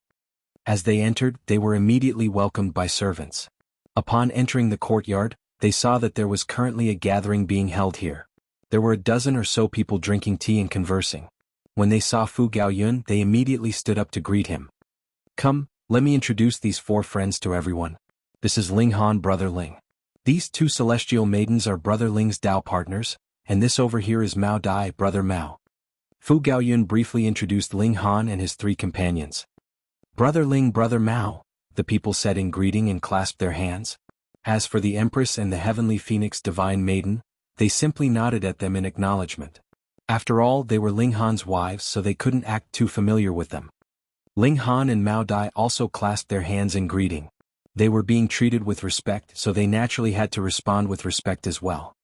"It seems like young Master Yun holds you in extremely high regard." "Hey," a young man who was holding a teacup said. His eyes were fixed on Ling Han and he continued, "Come, I'll use tea as wine and give a toast to Brother Ling." He was feeling slightly bitter at this moment. This was because Fu Gaoyun had personally gone to invite Ling Han and his companions. Moreover, since Ling Han was with his wives, it was clear that he was the person being invited by Fu Gaoyun. What right did he have to enjoy this treatment? The corners of Ling Han's lips curled up into a slight smile. He truly didn't care about who became the clan leader of the Fu clan. However, if anyone dared to provoke him, he definitely wouldn't show any mercy either. He was just about to raise his cup and punish the young man, yet the Empress suddenly reached over to stop him. "You don't have the right to enjoy tea with my husband," the Empress said. Her slender hand pushed forward, and it was as quick and powerful as lightning. The young man's expression instantly changed. He hurriedly raised his other hand to block, yet he was no match for the Empress at all. Tea sprayed from his cup and drenched his entire face. Who told him to have bad intentions? He said that he was toasting Ling Han, yet he actually wanted to target and embarrass Ling Han. Everyone was slightly surprised upon seeing this. This young man was called Jianghu, and he was a junior of the Jin clan, a subordinate clan of the Fu clan. His cultivation talent was decent, and he had a chance to become a pillar of the Jin clan in the future. When competing for the position of clan leader, Fu Gaoyun and the others didn't only compete for the support of those in the Fu clan. They also competed for the support of those in the subordinate forces. Meanwhile, these subordinate forces would also seize this opportunity to raise their own status if they picked the right person. Their status would definitely rise by a significant amount. However, if they picked the wrong person, their fate would definitely be miserable. As the saying went, each leader would reshuffle their own subordinates. Jianghu was at the peak stage of the second severance.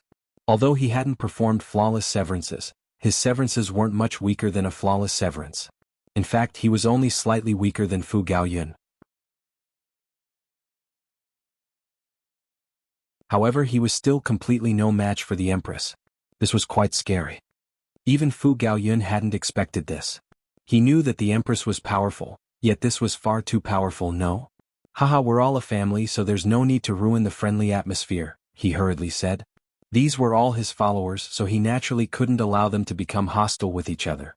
Otherwise, how would he compete against the other potential successors? Jianghu finally came to his senses, and there was a hint of fear in his eyes as he glanced at the Empress. With just a single exchange, he already knew that he was far inferior to the Empress. The gulf between them was far too huge, so much so that it couldn't be surmounted even if he used his trump cards. With this show of strength, everyone instantly became friendly and enthusiastic. In reality, cultivators were fairly realistic people, and they would immediately become obedient if they were beaten enough times. Everyone conversed as they drank tea, and they also exchanged their understandings of cultivation. At this moment, someone said, "Young Master Yun, why don't you play a few pieces for us?" Fu Gaoyun's expression instantly darkened.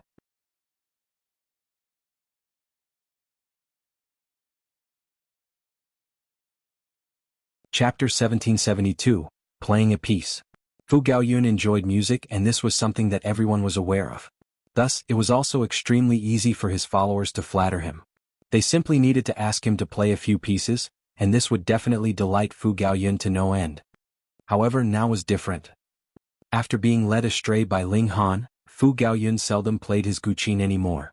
This was because he would involuntarily recall descending lotus flowers each time he tried to play a piece. In the end, he would go completely astray and start playing the descending lotus flowers instead. As a young master of the Fu clan, how could he play such a tasteless piece? Thus, asking him to play a piece or two wasn't flattering him anymore. Instead, it was offending him. "Yeah, that's right. Young Master Yun, why don't you play a piece of two?" someone else said in encouragement. How could they know about the trauma in Fu Gaoyun's mind? Thus, they all started to encourage him to play a few pieces. Fu Gaoyun couldn't withstand their enthusiasm, so he could only retrieve his guqin and forcefully calm himself down. Many days had passed, and with his powerful mindset, he had naturally walked out from that crooked path already. However, the condition was that he didn't think of Ling Han. Otherwise, his tune would definitely go astray again. "I won't think about it. I won't think about it." He closed his eyes and placed his fingers onto the guqin. Clear and spring-like sounds instantly flowed out from his instrument. Objectively speaking, Fu Gaoyun was indeed extremely talented in music. Of course, this was fairly inevitable. After all, having lived long enough and having enough talent, what couldn't one become skilled at as long as they put in the effort? Everyone swayed their head in intoxication.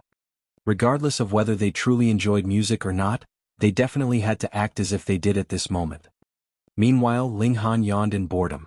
He didn't have a single artistic bone in his body, and if he had the spare time, he would rather cultivate or research alchemy than waste his time listening to music. He smiled at the Empress and the Heavenly Phoenix Divine Maiden, and a mischievous thought was already forming in his mind. He extended a finger and started to lightly tap the teacup before him. This was none other than the tune of Descending Lotus Flowers. This sound was extremely soft, yet almost everyone present was at the severing mundane tier. As such, how could they not hear it? However, most of them didn't mind as the sound was truly very soft. Yet, it was a completely different situation for Fu Gaoyun. His eyes were closed and his mind was completely focused. To him, listening to himself playing the guqin was a great source of enjoyment. At this moment, however, a familiar tune suddenly crept into his mind. Descending lotus flowers. There was a ring and the tune of his piece immediately started to change. Fu Gaoyun almost choked upon hearing this. No, I'm not going to listen. I'm not going to listen. He hurriedly repeated this in his mind, yet the more he repeated it, the clearer that faint sound became. In the end, it transformed into a roaring river that surged through his mind. In the end, his fingers also started to go astray, and he started to play descending lotus flowers instead. Everyone faltered upon hearing this, and they couldn't help but exchange confused glances. They could all see the puzzlement and awkwardness in each other's eyes. What in the world was young Master Yun playing? Why did it sound like the story of a beggar? Forget about it. Forget about it, Fu Gaoyun said. He finally came to his senses, and he immediately pushed his guqin away. His expression was as if he had endured great humiliation. Meanwhile, everyone else was wearing strange expressions. They wanted to laugh, yet they didn't dare to. They wanted to speak, yet they also didn't dare to. They felt as stifled as could be. Ha ha ha ha. However, Ling Han immediately roared with laughter. He was the culprit and he also dared to admit that he was the culprit. Facing Ling Han, Fu Gaoyun could only shake his head in exasperation.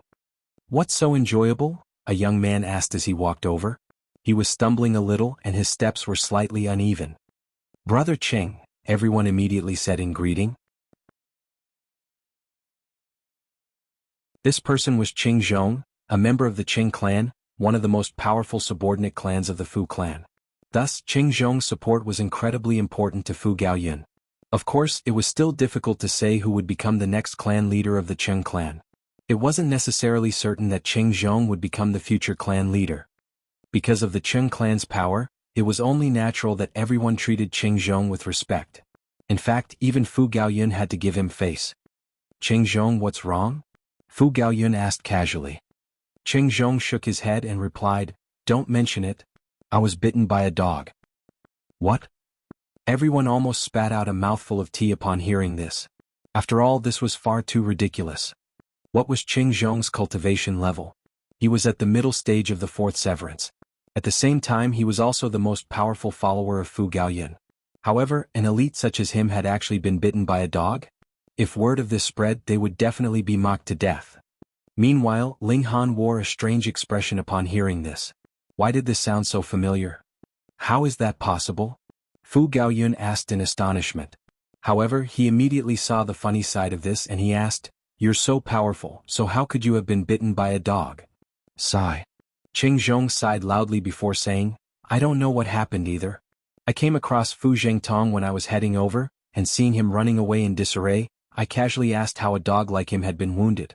However, a large black dog suddenly leaped out from nowhere, and it viciously bit at my bum. It bloody hurt like hell. Everyone was astonished upon hearing this. He had been bitten just like that. He was at the fourth severance. With this information, Ling Han could already confirm that this was the act of none other than the large black dog. Strange. Why had that detestable dog suddenly run over here? Whom did it want to screw over now? When did such a beast appear in the heaven-departing city? Fu Gaoyun asked in puzzlement.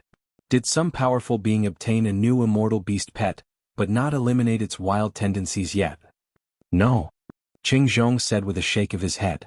That large black dog was even wearing a pair of iron underwear, and it was so dazzling that it almost blinded me. It was a horrible sight. Pooh. Someone finally couldn't help but spit out a mouthful of tea.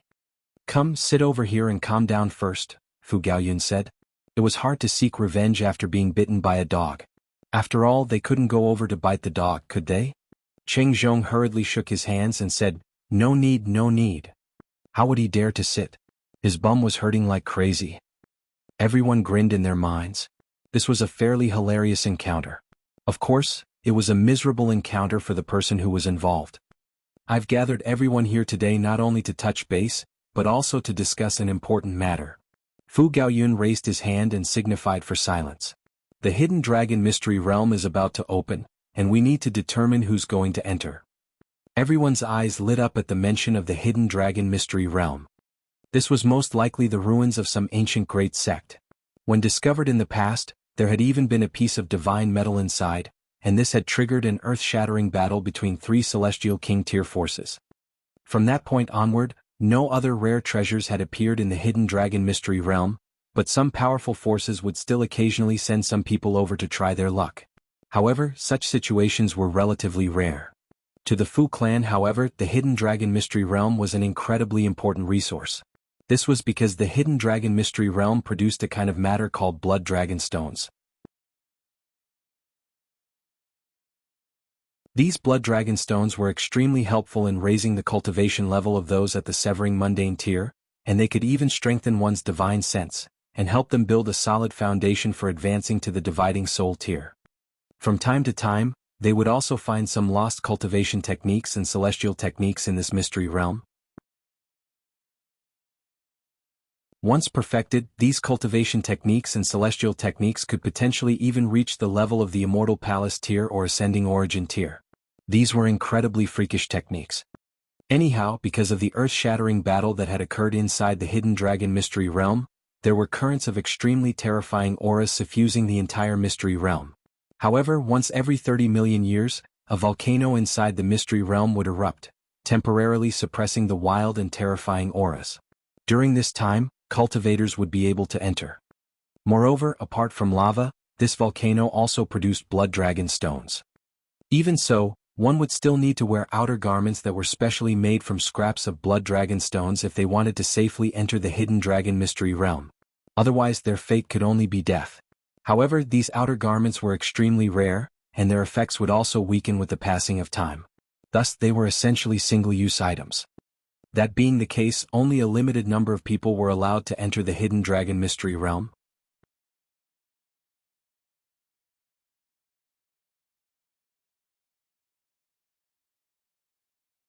Chapter 1773, Fighting Over Spots. Everyone looked toward Fu Gaoyun eagerly in expectation. The Hidden Dragon Mystery Realm wasn't fully controlled by the Fu clan. Instead, it was jointly controlled by the 4 nearby 3-star forces. At the same time, some of the further 3-star forces would also stick their noses into this matter. However, they were only allowed to send smaller teams of people. Moreover, the Hidden Dragon Mystery Realm also had a restriction. Only those at the Severing Mundane tier could enter. It wasn't that those at the Dividing Soul tier and Immortal Palace tier couldn't enter. Rather, it was just that they couldn't venture too deep into the mystery realm. As such, it would be a massive waste of the Blood Dragon armors.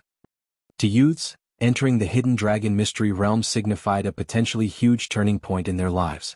If they were fortunate enough to come across a Celestial King tier celestial technique and swallow a few celestial pills, they would become as freakish as could be.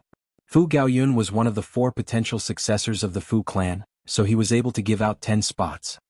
One of the spots would definitely be reserved for himself, so there were only 9 spots remaining. Young Master Yun, I'm willing to follow you. I'm willing to wade through fire and water to serve you. Someone immediately shouted. Their expression of loyalty was as fake as could be. Under their pretense, they were essentially asking for a spot to enter the Hidden Dragon Mystery Realm. Young Master Yun, I'm willing to be your loyal servant. Young Master Yun. Young Master Yun.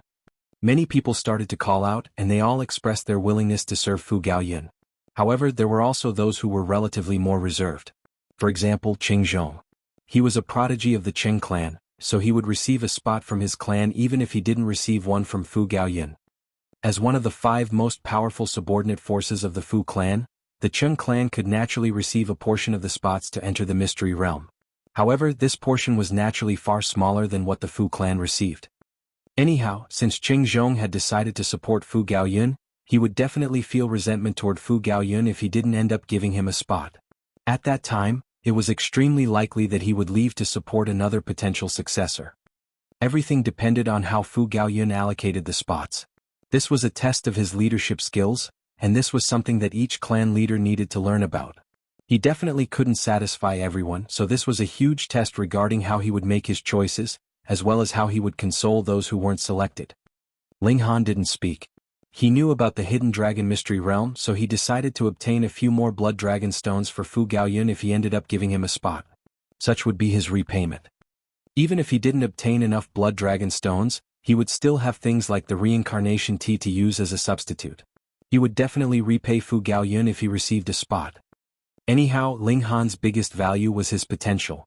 He had the potential to become a Celestial King tier elite, and he also had the potential to become a 5-star alchemist.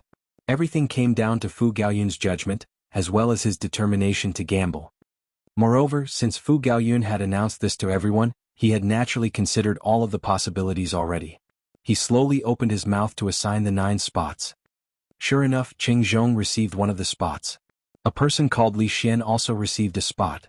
After them, Ling Han and the Empress also received a spot each. As for the final 5 spots, Fu Gaoyun put them up for anyone to receive. They would hold a small competition, and those who achieved victory would receive these spots. Through this method, those who lost wouldn't have anyone to complain to. After all, this was the cultivation world where might made right. After the competition, those who won naturally felt nothing but joy. However, those who lost felt extremely dissatisfied with Ling Han and the Empress receiving 2 of the spots. What right did they have? They had only just arrived and they didn't have any powerful background either. Yet they had received 2 of the spots just like that. Who could accept this?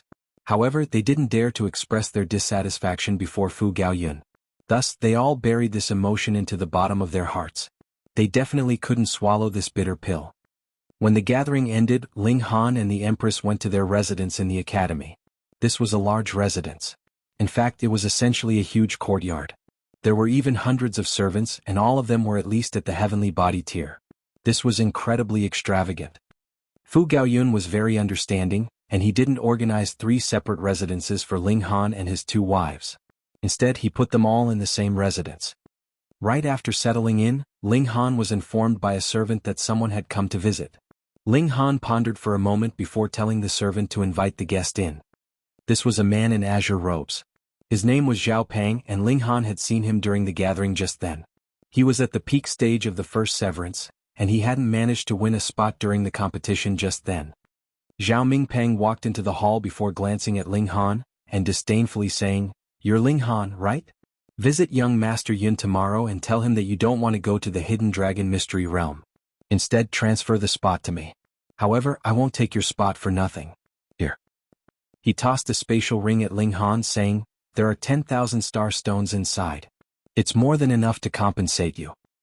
Truth be told, 10,000 star stones was indeed a huge sum of money. However, it was completely worthless when compared to a spot to enter the Hidden Dragon Mystery Realm. Moreover, they had already advanced to the Severing Mundane tier, and obtained a limitless lifespan, so would it be difficult to earn some star stones? Ling Han chuckled as he accepted the spatial ring. An understanding expression spread across Zhao Pang's face. This was just as he had expected. In his eyes, Ling Han didn't have any background at all. Instead, he was only here because Fu Gaoyun held him in high regard. As such, he didn't have any confidence at all. After giving him a fright, he would definitely become as obedient as could be. Sure enough, Ling Han yielded before he could even voice his threats. What an absolute coward. I'll happily accept this welcome gift. Now piss off. Ling Han waved his hand to dismiss Zhao Pang. What? Zhao Pang faltered upon hearing this. He thought that he had heard wrong and he asked, "What did you say? Piss off, you understand?" Ling Han smiled and continued, "Here, I'll teach you. First, place your hands on the ground. After that, place your head on the ground. With that done, you can push with your legs and succeed in rolling forward. With your intelligence, it shouldn't be too hard to learn this." Zhao Pang instantly exploded in rage. "Are you treating me as a retard? You think I don't know how to roll and piss off?" He was furious and he immediately pointed at Ling Han, shouting, "Don't push me. I'm allowing you to piss off by yourself now. However, if you insist on receiving my help, you're the one who's going to end up suffering," Ling Han said in a calm voice as he took a sip of tea. Zhao Pang laughed in fury. This person was far too audacious. Not only was he refusing to cooperate with him, but he had even stolen his star stones. Where had his courage come from? "Ling Han, you're far too overconfident," he said with a cold chuckle. "I'll give you one final chance. Do as I say. Otherwise, your fate will be incredibly miserable." Ling Han smiled and said, "Same back to you. Don't bring trouble upon yourself." "Impudence!" Zhao Pang roared. He immediately lashed out, unable to contain his anger anymore. If Ling Han were replaced with the Empress, Zhao Pang definitely wouldn't dare to attack her, regardless of how furious he was. After all, she had easily defeated Jianghu, a second severance elite, in a single strike. Thus, defeating him, a first severance elite, would be as easy as pie. However, could Ling Han also be that freakish? Ling Han sighed upon seeing this.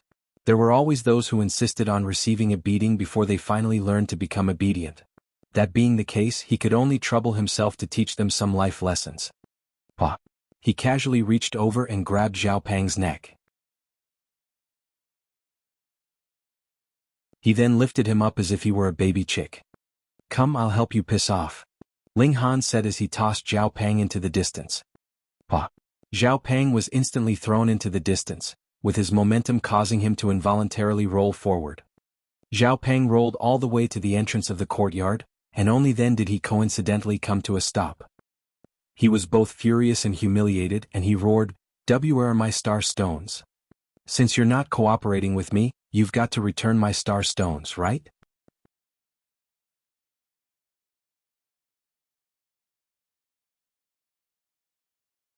Chapter 1774, Broken. "What star stones?" Ling Han asked casually. An expression of astonishment then spread across his face and he said, "Perhaps you're referring to the welcome gift that you gave me just then?" "Oh, that's right, what's your name again?" He glanced at Zhao Pang and he didn't give him an opportunity to speak before waving his hand and saying, "Forget about it. That's not important. Say you're far too insincere. How can you ask for your welcome gift back?" "Fuck your sister." Zhao Pang felt so aggrieved that he wanted to cry. Ling Han had taken his star stones and he had also tossed him into the distance and forced him to roll like a ball. Now he was even saying that he had forgotten his name. How detestable. He hesitated for a moment before lowering his head and running away. After all, he definitely couldn't defeat Ling Han. However, could he allow this person with no background whatsoever to bully him, Zhao Pang? Did he truly think that the Zhao clan was mere decoration? He would return to gather reinforcements. Meanwhile, Ling Han couldn't care less. Regardless of whether he took Zhao Pang's star stones or not, Zhao Pang would definitely continue to target him anyway. Thus, he would simply treat these 10,000 star stones as payment for his trouble. He would continue to play this game with the Zhao clan. However, Zhao Pang definitely wasn't the only person who was planning to target him for the spot to enter the Hidden Dragon Mystery Realm. Moreover, there were definitely more people who wanted to target him because of his lack of background. Shortly after shooing Zhao Pang away, the servant returned to inform him that another visitor had come. The visitor was Fu Junyong. With the surname Fu, he was naturally a member of the Fu clan. However, there were far too many members in the Fu clan, and there were more so countless different branches. The branch that Fu Junyong belonged to wasn't valued much, so they naturally couldn't receive any spots to enter the Hidden Dragon Mystery Realm. As such, Fu Junyong could only rely on Fu Gaoyun. However, he wasn't strong enough, so he hadn't been able to achieve victory and obtain one of the 5 spots that had been up for grabs. That being the case, he decided to come here to seek Ling Han. This was obviously because he thought Ling Han would be easy to bully. "Brother Ling." Fu Junyong greeted enthusiastically upon entering the hall. He was far more intelligent and sophisticated than Zhao Pang. After all, one couldn't strike a smiling person even if they were enraged. Thus, Ling Han smiled and said, "Brother Junyong." Fu Junyong refused to mention the spots to enter the Hidden Dragon Mystery Realm, yet he continued to talk about how incredibly dangerous and deadly the Mystery Realm was. His description was as if Ling Han would most definitely die if he dared to enter. Ling Han pretended to be astonished and he asked, "Is it truly so dangerous?" "Indeed," Fu Junyong replied. He was delighted upon seeing this and he immediately seized the opportunity to say, "Brother Ling, how about this? I should be slightly stronger than you, and the clan will also bestow upon me some treasures to protect myself. Why don't I enter the Mystery Realm in your stead? Rest assured, regardless of how many treasures I obtain, I'll give you 90% and only keep 10% for myself.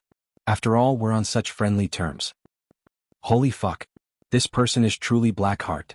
At least Zhao Pang still offered me 10,000 star stones. No matter what, that was still tangible wealth. However, this dude is trying to take my spot for nothing?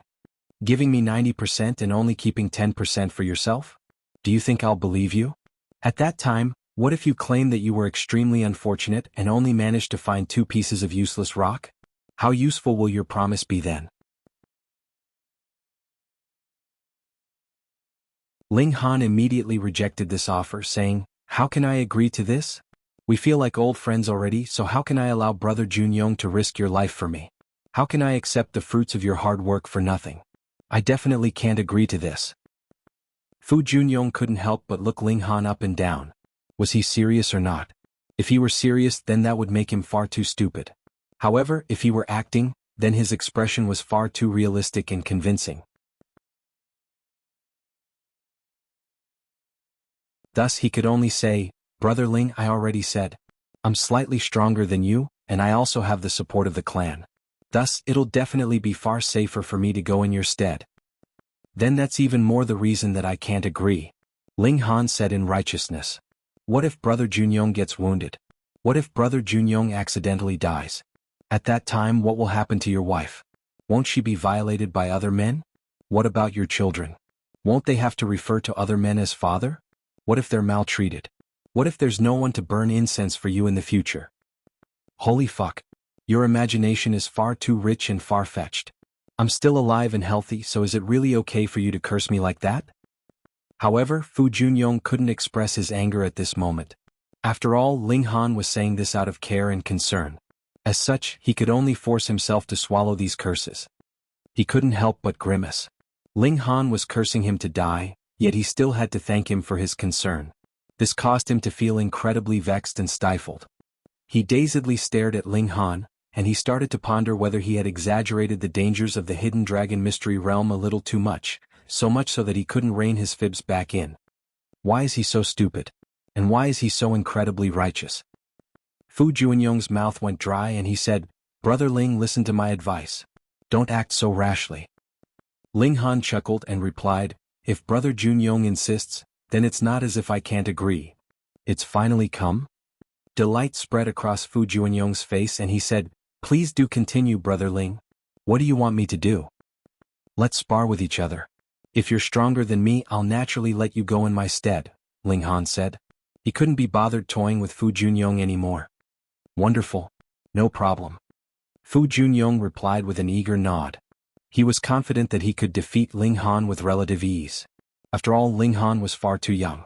Moreover, he was most likely held in high regard by Fu Gaoyun because of his supreme talent and his incredible potential, not his strength. The two of them faced off against each other in the courtyard. Brother Ling, I'm going to attack now, Fu Junyong said with a solemn expression. He didn't want to severely wound Ling Han, as doing so would most likely kill his chances of obtaining the valuable spot. Ling Han nodded and said, then I'll use my full power. Don't worry, use your full power. I'll also control my own power. Fu Junyong's expression was as if everything were in his grasp. He made a pressing motion, and a huge number of veined patterns of the great Tao instantly materialized before him. Their might was absolutely astounding. As someone who was highly valued by Fu Gaoyun, he was indeed fairly skilled and talented. Although Fu Junyong had only performed normal severances, he had been extremely close to performing flawless severances. However, no matter how close he had been, his severances were still just normal severances. As such, his battle prowess was naturally far inferior to those who had performed flawless severances. Ling Han replied with a simple punch. However, he purposefully condensed sweat on his forehead, making it seem as if he were exerting his full strength. Upon sensing the might of Ling Han's punch, a hint of disdain involuntarily spread across Fu Junyong's face. This battle prowess was far too weak. What talent and potential had Fu Gaoyun seen in him? Moreover, he had actually given him a spot to enter the hidden dragon mystery realm. Ling Han's fist arrived before him. Fu Junyong could feel a burst of power rushing over, yet he didn't think much of it. He was just about to unleash some power to block this strike. However, he suddenly discovered that although this punch was weak, the regulations contained within it were devastatingly powerful. These were terrifying regulations that he couldn't block at all. Raw power and regulations were both important aspects of one's battle prowess. Moreover, starting from the severing mundane tier, regulations would be the more important aspect. Generally speaking, however, cultivators wouldn't abandon their cultivation of power. As such, there was still a notion of measuring battle prowess using raw power. The stronger one's power, the stronger their regulations. That being the case, who would have expected Ling Han's weak-looking punch to contain such overwhelming regulations? Not good. Fu Junyong exclaimed in his mind. However, it was already too late to dodge. The regulations of the great Tao surged through his body. Pooh. He instantly spat a mouthful of blood, and his face also became as white as a sheet. Ling Han hurriedly dashed over and asked, "Aya, Brother Junyong, are you okay? I'm so sorry I used too much power. I mistakenly thought that Brother Junyong was much stronger than me. However, who would have thought?" He continued to use his words to slap Fu Junyong's face. At this moment, Fu Junyong truly wanted to die. How pitiful he was. He had been pummeled into spitting blood, yet he couldn't find any reason to explode in rage. It was he who had said that he would control his power, and it was he who had told Ling Han to use his full power. Thus, he had no option but to swallow this painful result. This was truly a case of Mr. Wang from next door. Fu Junyong had been completely screwed over. That you're tuning in to the Han Li's Wuxia Adventures YouTube channel. We're so grateful for your support, and don't forget to subscribe to join us on this incredible journey through captivating stories. Your generosity through donations truly makes a world of difference, as it's the primary source of revenue that allows me to expand and enhance this channel for you. Thank you from the bottom of my heart for being a part of this adventure.